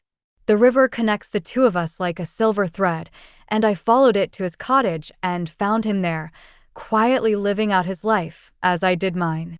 Drinking hope and sorrow, both of us full of wonderings about the other, and the life we might have shared had things been different between our two clans. How did you make the crossing into the west? He asked. How did my father make the crossing into the east? Is it one and the same way? Did you use the arena flowers? Mirren held Jack's gaze, and he saw the resistance within her, burning brighter than a flame. She didn't want to tell him. It went against every grain of her being to let this final secret loose. Mum, he pleaded. Mum, please. If you want to help these lasses return home, I need to know how to make the crossing. Mirren stood and walked away from him, but there was nowhere for her to retreat to. Jack slowly rose to his feet. It's not the flower, Mirren finally said, turning to regard him once more. It's the river. Your father discovered its secret by happenstance. One autumn night he was wounded and had an urgent need for assistance. He had lost quite a bit of blood and become disoriented. He was following the river and its current downstream, thinking it would lead him home. He was shocked when he realized that he stood in the east and that no alarm had been raised. He believed it must be the river, shielding his presence. He followed it to my lands and dared to knock upon my door, asking for my help. We soon realized it was not just the river but blood within the water that made it possible for him to cross unnoticed to meet with me. Jack remembered the night of the raid, how he had seen the Breccans ride along the river valley, undetected. The words of Reem of the Sea rang in his ears. Beware of blood in the water. Frey brushed the cows in the byre until she could hear her mum and brother. She couldn't make out the words, but their voices were rising, as if they were arguing. It made her anxious, and eventually she wandered to the backyard, her slingshot in hand. The sun was at last shining, breaking through the clouds. The light gilded the valley and the river, and Frey watched how the water sparkled as it flowed into the east. She knew she wasn't supposed to leave the yard, but she wanted to practice before Jack joined her. She slipped out the back gate and skipped down the hill to the riverbank. The currents were swollen from the rain, and she carefully drew stones from the water. Her target was still sitting in the grass, and Frey began to shoot. She missed the first 2 attempts, but made a hit on her third. Yes, she cried, bouncing on her toes. She decided she would shoot 3 more times before returning to the yard and hurried to fetch her stones. Frey didn't notice the man standing on the riverbank behind her, not until it was too late. She gasped and froze. The first thing she noticed was his blue plaid. He was a Breccan. The second thing she noticed was his drenched boots, as if he had been walking in the river, and his hand was bleeding. "You shouldn't be here," she said, taking a step back, heart pounding. "I know," he replied in a deep voice. "What's your name, lass?" Her throat narrowed. She felt her knees quaking, and she glanced up the hill, where she could just see the roof of her home. "What's your name?" the Breccan asked again. Alarmed, Frey realized he was closer to her, although it seemed like he had only taken 1 step. She looked at his long, blonde hair and wondered if this was the Breccan who had stood in the backyard before the raid. But then she realized this man was bigger, stronger than the one she had seen that night. "Frida," she said, taking a step back. "That's a lovely name," he said. "Would you like to visit the West, Frida?" Frey was truly afraid now. Her hands felt cold, and her heart was hammering so hard she could scarcely breathe. She didn't know why this Breccan was here, but she wished he would leave, or Jack would arrive. "I don't think so," Frey said, and made to bolt up the hill. The Breccan's speed was shocking. He caught her by the arm within seconds, then gently drew her to him. "Now listen to me, Frida," he said. "If you come peacefully, you won't be hurt. But I can't guarantee that if you fight me. So be a smart lass and come along." Frey gaped up at the stranger in horror, and then it hit her. Nothing she could say would change his mind. He was going to take her to the West, whether she wanted to go or not, and her panic surged. "Jack," she screamed, fighting to slip away. "Jack." She remembered her slingshot in her hand, the stone she held in the other. Frey whirled and hurled the rock at the Breccan's face. It smashed into his nose, and he grunted, releasing her. She took that slender moment to run again, thinking she was fast. She could outrun him. "Jack," she cried as the Breccan caught her again. He was no longer gentle. With one hand, he covered her mouth. With the other, he picked her up and began to carry her to the river. The world felt upside down. Frey flailed, kicking and biting his palm, but the Breccan wouldn't release her. Her terror was sharper than a knife, cutting her up from within. She could hear the water splashing as the Breccan carried her upstream. He slid a plaid over her eyes and a gag into her mouth. She dropped Jack's slingshot in the river. "Jack." Mirren's voice broke his reveries. She touched his arm. "Jack, what are you going to do with what I've told you?" She was afraid of what the clan would do to her. If the news came to light of her love for the enemy, it would destroy her life. It would destroy him and Frey. Jack swallowed, but it felt like his heart was in his throat when he whispered, "I'm not sure yet, Mum." He looked at Mirren, remembering Bane's words. "I can't tell you how I know this, but I was informed that you might know where the lasses are being held in the West." Mirren startled. "What?" I have no idea, Jack." Jack decided some tea would help them both get through this conversation. He needed to do something with his hands, and he thought about how to frame his next questions as the kettle boiled. He was pouring 2 cups of tea when he heard a faint shout. Did you hear that? He asked, setting the kettle down. Mirren fell quiet. No, what was it, Jack? He thought it might have been Frey, and a chill swept through him as he strode to the window, opening a shutter. He could see the cows in the byre, but his sister wasn't there. Maybe she was in the backyard. Jack began to head to the door when he heard it, clearer this time. Frey was screaming for him, and his blood went cold. He and Mirren both rushed to the garden, but there was no sign of Frey. Frey, he shouted, stomping through the vegetables. Frey! He was almost at the gate when movement in the valley caught his eye. Jack stopped, staring down at the river. Moray Breccan was carrying Frey upstream. Mirren emitted a shrill cry. Jack's heart melted, first in shock, then in terrible fury. He felt like he was a breath away from combusting into flames as he darted through the gate, his eyes fixed on Frey as she fought, kicking and flailing. Jack made it all of 3 steps before Moray saw him. The Breccan vanished upstream with impossible speed, into the shadows of the Aithwood, and Jack slid to a halt in the grass, stricken. He was weak and frail. He had no chance of catching Moray before he crossed the clan line with Frey. Not if Moray had consumed one of the Arena flowers. I can't defeat him in my own strength, Jack thought, grief and terror tangling in him, and then it occurred to him like a blinding light. He turned and rushed back into the garden, grasping Mirren's arm as she tried to dash past him. Find a strip of plaid, he ordered, dragging her into the house with him. What are you doing? She cried, nearly clawing his face. He has Frey. Let me go, Jack. Listen to me, he shouted, and Mirren startled. She fell quiet, staring at him. Take my plaid and tear it into strips and then meet me on the hill. I'll catch him, but you have to trust me, Mum.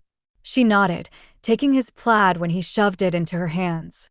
Its enchantment was completely gone now, and Jack strode across the room to pick up his harp. Half of the strings had broken, but half were still intact, albeit darkened with soot.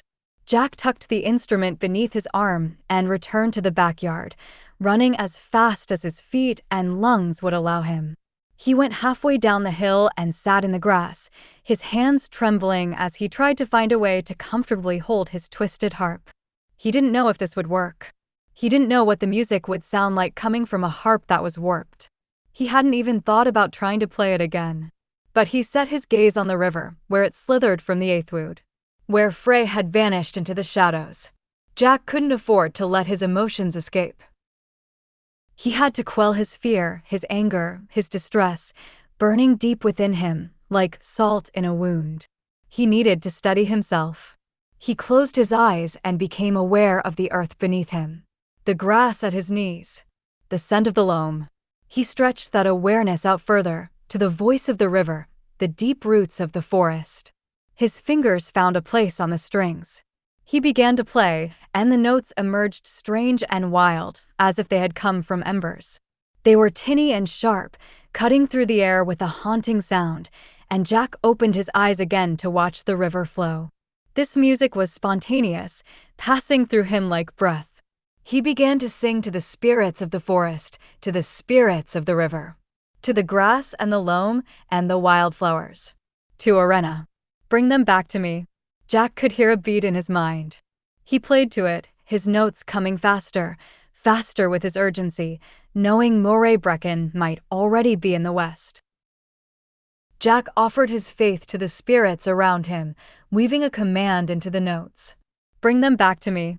He waited, his vision bent upon the distant sun-speckled rapids and arching branches. He gave his words to the essence of a red flower with gold-laced petals that grew on dry, heart-sick land. He sang to the power that had once invigorated him, when his eyes had been opened to see beyond his world. Bring them back to me. Jack could feel his strength ebbing. His hands were aching, his head throbbing. A trickle of blood emerged from his nose, coating his lips. He pushed himself to keep strumming, to keep singing, even though he feared he had nearly reached the end of himself and his abilities. His nails were splitting, the quicks bright with blood. But he pressed on through the pain and was rewarded with a glimmer of movement. Moray Breccan was returning, his face furrowed in confusion until he saw Jack singing on the hill. His bewilderment gave way to anger, but the power that had granted Moray the ability to move with speed and prowess was now dragging him to Jack. Jack didn't care to look at Moray's face. He looked at Frey, who was still fighting to get free. She was blindfolded, but Jack could see the gleam of her teeth as she kicked and clawed. He was moved by both pride and grief. He continued to play, his voice a raspy offering. The notes were slowing, like the final aspirations before death, but Moray was still tethered to the music. Even as it faded, he was beholden to its creator. The Breccan heir walked Frey up the hill. He was moving more and more slowly the closer he came to Jack, as if he were wading through honey. When he at last came to a stop at Jack's feet, the magic held him completely still. Only then did Jack rise. Mirren was beside him. He realized she had been beside him the entire time, and he met Moray's defiant gaze with a cold, deadly stare of his own. "Release my sister," he said. Moray loosened his hold on Frey. She was weeping now, hearing Jack's voice. "Come to me, Frey," he said, holding out his hand to her. Frey ripped off the blindfold and gag, leaping toward her brother. He could feel how she trembled, and he held her close to his side before Mirren embraced her. Moray snickered, glancing over Jack. "You never said you were a bard." "You never asked," Jack replied. There were many things Jack needed to know. The questions were like a flood within him, and he wanted Moray Breccan to answer every single one. That is, if Jack didn't murder him. The temptation was keen, pounding in his skull as Moray continued to stare at him, unrepentant. The Breccan was opening his mouth, beginning to say Adaira's name. Jack snapped. Reality began to overtake him, and he bared his teeth and swung the corner of his harp. It caught Moray in the side of his head. Down he went into the grass, limp and pale. Blood began to pool in Moray's golden hair. Jack stared at the Breccan for a moment, wondering if he had just killed the heir of the West. "Jack." Mirren sounded hesitant. "Bind his wrists, Mum," Jack said. His strength was waning. He could no longer stand and slowly sank to his knees. "We need to take him inside, tie him to a chair." His hands were tingling, going numb. Jack's harp tumbled to the ground. "Call for Adaira." It was his last request before he was captured by exhaustion. Jack sprawled face down in the grass next to Moray Breccan. His enemy. His laird by half. Chapter 25. Sidra was walking along the western road on the way to visit a patient when she heard Mirren's voice on the wind. She was calling for Adaira, and she sounded desperate. Concerned, Sidra quickened her pace, heading in the direction of Mirren's croft. She veered from the road and trusted the hills, year in her shadow. The land shifted for her, folding kilometers and flattening craggy slopes, urging her forward through deer trails in the heather. She was anxious when she reached Mirren's gate. By appearances, everything seemed well, and Sidra approached the front door. "Mirren? Frey?" She knocked and waited. Sweat was beginning to seep through her dress when Sidra decided to open the door. "Hello." She ordered Yer to wait for her in the yard and stepped inside the cottage. It was empty and dimly lit, all of the shutters latched save for one. The back door was cracked open, inviting a stream of morning light. Sidra set down her basket of herbs and slowly walked to it. She stepped onto the rear stoop and was amazed to find Mirren and Frey attempting to drag a body through the garden. Sidra didn't know what shocked her more, the blue plaid on the man, how his hands were bound, or the blood on Mirren's dress as she struggled to haul him to the house. Mirren has killed a Breccan, Sidra thought, mouth agape. And she's trying to hide the body. "Mum," Frey cried, pointing at Sidra. Mirren whirled, tense until she recognized the healer. "Bless spirits. Can you help us, Sidra?" Sidra didn't hesitate. She stepped forward, the ground soft beneath her boots. "Yes." "Where are we taking him?" "Inside," Mirren panted. Her face was ruddy, and stray hairs were escaping her braid. "Are you wounded, Mirren?" Sidra asked, glancing again at the blood on the weaver's skirts. "No, it's his blood." Is he dead, Sidra?" Sidra knelt and quickly glanced over him. A head wound, which looked far worse than it was. One of his palms bore a shallow, intentional slice. She checked his pulse. It was slow but strong. "He's alive," she said, moving to take hold of his ankles. "He'll most likely wake soon." "Frey," Mirren said, clearing her throat. "Will you run inside and clear a space in the common room? Set out one of the kitchen chairs. And close the shutter." Frey nodded and dashed to obey. A strange feeling began to creep over Sidra. She paused, staring at the Breccan's boot. "Is this him?" She didn't know where the query came from, but it made her stomach clench. She was wearing the green plaid Torin had commissioned for her, and she felt safe beneath its enchantment. But her chest began to ache. "Sidra?" Mirren gently asked, breaking her strange reverie. Sidra hurried to lift the man's feet as Mirren heaved his upper body, and together they painstakingly carried him into the house and to the chair Frey had arranged. It took a bit of shuffling to get him seated upright. He was backbreakingly heavy, and Sidra was sore for breath by the time she and Mirren had removed his plaid and weapons. "Will you bind his ankles to the chair?" Mirren asked, handing her 2 strips of plaid. "As tight as you can." Sidra nodded. "What happened?" Mirren paused, laying her hand on her forehead. "Jack is unwell. I had to leave him on the hill, and I need to keep the Breccan under watch until Adaira arrives. Do you mind going to Jack and seeing if there's anything you can do to heal him?" "Yes," Sidra said, her heart racing. She grabbed her basket and returned to the back garden, following the path Mirren and Frey had made dragging the Breccan. She saw Jack lying in the grass, and her fears rose. Every horrible thought was blooming in her mind. A Breccan must have crossed, and Jack had fought him, and was now critically wounded, and Sidra prepared herself as she knelt in the grass and turned him over. He had been lying on his harp. The instrument was crooked and burned, as if it had been held over a fire, and he groaned as he settled on his back. "Adaira," he croaked, opening his eyes a sliver. Sidra touched his brow. "No, it's me." "Sidra, can you tell me what happened, Jack?" She prepared a cloth to wipe the dried blood from his face and fingers. His nails were broken and jagged at the edges. That's when she knew it hadn't been a fight, but magic that had done this to him. "The music's cost was more than I could pay," he said, wincing as she cleaned his nails. "It's the same as before. I'm just exhausted." "Jack." "Yes, I know," he said. "Don't scold me, Sidra." Sidra held her tongue and worked quickly, full of questions. She made herself focus on the most pressing matter, which was healing Jack. But other thoughts were simmering. "Can you give me something that will make me hale?" Jack said. He had opened his eyes fully now, watching Sidra prepare his tonic. She paused, glancing at him. "I need to appear strong for Adaira," he explained. "Give me your most potent tonic."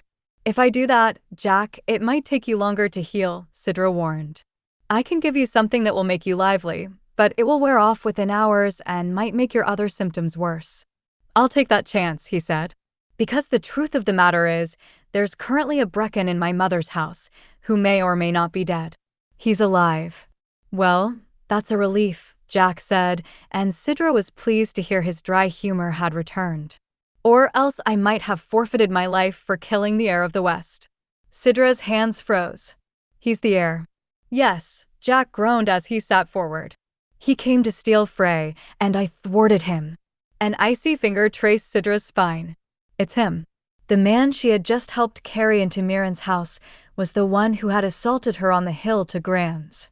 Who had stolen Maisie. "Sidra," Jack said, concerned. She didn't know how long she had been sitting beside him, lost in an eddy of thought. Jack was frowning, watching her closely. "Moray was the one who attacked you that night," he whispered. She hesitated, but nodded. "That bastard," Jack said. Sidra focused on her herbs, preparing one of the brews she had created for the guard to keep them sharp and aware during long nights. "Here, Jack. This will help with your exhaustion and a few of your aches and pains." He accepted the cup and drank. They sat together in the grass, silent for a few moments. Sidra was trying to decide what to do, whether she wanted to speak to Moray or not, let alone look him in the face, and Jack was waiting for the tonic to take full effect. Then Sidra noticed that some color had returned to his countenance, although he was still remarkably pale, and his eyes looked brighter. She was gathering her supplies together when she heard footsteps approaching. Sidra and Jack both turned to see Frey running to them. "Jack," she panted, slowing to a walk. "What's happened, Frey?" Jack said, reaching for her. He wobbled for a spell, but only Sidra noticed. Frey sighed, visibly relieved to see him better. She looked up at him before glancing at Sidra and said, "Mum sent me." The Breccans awake. Adaira should have known that on the day Torin regained his voice, all hell would break loose. She and her cousin were poring over maps and plans for the rescue crossing when Robin interrupted them with a message. "I've heard your name on the wind, Laird," the young guard said. It sounded like Mirren's voice. Adaira paused, leaning on her father's desk. Her heart dropped. If Mirren was summoning her instead of Jack, that meant something must have gone awry. It seemed like every passing day meant such a fate, and Adaira wondered when life would feel calm and predictable again. She and Torin rode to the Weaver's Croft with a small retinue of guards. She had no idea what to expect, but it wasn't to find Moray Breccan bound to a chair in the center of the room, gagged and blindfolded, with dried blood in his hair.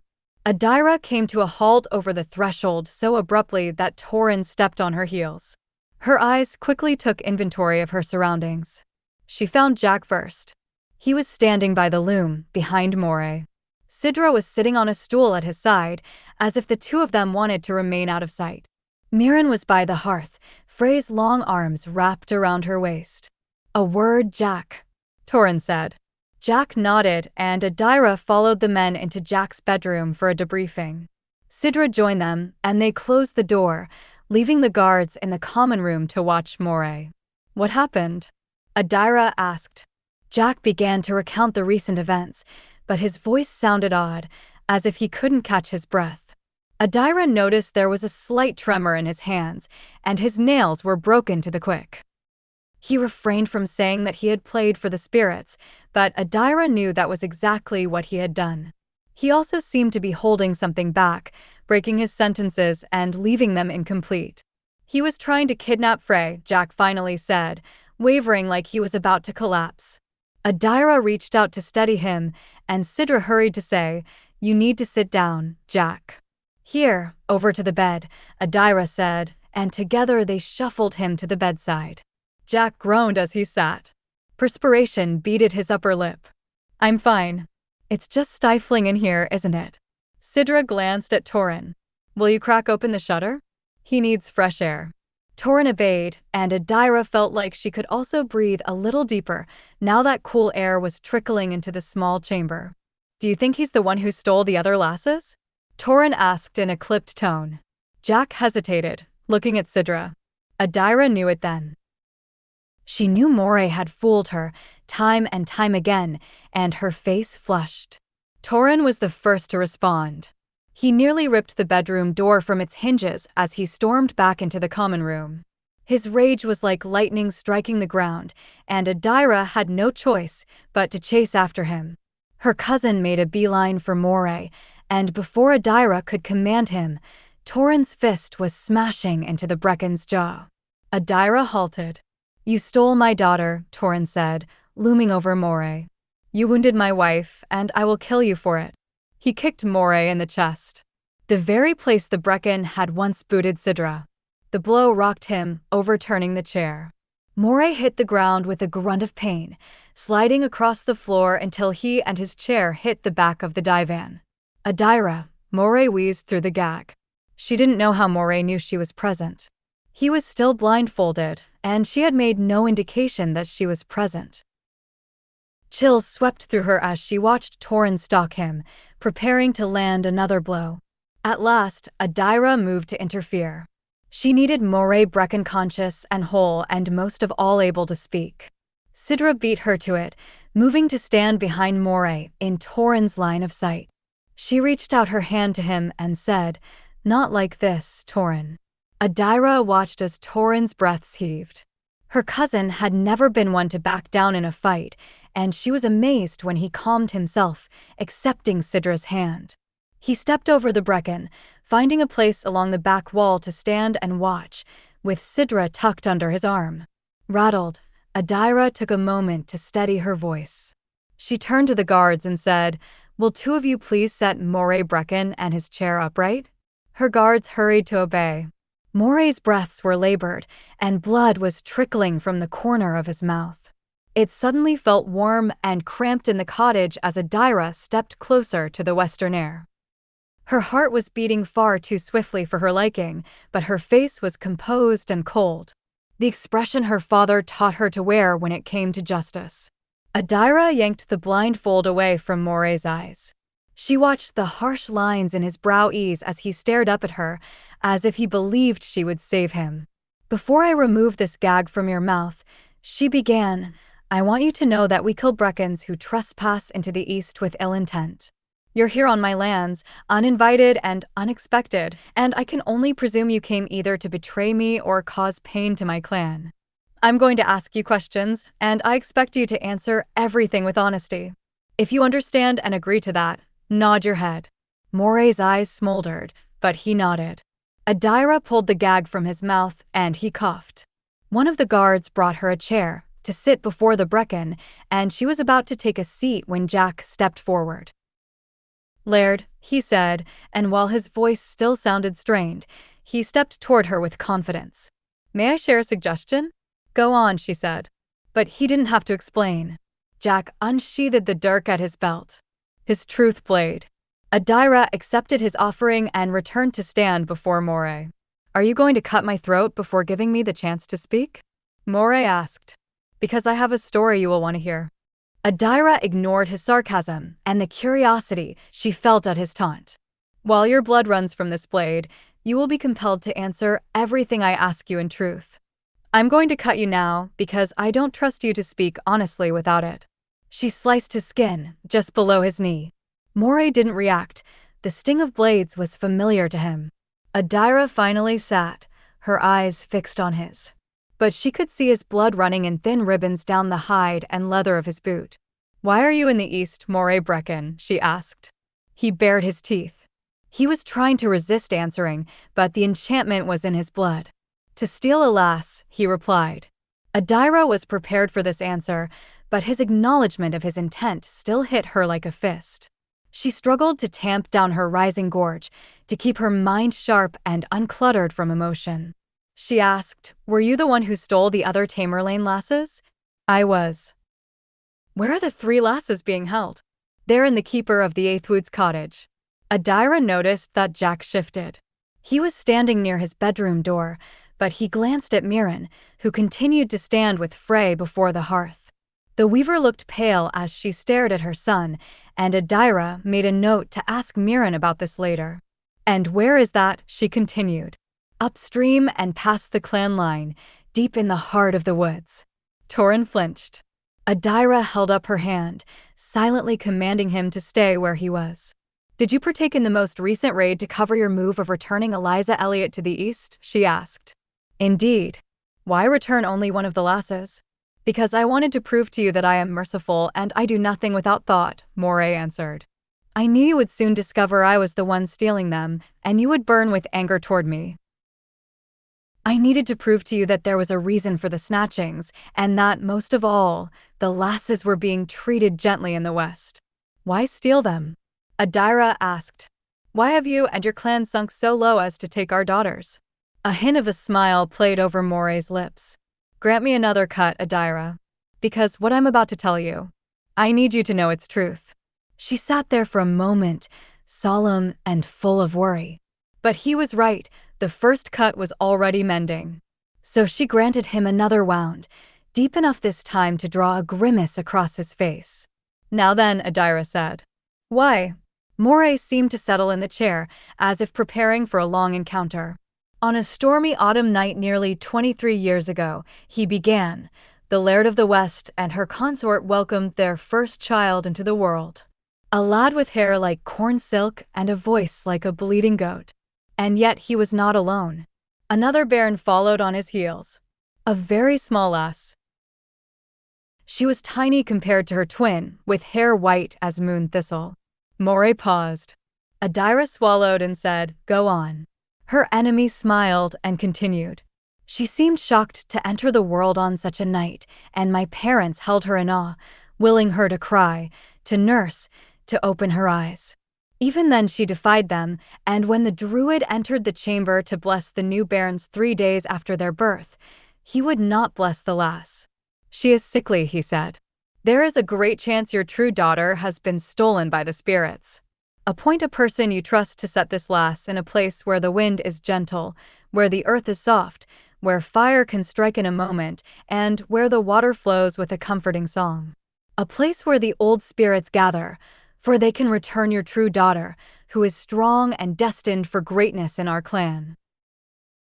My parents consulted with each other, and they both concluded there was one person they trusted to exchange their daughter, the keeper of the eighth wood. The keeper of the eighth wood was a good man, one who lived in solitude in the wood. He was a watchman and loyal to the clan, and he knew of a place where the folk of earth, air, fire, and water gathered. He took Cora, my sister, from my parents and carried her deep into the wood. He was given orders to lay her in a place where the spirits would find her and then to leave her there. If he was present, the spirits wouldn't manifest to switch the children. So the keeper found a blanket of moss near a river, in the heart of the forest where the wind blew through the boughs and fire could rise and burn at a moment's notice. And he left my sister there. For almost my entire life, I believed what the keeper told my parents about that day. He left my sister on the moss to be taken. But when he returned hours later, Cora was gone, and there was no bairn for him to carry back to my parents. For years my family and my clan believed what he told us. One of the folk of the wind took my sister into their kingdom and raised her there, knowing she would not survive the mortal realm. And we found painful peace in the thought, and we bowed to the wind, believing she was within it. But secrets refuse to stay buried on the isle. They have an uncanny way of rising, and they are vengeful. I had grown suspicious of the keeper over the years. His loyalty seemed to waver at times. He protested the raids and refused to let us ride through the eighth wood when we conducted them. I decided to watch him closely. It took a few years, but I finally caught him on the clan line, returning to the west. He had been walking the east without detection, and I wanted to know how he had accomplished such a feat. It took me months to wear him down, to break his stubbornness. In the end, he confessed and gave me his full allegiance in order to preserve his life. And the story he had once given about my sister's disappearance? It had been a lie. This is what truly happened. On the day he left Cora on the moss, he walked away from her, as he had been ordered to do. But where she had been silent before, her cries now echoed through the forest, and they drew him back to her. He stood a safe distance away, so as not to interfere with the folk, and watched as the day began to fade into evening. It was bitterly cold, and the spirits refused to come and claim her.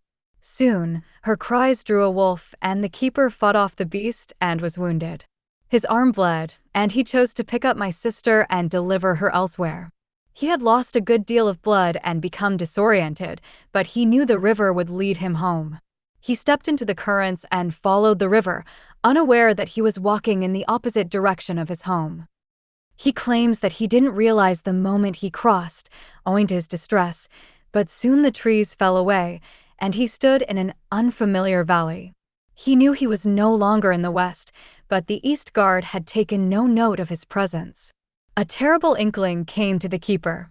Which Tamerlaine he first gave my sister up to, I don't know, for he would never say their name. But I believe they live near the clan line, and that is how the East committed the worst of crimes.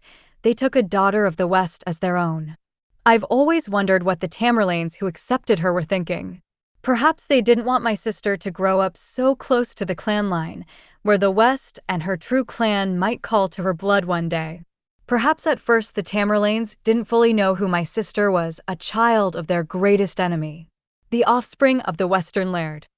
The keeper wouldn't tell me, but when I asked him where Cora now lived in the East, he only smiled and said, "The Breccan druid once said she was destined for greatness in the West, but he must have misread the stars." I doubted him at first.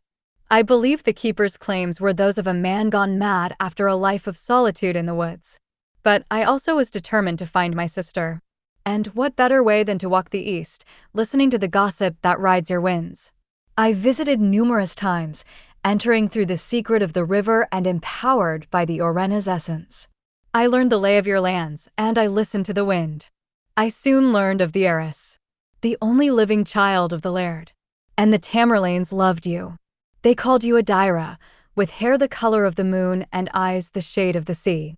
And I knew it was you, Cora. Enough. Torrhen's voice cut through the chamber. Enough with this dribble. With your lies and your cunning, Breccan. Silence him, cousin. Adaira sat like stone, watching Moray's blood continue to spill from his wound and pool on the floor at his feet. Her breaths felt shallow, and her heart was beating against her ribs.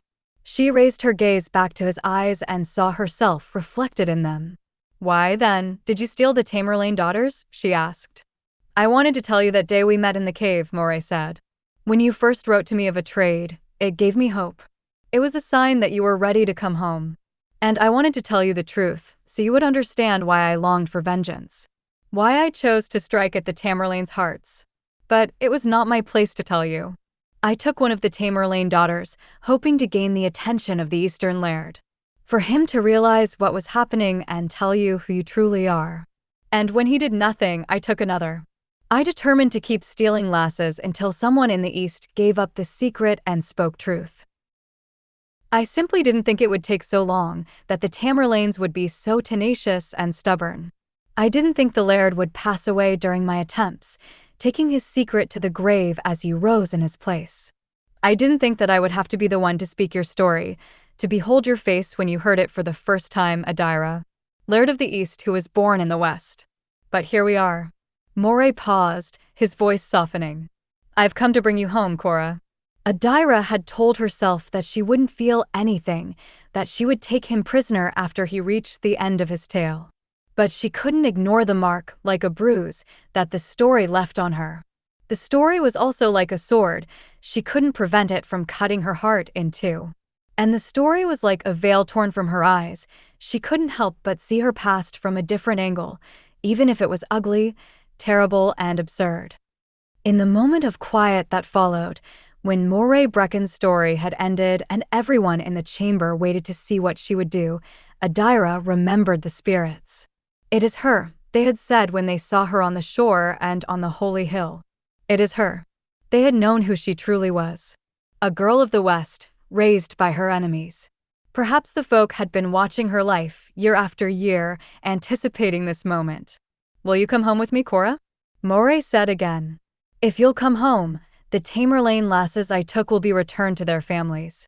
Just as you were cared for in the East, we have cared for the lasses in the West. Come, sister. A better life awaits you with the people you belong to. Let this exchange be made without bloodshed. Torrhen approached the back of Moray's chair. He didn't wait for Adaira's command. He gagged the Breccan with a hard jerk, and Moray winced. But the silence was worse than the noise. For now Adaira could feel the full weight of everyone looking at her. Mirren and Frey, Sidra and Torrhen, her guards, Moray, Jack. She didn't know what to do. She didn't know if she should acknowledge Moray's claims or sneer at them. Adaira rose. Torrhen, escort our prisoner to the dungeons of Sloane, she said. She stood aside as Torrhen blindfolded Moray again and loosened the bindings that had kept him strapped in the chair. The guards surrounded and dragged him from Mirren's cottage to the yard, where the horses were waiting. Adaira followed, preparing to ride with them. She didn't want to look at Torrhen or Sidra or Jack. She didn't want to see the doubt and the suspicion in their eyes, didn't want to know how this revelation of her blood would change their opinion of her. Adaira, Jack whispered. She felt him take a gentle hold of her arm, turning her toward him. Where are you going? She stared at Jack's chest. She couldn't tell if he was wearing his half-coin. In fact, she had never seen it around his neck, wondering if it merely hid beneath his tunic or if he chose not to don it. It didn't matter. She realized she would need to break their hand fast. Jack had inadvertently bound himself to a Breccan. The truth was slowly eating through her, as if her past and her soul were a feast to ravage. Her mind reeled with the list of things she needed to do, should do, but her primary focus was getting Moray secure in the holding. "I'm escorting the prisoner with Torin," she said in a flat tone. "Then let me come with you," Jack said. She didn't want him beside her. She wanted a moment alone, to weep and rage in privacy, to sink into the pain of realizing her entire life had been a lie. "Stay here with your mum and sister," Adaira said, licking her lips. She felt parched, cracked to her bones. "You should be with them after what happened this morning, and you need to rest. The worst of this is far from over." She mounted her horse and gathered the reins.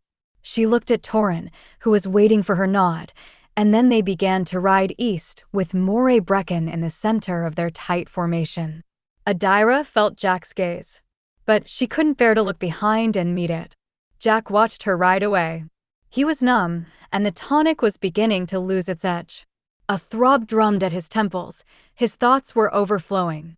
He didn't know what to do, but he knew he wanted to be with Adaira. He dragged his hands over his face, breathing into his palms as he considered chasing after her on foot. "Jack." He turned when Sidra's soft voice broke his thoughts. She was standing in the yard behind him, her dark brows slanted in concern. "I think your mum might be in a bit of shock. I set a kettle on the fire to boil and left a calming brew of tea, but I think you should sit with her until the worst passes." He hadn't even been thinking about the impact of Moray's confession on his mother. His mind had been wholly consumed by Adaira. "Yes, of course," he said, and hurried back inside. The light was still dim, but he could see Mirren sitting on the floor before the hearth, as if her knees had become disjointed. Frey was fluttering around her, trying to get her up. "Jack," his sister cried. "Something's wrong with Mum." "It's all right," Frey, Jack said. He gently eased Mirren up and into a chair. He glanced at Sidra, uncertain. The healer reached for Frey's hand and smiled. "Frey, would you like to come to work with me today? I have 2 patients I need to see, not far from here. You can help me with the herbs, and then we can bring some food back for Jack and your mum." The fear in Frey's face turned into awe. "Could I really, Sidra?" "Yes, I would love to have you accompany me. That is, if your mum and brother agree." Jack looked at Mirren. Her face was pale, her eyes glazed. He didn't think she'd heard a word Sidra had said. "Yes," he replied, forcing a smile. "I think that sounds nice, Frey. Fetch your plaid." Frey darted into the bedroom. Jack sagged in relief. "I don't know how to thank you," he said as Sidra set 2 more vials in his hands. "There's no need to. These are for you.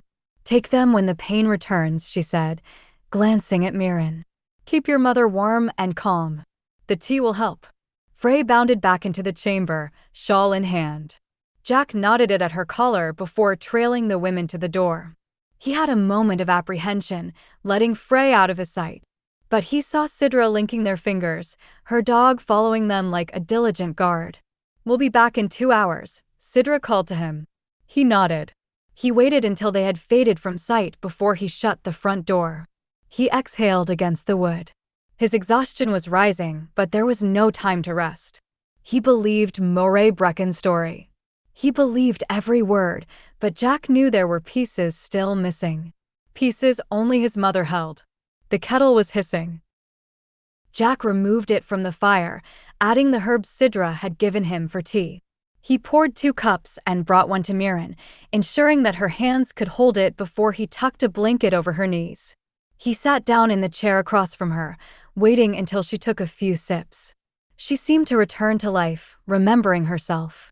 The color gradually blossomed on her cheeks, and he sighed in relief.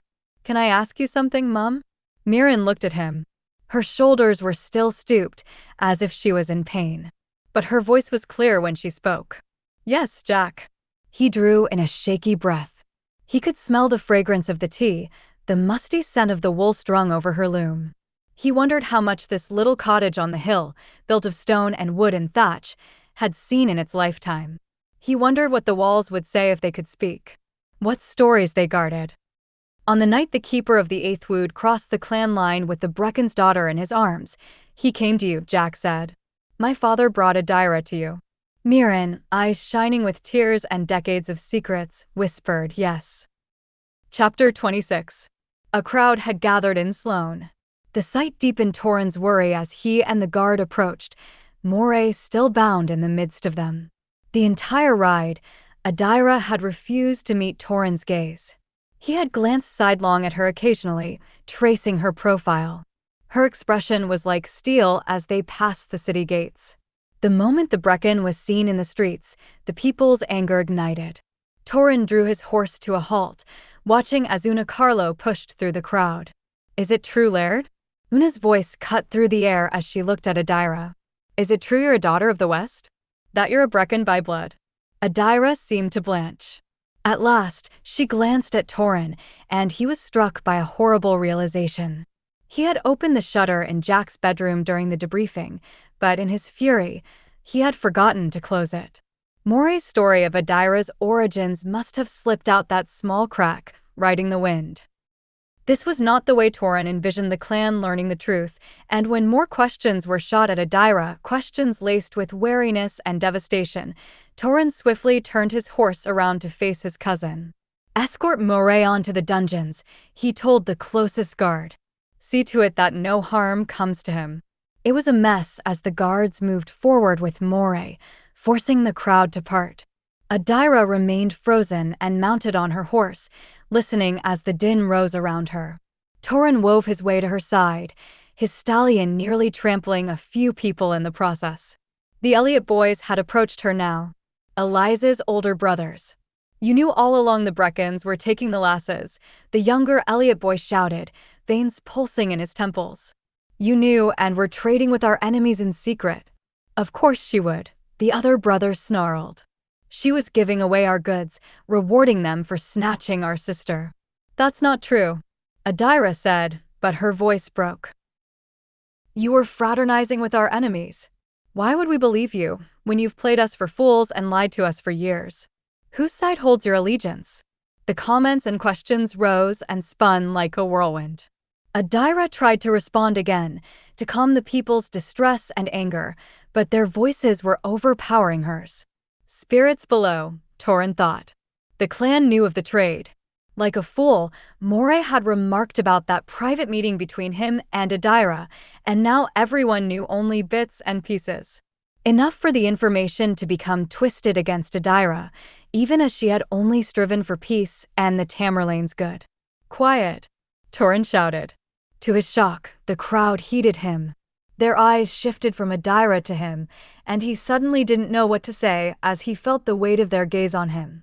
"We have a culprit in custody for the kidnappings," Torin continued, "which he committed on his own, without Adaira's knowledge or assistance." "But what of the illegal trade she was partaking in?" And Elliot shouted. "What of justice for our sister? For the other girls still missing?"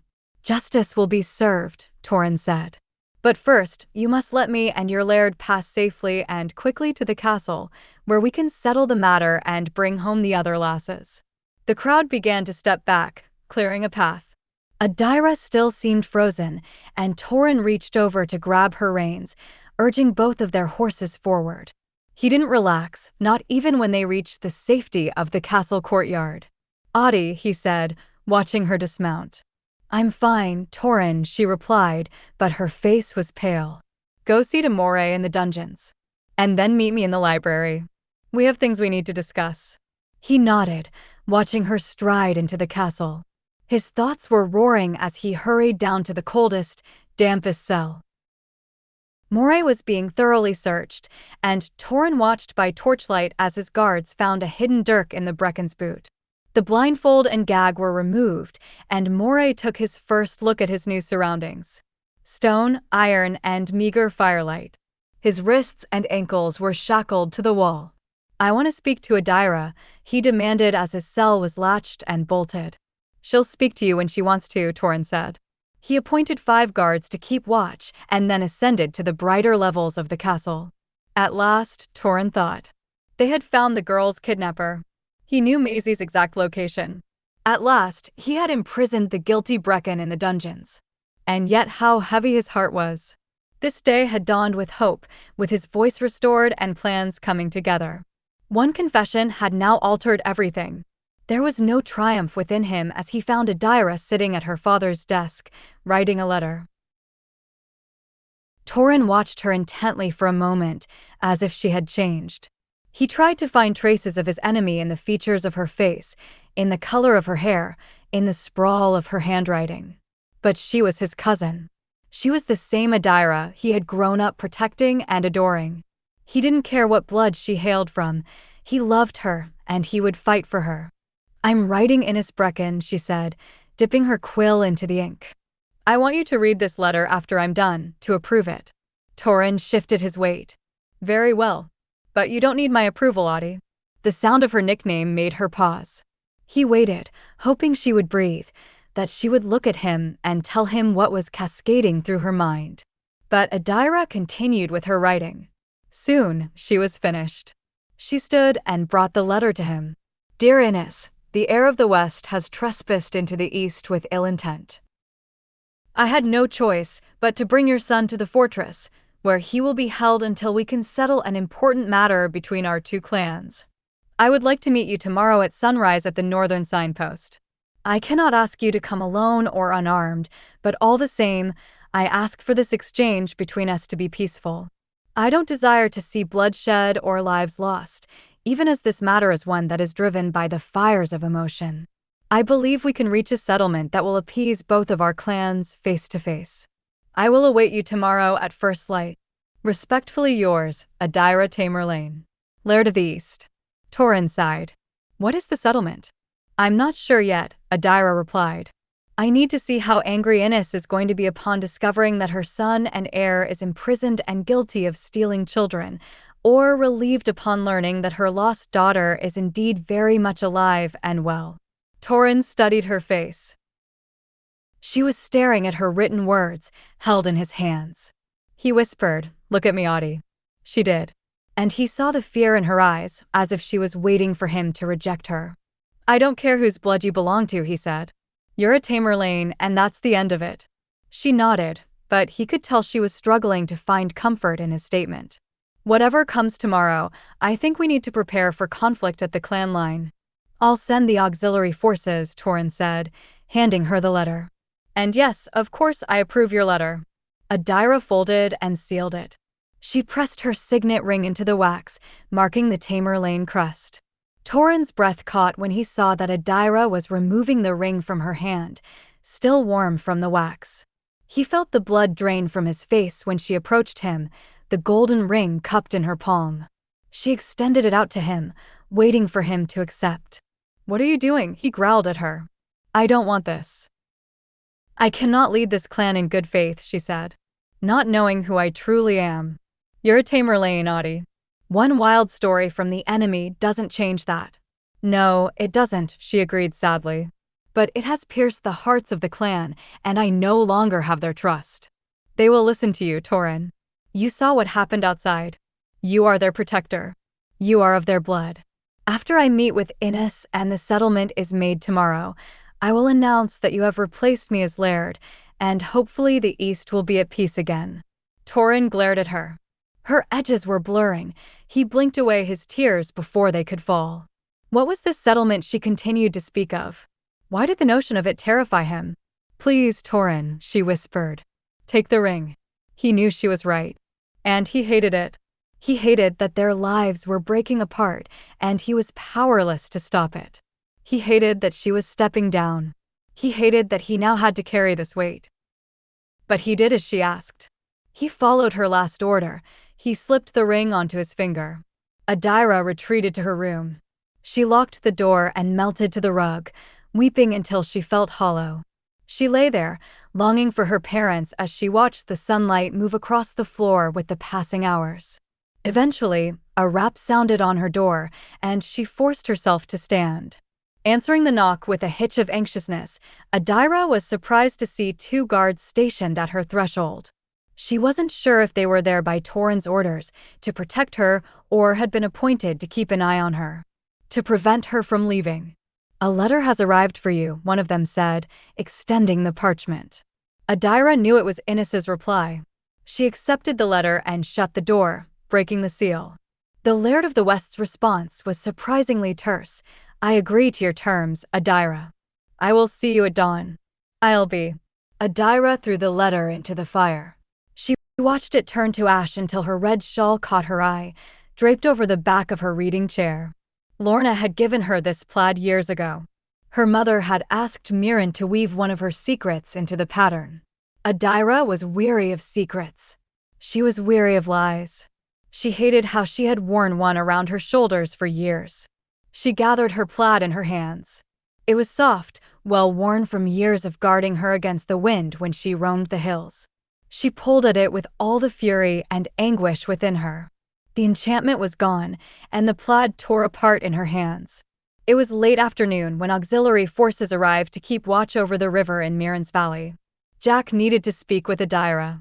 He left his mother and Frey under the protection of the East Guard and walked the hills to Sloane, slowly, as his body still felt weak.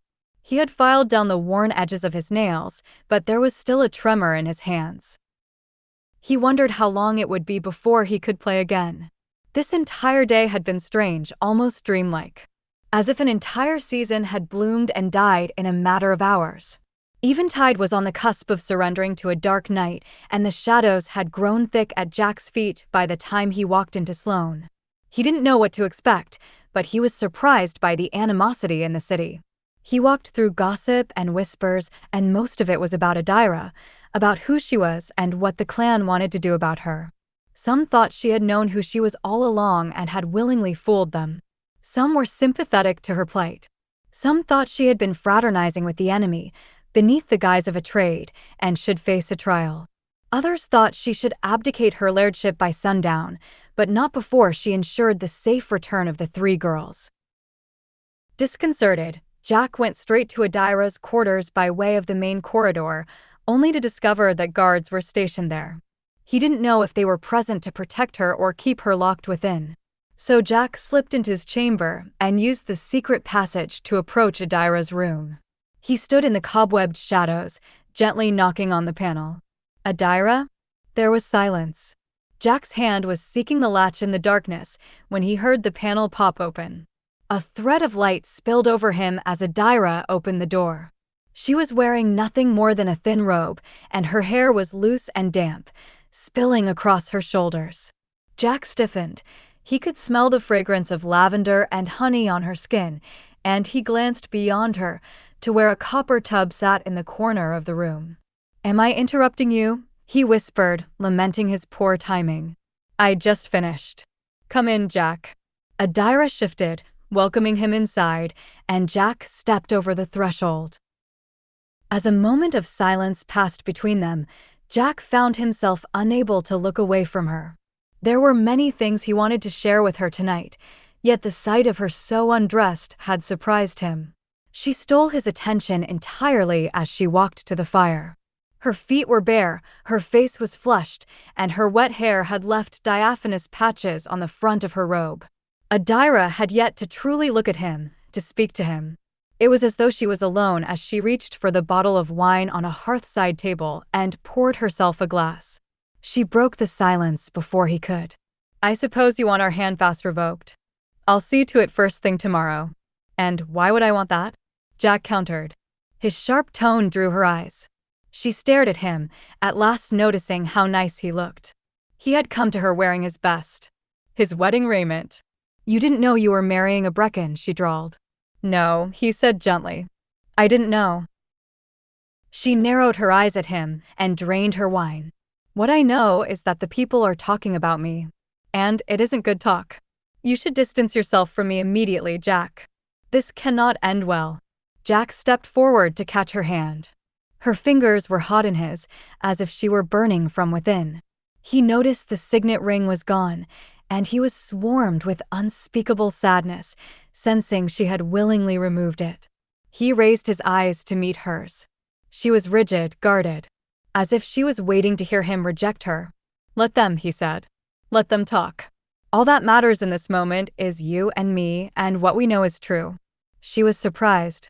He watched her remember, the memory flickering across her face. She had once said similar words to him, on the night she had bent a knee and proposed. "You're scaring me, Jack. Have I smiled too much then?" That drew a slight grin from her. But it swiftly faded. "Your reaction to this revelation, you should revile me. You should call me your enemy. You shouldn't want to hold my hand." He only laced his fingers with hers, tugging her closer to him. Do you think it matters to me where you were born, Adaira? It should. Would it matter to you if I had been born in the West? She sighed. Maybe once, long ago, I would have cared. But I've changed in a way I hardly recognize. I don't know who I am anymore. Jack traced her cheek, tilting her chin up so she would look at him. There are pieces missing from Breccan's story. Vital pieces that I want you to know. She was silent, expectant, waiting for him to speak. The keeper of the eighth wood could have returned you to your blood parents that fateful night, Jack began. But to do so would mean he had broken a law, because he was given an order not to bring you back. He feared his life would be forfeit, as would yours. He found the river and stepped into it, disoriented from bleeding as he was, with you in his arms. He was going to take you home with him, to think about what he should do. The tree boughs danced above him, and the water guided him downstream, and it would seem all the spirits, even the stars that burned distantly in the sky, were leading him to the east. When he made the crossing, he stood in a valley and looked upward and saw a cottage on a hill, the firelight seeping through the shutters.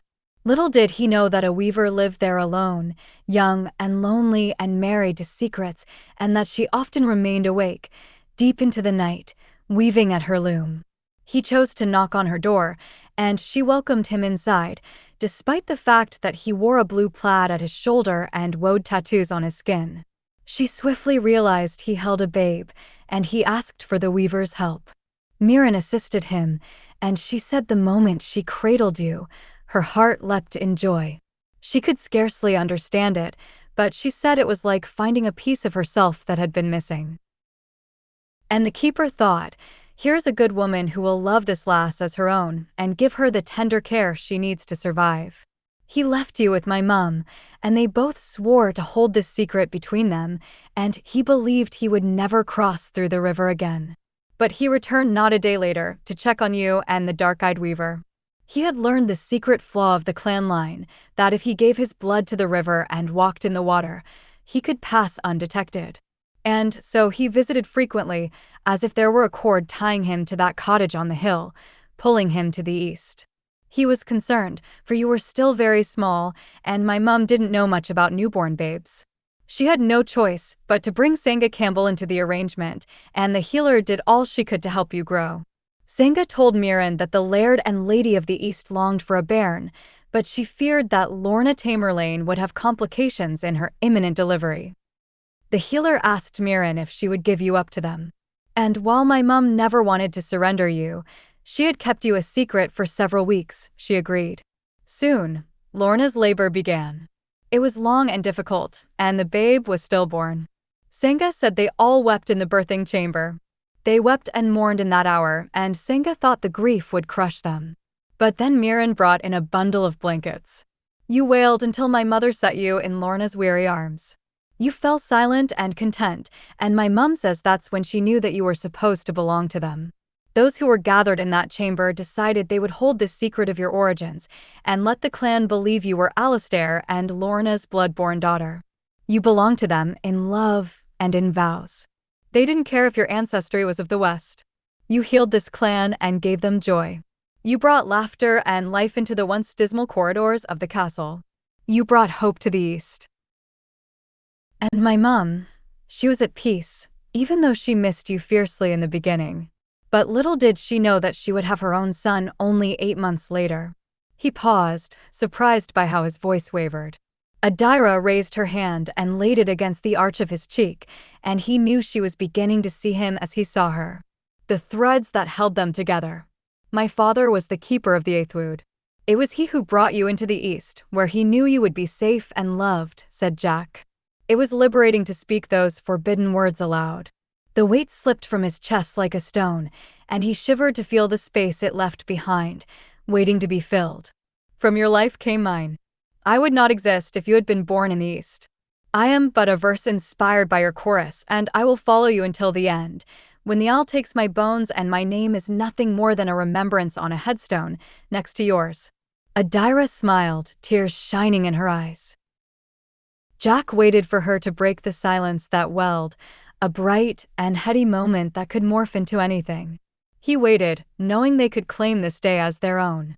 Fully and unapologetically, with all of its blood, agony, and windswept secrets. The wounds and the scars and the uncertainty of the future. "Jack," she said at last, drawing him into her embrace. Jack breathed her in, hiding his face in the soft, quicksilver waves of her hair.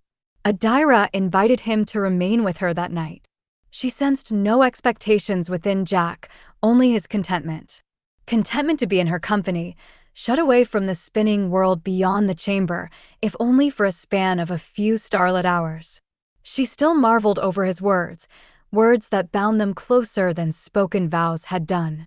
She opened one of the windows, welcoming a warm summer night into the chamber. For a moment, she could fool herself. Gazing out over the darkened aisle, she believed her father still lived, that he could be found in the library by the fire, her mother close beside him with her harp, plucking a waterfall of notes. For a moment, she was Adaira Tamerlaine, and she had always belonged to the East. But the imagining faded into ash when she realized she didn't want such a life anymore. She wanted the truth. She wanted to feel it brush against her skin, wanted to claim it with her hands. She wanted honesty, even if it felt like claws raking across her soul. When she turned around, Jack was watching her. A sultry breeze slipped into the chamber, stirring Adaira's long, unbound hair. "It feels strange," she whispered, "to not know which side I belong to." "You belong to both," he replied. "You are the East as you are the West. You are mine as I am yours." She walked to meet him in the heart of the room, where the shadows danced on the floor. Jack eased the knot holding her robe. His deft hand slipped beneath it, touching her faintly at first, reverence in his eyes. His thumb left a trail of gooseflesh on her skin. And then he kissed her with an intensity that shook all holiness from her, sparking a passion she had been longing for, and she knew she had found her match in him as they edged toward the bed. They followed an urgent beat at first, one punctuated with gasps and shed garments and their names tangling together, as if time would expire on them. But then Jack drew slightly away so he could fully behold her on the bed beneath him, his hand fanning over her ribs. His half of the coin caught the light, hanging from a long chain about his neck. "Whatever comes in the days ahead, I am with you," he said. "If you want to go to the mainland, I will take you there. If you want to remain in the East, so will I. And if you want to venture into the West, let me be at your side." She could hardly find the breath to speak. She nodded, and Jack kissed her palm, the cold scar from his truth blade. He slowed their pace, as if he wanted to savor each moment of their joining. His gaze lingered on hers as he found a new rhythm between them, a song they could lose themselves within, and Adaira felt as if he were drawing music from her bones. The candles burned down into wax remnants, the fire crackled into blue embers. Soon it was just the constellations, the moon, and a gentle wind blowing through the window. The wings of a western spirit. Adaira and Jack, wholly consumed and gleaming, fell asleep entwined in her sheets. Chapter 27. Frey was dreaming of the river. She was standing in it, uncertain if she should follow the water downstream or go against the current to reach home. She saw Moray in the distance, walking toward her. "Come with me, Frida," he said, and her heart beat with fear. She turned to run, but the water made her slow, and she knew he was going to catch her. "Frey," he growled. She was afraid to look over her shoulder. His voice was changing, though. It sounded strange when he spoke again, and she realized the dream was breaking. "Frey? Frey, wake up." She startled, opening her eyes to find Mirren hovering above her. It was dark, and for a moment Frey was confused. But then she heard the noise beyond the shutters, beyond the walls of their home. The clash of swords, shouts, and grunts. Horses whinnying, the thump of hooves on the ground. Sounds of pain and fury. "Mum?"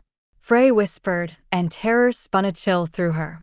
"Mum," Shamiran said, stroking Frey's hair. "Remember the rules?" She took Frey's hand and drew her from the bed. Mirren had laid Frey's enchanted plaid on the bench, and the sword was already belted to her waist, as if she had been ready for this night. Frey waited as her mother knotted the plaid over her chest, to protect her heart. Without a word, Mirren led her into the common room, to the corner by the hearth, where the fire flickered. Frey sat first, and then her mother unsheathed the sword and settled in front of her like a shield. This is nothing more than a dream, Frey thought, leaning into Mirren's back. But over her mother's shoulder, she could dimly see the chamber, the shadows and the firelight that fought each other. The violent sounds grew louder, closer, and Frey began to cry. "We are safe here," Frey, Mirren said, but her voice was hoarse, and there was fear buried within it. "Don't cry, my love. We are strong, we are brave. And this will be over soon." Frey wanted to believe her. But her thoughts became a roar, and all she could think was, "This is just a dream. Wake up! Wake up!" The back door blew open. The Breccan warriors spilled into the house like a flood, their blue plaids the color of the sky just before dawn. Frey clung to Mirren and watched as they searched the house. They took note of Frey and her mother in the corner, the sword in Mirren's hands, but the Breccans didn't approach them. Frey recognized Captain Torin stepping into the house, blood streaming down his face.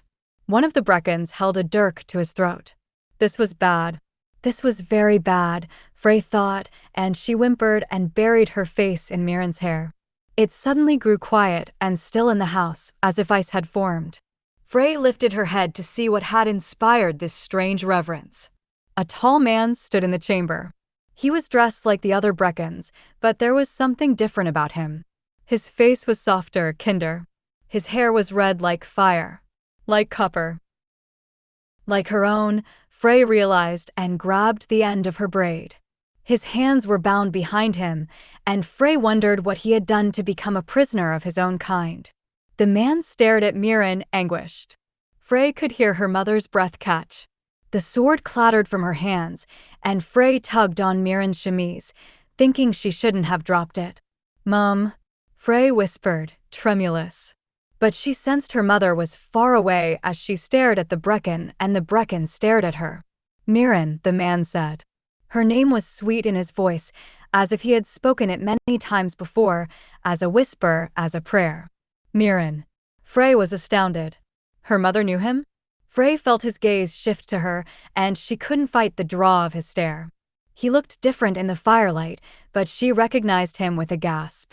He had stood in the yard weeks ago. It had been him she had seen, the man who had visited the garden with his horse, staring at the cottage by starlight. He began to weep as he looked at Frey. Deep, broken sounds emerged from him. They made Frey's tears surge again, and she didn't know why it felt like someone had punched her.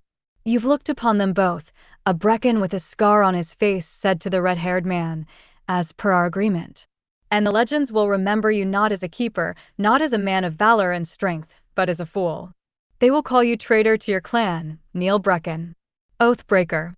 He motioned to the men gathered around him. "Now take him back and lock him in the keep." 3 Breccan warriors surrounded the weeping man. They drew him away, and before Frey could wipe the blurriness from her eyes, he was gone, dragged from the house. Gone, as if he had never been. Mirren flinched, as though she wanted to follow him. She began to lean forward, her hands reaching outward, her breaths turning fast and shallow. Frey's terror swarmed. She clung to her mother's arm, holding her back. The Breccan with the scar on his face began to walk around the chamber. He studied Mirren's loom, running his grimy fingers over it. He studied the dried wildflower chain hanging from the hearth. His eyes then settled on Mirren and Frey, and he smiled. "This house will do just fine for the exchange. The winds work here as they do in the west, don't they? Tell the captain to summon Cora. Or should I call her Adaira for now?" Torin was hauled up to his feet and dragged out the front door into the garden. Frey hunched in her corner, holding tightly to Mirren as she cried. She was frightened until she thought of Adaira, and she wiped away her tears and her runny nose. She had heard the mean Breccan story yesterday when he had been bound to the chair. She had heard every word, even though she struggled to fully understand what it meant. But there was one thing that Frey did know, and it settled over her like a warm plaid. Adaira would come. Adaira would save them. Torin stood in Mirren's garden, a blade shining at his throat. "Summon her," the Breccan ordered. Torin couldn't form a coherent thought. Blood continued to drip from his beard, and he felt dazed. They had arrived so swiftly by river. The Breccans had overcome him and his guards with hardly any effort. And even though he had been prepared for the worst, for the Breccans to descend in their customary way, Torin had been bested. The defeat spread through him like a disease, softening him from the inside out. He could hardly stand upright.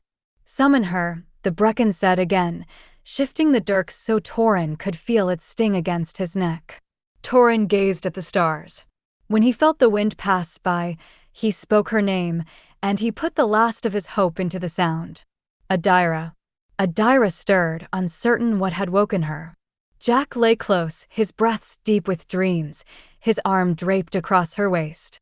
She listened to the crackling silence and watched the curtains billow in the slight breeze. The night felt serene, and she languidly shifted, her legs sliding along Jack's. Her eyes were closing when she heard it again. Torin's voice, calling for her. Adaira stiffened. She knew Torin was stationed at the river. If he was summoning her, then the Breccans must have come in the night, disregarding the agreement she had with Innes, which meant they had arrived with vengeance. "Jack," Adaira said, sitting up. His arm was heavy, his hand glided across her stomach. "Jack, wake up." He groaned. "Adaira? Torin's summoning me." Jack went still, listening as the wind carried Torin's voice a third and final time. "Is he on my mother's lands?" he asked. "Yes," Adaira said. "We need to ride there immediately." Jack launched himself from the bed, scrambling in the dark to find his trail of clothes on the floor. Adaira rushed to light a candle and opened her wardrobe. She decided to dress for potential battle and grabbed a woolen tunic, a leather jerkin studded with metal, and an enchanted plaid woven of brown and red. She had a moment of grief as she pinned the plaid at her shoulder. It might be the last time she wore these colors, and she swallowed the lump in her throat as she hastened to tether her boots up to her knees. "Were there guards at my door when you arrived?" she asked, glancing across the room at Jack as he also finished dressing. Jack met her gaze. "Yes. They might not let me leave." "You're serious?" Jack sounded angry. "Even under Torin's orders?" Adaira nodded, motioning for Jack to align himself with the wall, out of sight. He did so, and Adaira steeled herself as she unbolted and cracked open her door. One of the guards turned to look at her. "Will you stand aside and let me pass?" Adaira asked. "We have orders to ensure you stay in your chamber until further notice," he said. "Is this my cousin's order?" The guard was silent, choosing not to answer her. Adaira knew Torin would never lock her in her room and offered the guard a watery smile. They had lost faith in her, and she tried to ease the pain of this revelation as she shut the door. Jack had already opened the panel of the secret passage. She grabbed her cloak, knowing she needed to conceal her hair, and drew up the hood, following him into his quarters. "I doubt they will let me request a horse from the stables," she said to Jack. "You'll have to do it. I can find a way out of the castle walls and meet you by Una's forge." Jack hesitated. She could sense his reluctance in the dark to be separated from her. "All right," he said. "I'll find you there." He kissed her brow before they slipped out into the corridor. They rushed through the winding, quiet hallways of the castle, going their separate ways when they reached the lower level. Jack headed to the stables, and Adaira turned to the southern wing of the castle. She stepped into the moonlit garden and moved soundlessly over the flagstone pathways. Passing the door that led to Lorna's turret, she found the hidden egress in the wall, covered in ivy. She and Torin had found this secret passage when they were young and bored one summer. Or rather, Adaira had discovered it and eventually consented to show Torin when he realized she had been sneaking out of the fortress without notice from the guard. It led directly to the castle wall and another hidden door that would spill her out close to Una's forge. Adaira followed it now, her hands reaching out in the dark. The corridor was narrow and cold, and the air smelled like damp earth and stones. She eventually reached the end. The door cracked open, and she entered a side street of Sloane. She found Una's forge, darkened with sleep, and waited in the shadows for Jack. He arrived moments later, astride her favorite horse.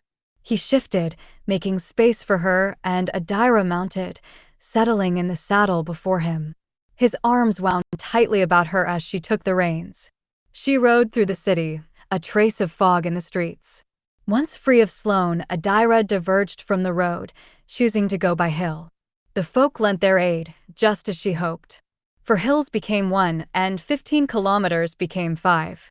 The eastern wind came behind her and Jack, blowing at their backs as if they were a vessel on the sea. The horse was lathered by the time she finally saw Mirren's lights in the distance. Adaira let the mare walk to cool down. She took those precious minutes to mentally prepare herself for the meeting, to run her fingers through her tangled hair.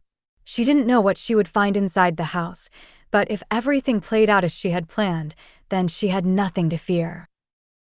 She unsaddled the horse beneath an oak tree before she and Jack approached the house on foot with trepidation. Jack's hand found hers, lacing their fingers together. As they drew nearer, Adaira could discern figures standing in the yard. Breccan warriors. They had the cottage surrounded, and off to the side toward the byre was a ring of them, illumined by torches. Adaira slowed her pace. The East Guard and the watchmen must have been overcome, and while she didn't see any bodies lying on the ground, she sensed they were all held captive. "Halt!" a voice commanded her, breaking the tense silence. Adaira returned her attention to the yard gate and stopped. 2 Breccans aggressively stepped forward to meet her, but as soon as they saw her face by moonlight, their stances changed, softening. "It is her," one of them said, lowering his sword. "Let her pass to the door." She resumed her walk, drawing Jack in her wake. She felt the Breccan's gaze on her shoulders, on her hair, as tangible as the wind. All too soon, she reached the front door, and her hand shook as she touched the iron handle. It swung open and Adaira stepped into the firelight. She was overwhelmed by the sight that greeted her. A sea of blue plaids. Mirren and Frey cowering in a corner. Torrin on his knees with a dirk shining at his throat. Innes wasn't present, and it soon became clear that a scar-faced Breccan with matted blonde hair was in charge. "Cora," he said to her, granting her half a bow. "It is good of you to come." Adaira stared at him coldly. "Where's your laird?" "She's not here. We've come to settle this matter with you, since word has spread that you are holding our heir in your dungeons." "I won't settle anything with you," Adaira said. "Call your laird. She is the one I will speak with." The blonde smiled. His upper teeth were rotten. "Come now, Cora," he crooned. "This will be a simple exchange, one that we can do without bloodshed." She was silent.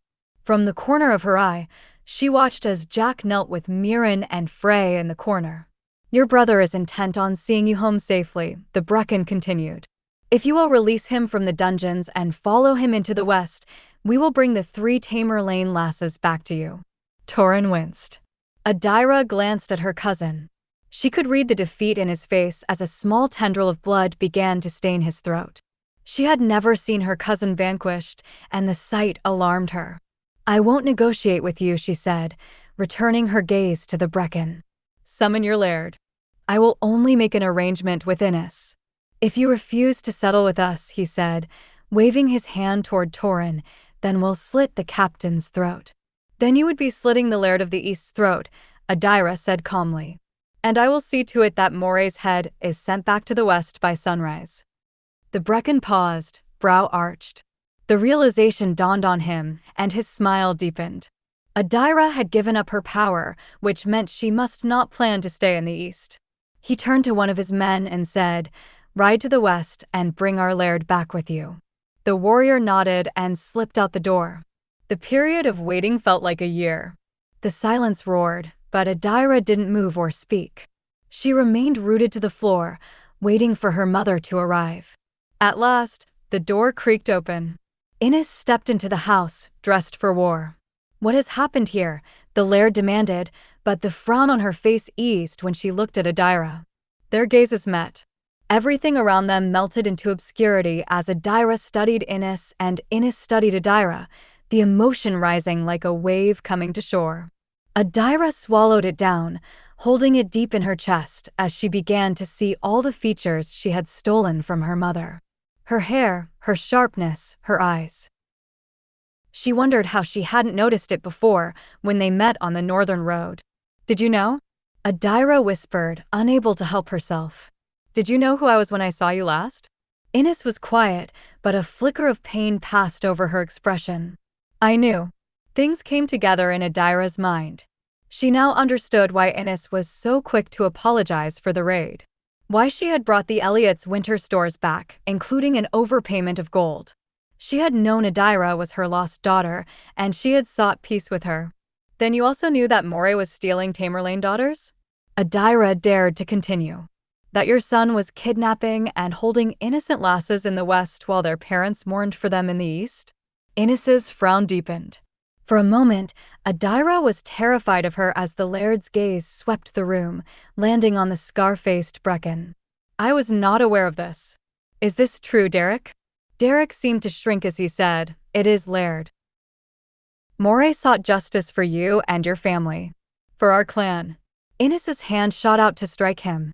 Her leather bracer caught Derek in the mouth, and he stumbled back, blood drooling from his lips. You have acted without my permission, she said in an icy tone, glancing around the chamber at the other Breccans. All of you have let my son lead you astray, and you will pay for these crimes in the arena. Ines paused, bringing her attention back to Adaira. I apologize for this pain. I will see it rectified. Thank you, Adaira whispered. I would also ask to see the blade removed from the throat of the Laird of the East. Ines glanced at the Breccan holding the dirk at Torrin's throat. Her shock was only noticeable for a split second before her expression became pointed, and the warrior released Torrin with a slight shove.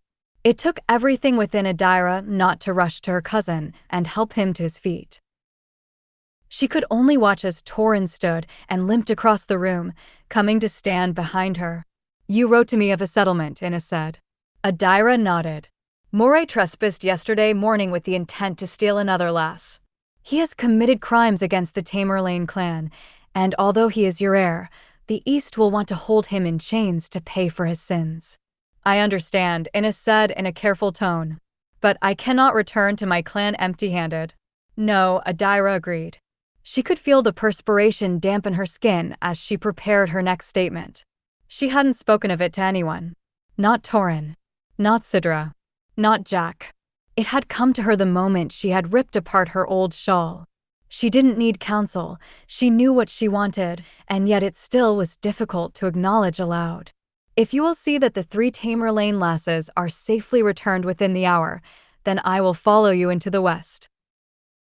You can take me as a prisoner if you prefer, or as the daughter you lost. I will agree to remain with you and serve you and the west, so long as Moray remains shackled in the east. He won't be harmed in his time of service, but the Tamerlanes will be the ones to determine how long he is to remain imprisoned and when he is to walk free again. Ines was pensive, her gaze on Adaira. Adaira waited, uncertain if she had just insulted the Laird or if she was genuinely considering her offer. The silence deepened. It was the hour just before dawn, and a chill had crept into the room. But at last Ines reached out her hand. I agree to those terms. Take my hand, Adaira, and we will seal this agreement. Laird, Derek protested. You can't give our heir up to the east, leaving him to be shackled like an animal. Ines's eyes riveted on him. Moray acted without my permission. His fate is of his own making. Derek drew his sword. Adaira felt Torrin grab her arm and haul her backward as Ines responded, unsheathing her blade. The Laird was quick. The firelight flashed on the steel as she effortlessly dodged Derek's cut, granting him a mortal wound in return. Adaira watched in cold numbness as Derek gasped, falling to his knees. The blood poured from his neck, staining Mirren's rug as he succumbed to the floor. Are there any others who defy me?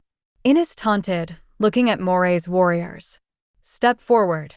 The Breccans were still, watching Derek breathe his last. Adaira could hear Frey crying in the corner, and Jack's hushed whispers as he comforted her.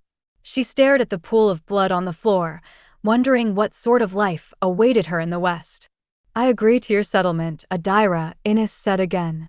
With one hand, she held her sword, but she stretched out her other, speckled with blood and waiting for Adaira to take it. You don't have to do this, Audie, Torrin murmured. His grip on her arm was like iron. No, but I want to, Torin, she softly replied. She wasn't sure where her home was anymore. She wasn't certain where she belonged, but she knew she would find her answer once she had beheld the West. The land of her blood. Torin reluctantly released her. Adaira stepped forward. She held out her hand, but just before her palm could touch Ines', she said, I would like for there to be peace on the Isle. If I come with you into the West, I would like the raids on Tamerlaine lands to cease. The laird studied her with eyes that suddenly looked old and weary. Adaira wondered if peace was only an illusion, and if she was naive to still hope for it. I can make you no promises, Adaira, Ines said. But perhaps your presence in the West, where you belong, will bring about the change you dream of. It was the best answer Adaira could have expected in the moment. She nodded, and her heart quickened as she took her mother's hand. Firm and strong, scarred and lean. Years had been lost between them. Years that could never be regained. And yet who would Adaira be if she had never left the West? If her birth parents hadn't surrendered her to the forces of the Isle? She caught a glimpse of herself, marked in blue and blood. Cold and sharp. Adaira shivered. Ines noticed. Their hands fell away, but the world had changed between them. The laird's demeanor was collected as she looked at Moray's warriors. But Adaira heard the catch of emotion in Ines's voice when she said, Return the lasses to the east. Chapter 28. Sidra knelt in Graham's yard as the sun rose. The wind was silent that morning. Only the light strengthened, burning away the last of the mist. Sidra savored the stillness as she watched the world awaken around her. But her heart soon grew heavy as she beheld the garden. The glamour was gone, and she saw the damage she had wrought weeks ago. She began to gently uproot the weeds and broken stalks. She would have to replant, and she was preparing the soil for new seeds when she heard a distant sound. It was Torin's voice, calling her name. Sidra. She rose, searching for him. She was alone in the yard, although the front door to Graham's cottage was open, and she could smell the first aromas of breakfast as he cooked. Sidra. Torin's voice was louder now, and she walked through the garden, slipping past the gate. She arrived at the crest of the hill and looked down toward her lands. Torin was walking up the path, Maisie on his hip. A sound escaped from Sidra. The break of a sob. She covered her mouth with her dirt-streaked hand just as Maisie caught sight of her. The girl flailed and kicked, eager to be free of her father's hold, and Torin set her down. Maisie began to run up the winding path in the heather. Sidra rushed to meet her, falling to her knees and opening her arms. Oh, my darling, Sidra whispered as Maisie embraced her neck. She caressed the child's curls, breathing her in. She wondered if she was dreaming and said, Let me look at you, my heart. She leaned back to study Maisie's face, rosy from the chilled morning. Her eyes were still wide and brown, full of light and curiosity. She had lost another tooth while she was away, and Sidra didn't realize she was weeping until Maisie solemnly laid her palm to her cheek. Sidra smiled, even as her tears fell.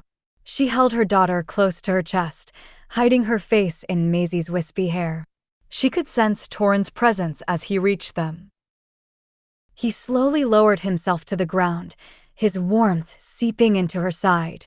Don't cry, Mummy, Maisie said, patting her shoulder. Sidra wept even harder. The girls returned home on a blue sky day. The southern wind was warm and gentle, and the wildflowers bloomed in the fullness of the rising sun. The heather danced on the breeze with violet abandon. The tide was low on the shores, the locks glistened, and the rivers flowed. The hills were quiet, and the roads were like threads of gold in a green plaid as Adaira rode with the guard, bringing Catriona home to her parents on the coast, and Annabelle home to her parents in the Vale. She sat on her horse and watched with a smile as the families were reunited. There were many tears and kisses and much laughter, and Adaira felt a weight slip from her shoulders. This is how it should be, and she hoped the Isle would find balance once more. The parents thanked the guard for bringing their daughters home safely, but they didn't even glance at Adaira. It was as though she had already departed from the east, and Adaira tried to swallow the hurt she felt. She reminded herself that, if not for her, the lasses would have never been stolen to begin with. In some deep way, She faulted herself for the pain of the clan, even though she hadn't known the truth. She wondered if Alistair and Lorna ever planned to reveal to her who she truly was. Part of her thought not, since they had carried the secret to their graves. Adaira tried to cast away the feelings of betrayal and sadness. Today was a day when she needed to be as composed as one of Jack's ballads. She needed to follow the notes she had laid down for herself without emotion getting the best of her. The guards escorted her back to the castle. She had until noontide to restore order, officially pass the lairdship to Torrin and Pack. Innes was to meet her by Mirren's River, and the exchange would then be complete. Adaira stood in her chamber, inwardly lost. She glanced at the bed, unmade and rumpled from her lovemaking with Jack. The window was still open, the breeze sighing into the room. Though she didn't know what to take with her, she slowly began to pack a leather bag. A few dresses, a few books. She was halfway done when a knock sounded on her door. "Come in." Torrin stepped inside, trailed by Sidra and Maisie. Adaira dropped her bag as Maisie dashed to her. She had seen Maisie briefly when the girls were returned, but now Adaira had the chance to scoop her up in an embrace, warmed by how fiercely Maisie held to her, as if she didn't care who Adaira was now. Maisie's arms wrapped about her neck, healing a fracture in Adaira's heart. "Maisie," Adaira said with a smile. "The bravest lass in all the East." Maisie smiled, loosening her hold a bit. But her excitement faded when she said, "Mummy says you have to go away." Adaira's smile froze on her face. "Yes, I'm afraid so. To the west." Adaira glanced at Sidra and Torrin, neither of whom offered any guidance on how she should answer. They were all taking this hour by hour, moment by moment.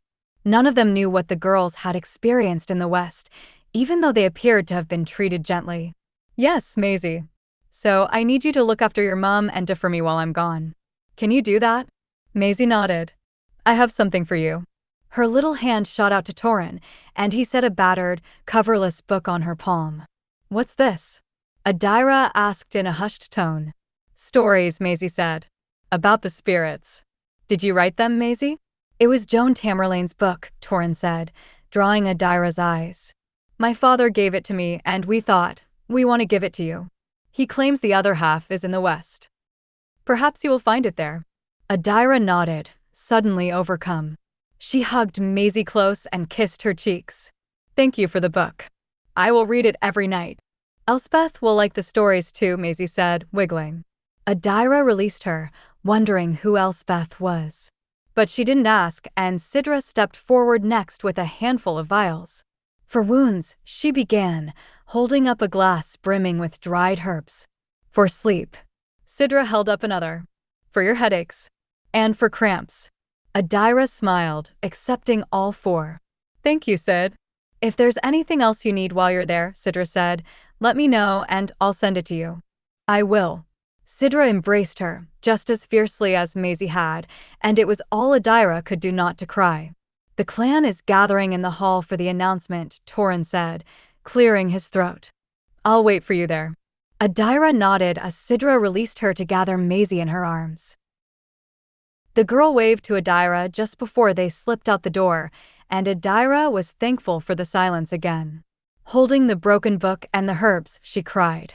She was wiping her tears, setting the gifts into her bag, when she heard the unmistakable click of a wall panel opening. She stiffened. She had left Jack at Mirren's, thinking he needed to be with his mother and sister in the wake of the Breccans' invasion of their home. "Jack," she said, afraid to turn and see that it might not be him. "Should I bring the old, twisted harp or not?" His voice sounded wryly. Adaira spun to see him holding a bag. "What are you doing?" Jack stepped into her room, shutting the secret door behind him. "What does it look like I'm doing?" "I'm coming with you." "You don't have to do that," she protested, even as her heart softened in relief. He walked across the floor to reach her, eventually coming to a stop when only a breath was between them. "But I want to, Adaira." "What of your mother?" "What of Frey?" she whispered. "They're both strong and shrewd, and have lived a number of years just fine without me," he said, holding her gaze. "I'll miss them while we're away, but I'm not bound to them. I belong to you." Adaira sighed. She wanted him to come with her, but she also had a strange, restless feeling about it. Something she couldn't name, echoing like a warning in her mind. "You think you're dragging me away from a life here," he said, tracing her jaw with his fingertips, "but you forget that the West is also mine by half." His father was there, Adaira reminded herself. Jack had roots on the other side of the clan line, just as she did. Of course, he would want to explore them. "All right," she breathed. "You can come." Jack's smile crinkled the corners of his eyes, and she thought he had never seemed brighter. She saw a flicker of light in him, like a flame burning in a dark night, just as his lips found hers. The hall was overflowing, waiting for her. Adaira didn't want to draw this out. She wanted to say her piece and leave, and she hoped the Tamerlanes would listen to her now that the girls had been safely returned and Breccan was shackled beneath their feet. Torrin waited for her on the dais. She walked to her cousin, Jack close behind her. She stood at Torrin's side and surveyed the sea of faces who watched her. "My good people of the East," Adaira began in a wavering tone. "The story you heard on the wind is true. I was born to the Laird of the West, but was brought in secret to the East as a bairn. Alistair and Lorna raised me as their own, and I didn't know the truth of my heritage until Breccan revealed it to me yesterday. As such, I am no longer fit to lead you, and I pass the lairdship to one who is worthy of you. Torrin has proven himself as an exceptional leader and will guide you now. I have all faith that he will continue to lead the clan to better days." In parting, I reached a settlement with the West, an agreement which I hope will bring peace to the Isle. Breccan is to remain shackled in your prison for kidnapping the daughters of the East until you deem him fit to walk free again. Because he is in the East, I must go to the West. I leave you all today, and I want you to know that I will continue to hold each of you dearly in my memories and in the highest regard, even if I am never afforded the chance to walk among you again. May you continue to be prosperous, and may the spirits bless the East." Murmurs wove through the crowd. Adaira could hardly bear gazing at her old friends. Some of them looked sad, others were nodding in relief. Once, she had been great among them, beloved and adored. Now she was regarded in various shades of sorrow, disgust, and disbelief. So much had changed in a day. She had spoken her last words to them, and the ring of power was on Torrin's hand. Her cousin walked with her across the dais, escorting her through one of the secret doors. Jack was on her heels, but before they could slip away, one of the people shouted, "What about Jack? The bard is ours now. Is he staying?" Adaira hesitated, glancing at him. Jack's eyes widened.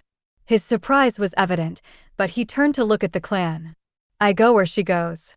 "Then you'll be playing for the West," a woman called in anger. "You'll be playing for our enemies?" "Don't answer that, Jack," Torrin warned under his breath. "Come, let's go." But Jack stood on the threshold and said in a clear voice, "I play for Adaira and Adaira alone."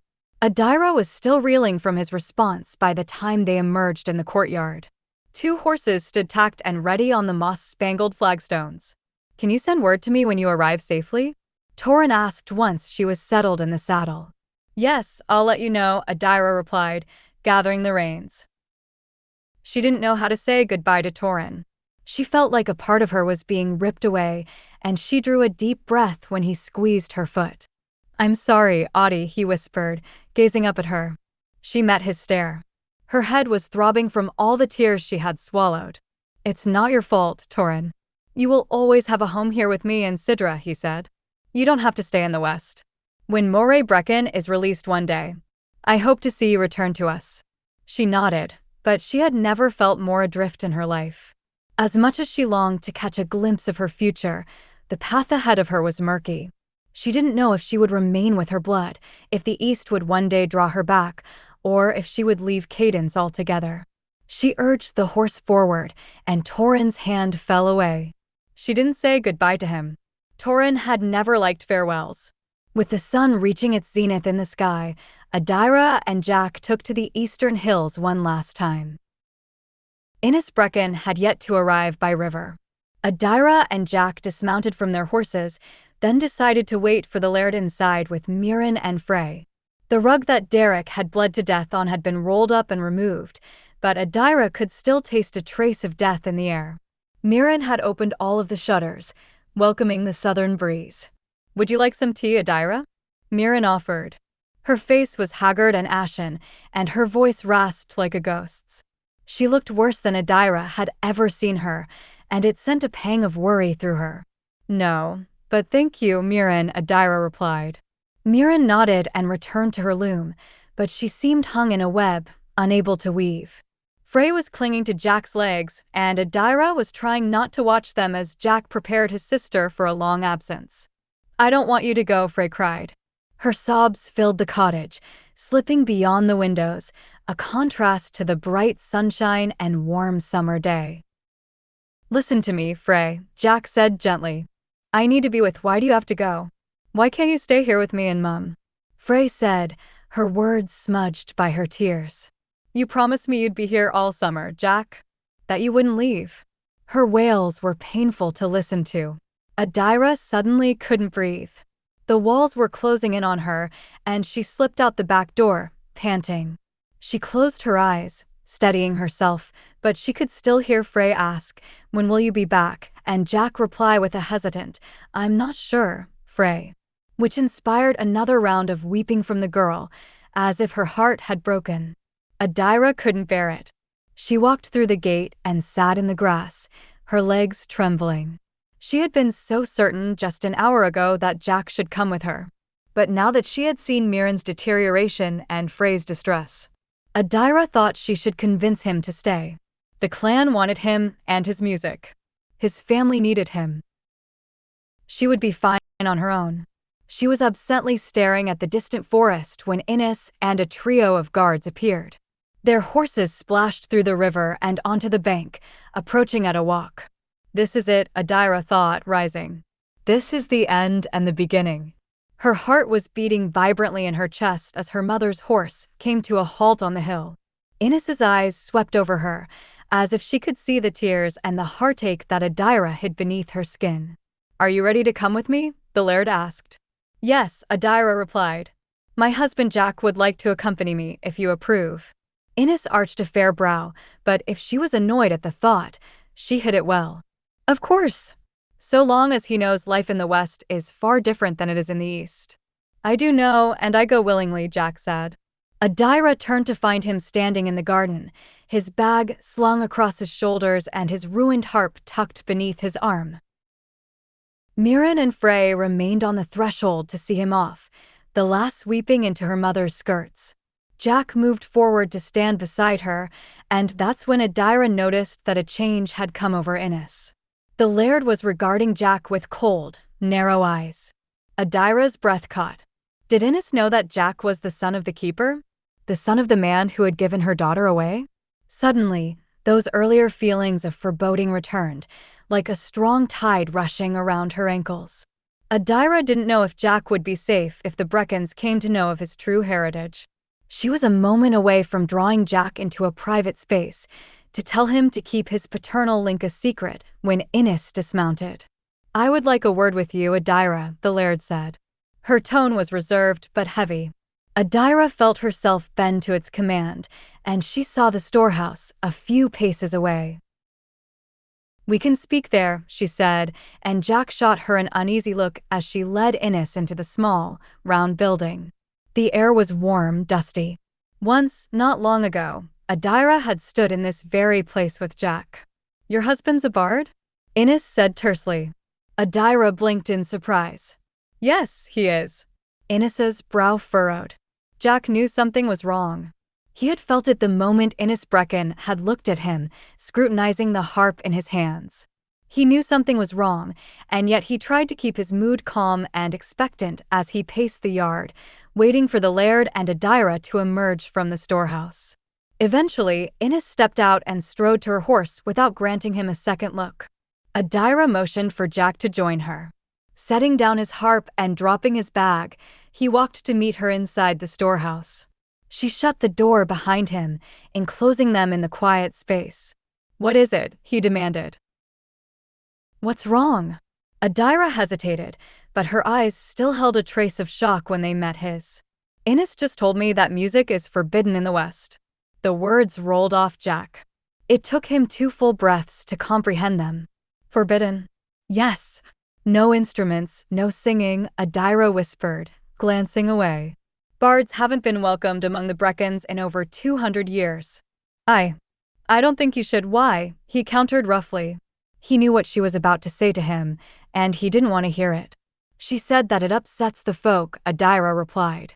It causes storms. Fires. Floods. Jack was silent, but his thoughts churned. He knew magic flowed brighter in the hands of mortals in the west, to the spirit's demise. The opposite of life in the east. He thought about how playing for the folk here had cost him threads of his health. He had never considered what it would be like to play for the spirits on the other side of the isle. Not until this moment, when he realized he could strum his music and sing for the West without cost. What power would spill from his hands? Then I'll leave my harp, he said, but his voice sounded strange. I can't rightly play it warped anyways. Jack, Adaira whispered, sorrowful. His heart turned cold at the sound. Don't ask me to remain behind, Adaira. If you come with me, she said, you'll have to deny who you are. You'll never play another instrument or sing another ballad. Not only would you have to surrender your first love, you would also be separated from your mother, who looks so frail I worry about how long she has left to live, and your sister, who is devastated to lose you and who might end up in the orphanage. The clan also longs for you to remain, and I'm sure that Torin would be. The Tamerlanes don't know I'm Breccan by half, he said sharply. I'm sure their opinion of me and my music will change rather quickly when that truth comes to light. And yet you might encounter far worse danger in the west, if the Breccans discover whose son you are. Jack was silent. Adaira sighed. She looked so weary and sad, she leaned on the wall, as if she couldn't stand upright on her own. Her breaths flowed fast and shallow, and Jack softened his voice, gently drawing her to him. I made a vow to you, he said, caressing her hair. If you ask me to remain in the east while you are in the west, it will feel as if half of me has been torn away. A sound escaped her. Jack could feel how she trembled. I worry that if you come with me, she said after a tense moment, you will soon resent me. You will long for your family, and you will ache for your music. I'm unable to give you everything you need, Jack. Her words struck him like a sword. Slowly, his hands fell away from her. Old feelings flared in him, the feelings he had carried as a boy, when he had felt unclaimed and unwanted. You want me to stay here then? He said in a flat tone. You don't want me to come with you? I want you with me, Adaira said. But not if it's going to destroy you. Jack stepped back. The pain in his chest was crushing his lungs, and he struggled to breathe. He was angry at her, for her words held a faint ring of truth. He wanted to be with her, and yet he didn't want to be away from Mirren and Frey. He didn't want to surrender his music, all those years of discipline on the mainland going to rot, and yet he couldn't imagine surrendering Adaira. Agonized, he met her gaze, and he saw that she was composed, just as she had been the first day he had seen her, weeks ago. Her guard was in place, her emotions were tamed. She had accepted this separation, and the distance suddenly yawned between them. As you wish then, he rasped. She stared at him a long moment, and he thought she might change her mind. Perhaps she wasn't as firm in her beliefs as she sounded. Perhaps she could also taste the sour tang of regret and remorse that would haunt them from this decision for years to come. He watched as Adaira opened her mouth, but with a gasp, she caught her words, turned, and fled the storehouse, as if she couldn't bear to look upon him. The sunlight poured in. Jack stood frozen within its warmth until the pain boiled in his chest. He strode from the storehouse, looking for her. Adaira was on her horse, following Innes and the western guards down the hill. Soon, she would melt into the woods and shadows. Jack fought the urge to chase after her. He paused in the grass, waiting for Adaira to glance behind, to look at him one more time. If she did, he would follow her into the west. His heart was beating in his throat as his eyes remained fixed on her. The long waves of her hair, the proud posture of her shoulders. Her horse stepped into the river. She was almost at the woods. She never looked back. Jack watched her disappear into the forest. His breaths were ragged as he walked down the hill. He came to a gradual stop in the valley. The river lapped at his ankles when he stepped into its currents. He stared toward the west, where the sun illumined the Aethwood, catching the rapids of the river. He knelt in the cold water. It wasn't long before he heard footsteps splash behind him. Small thin arms came around him in an embrace.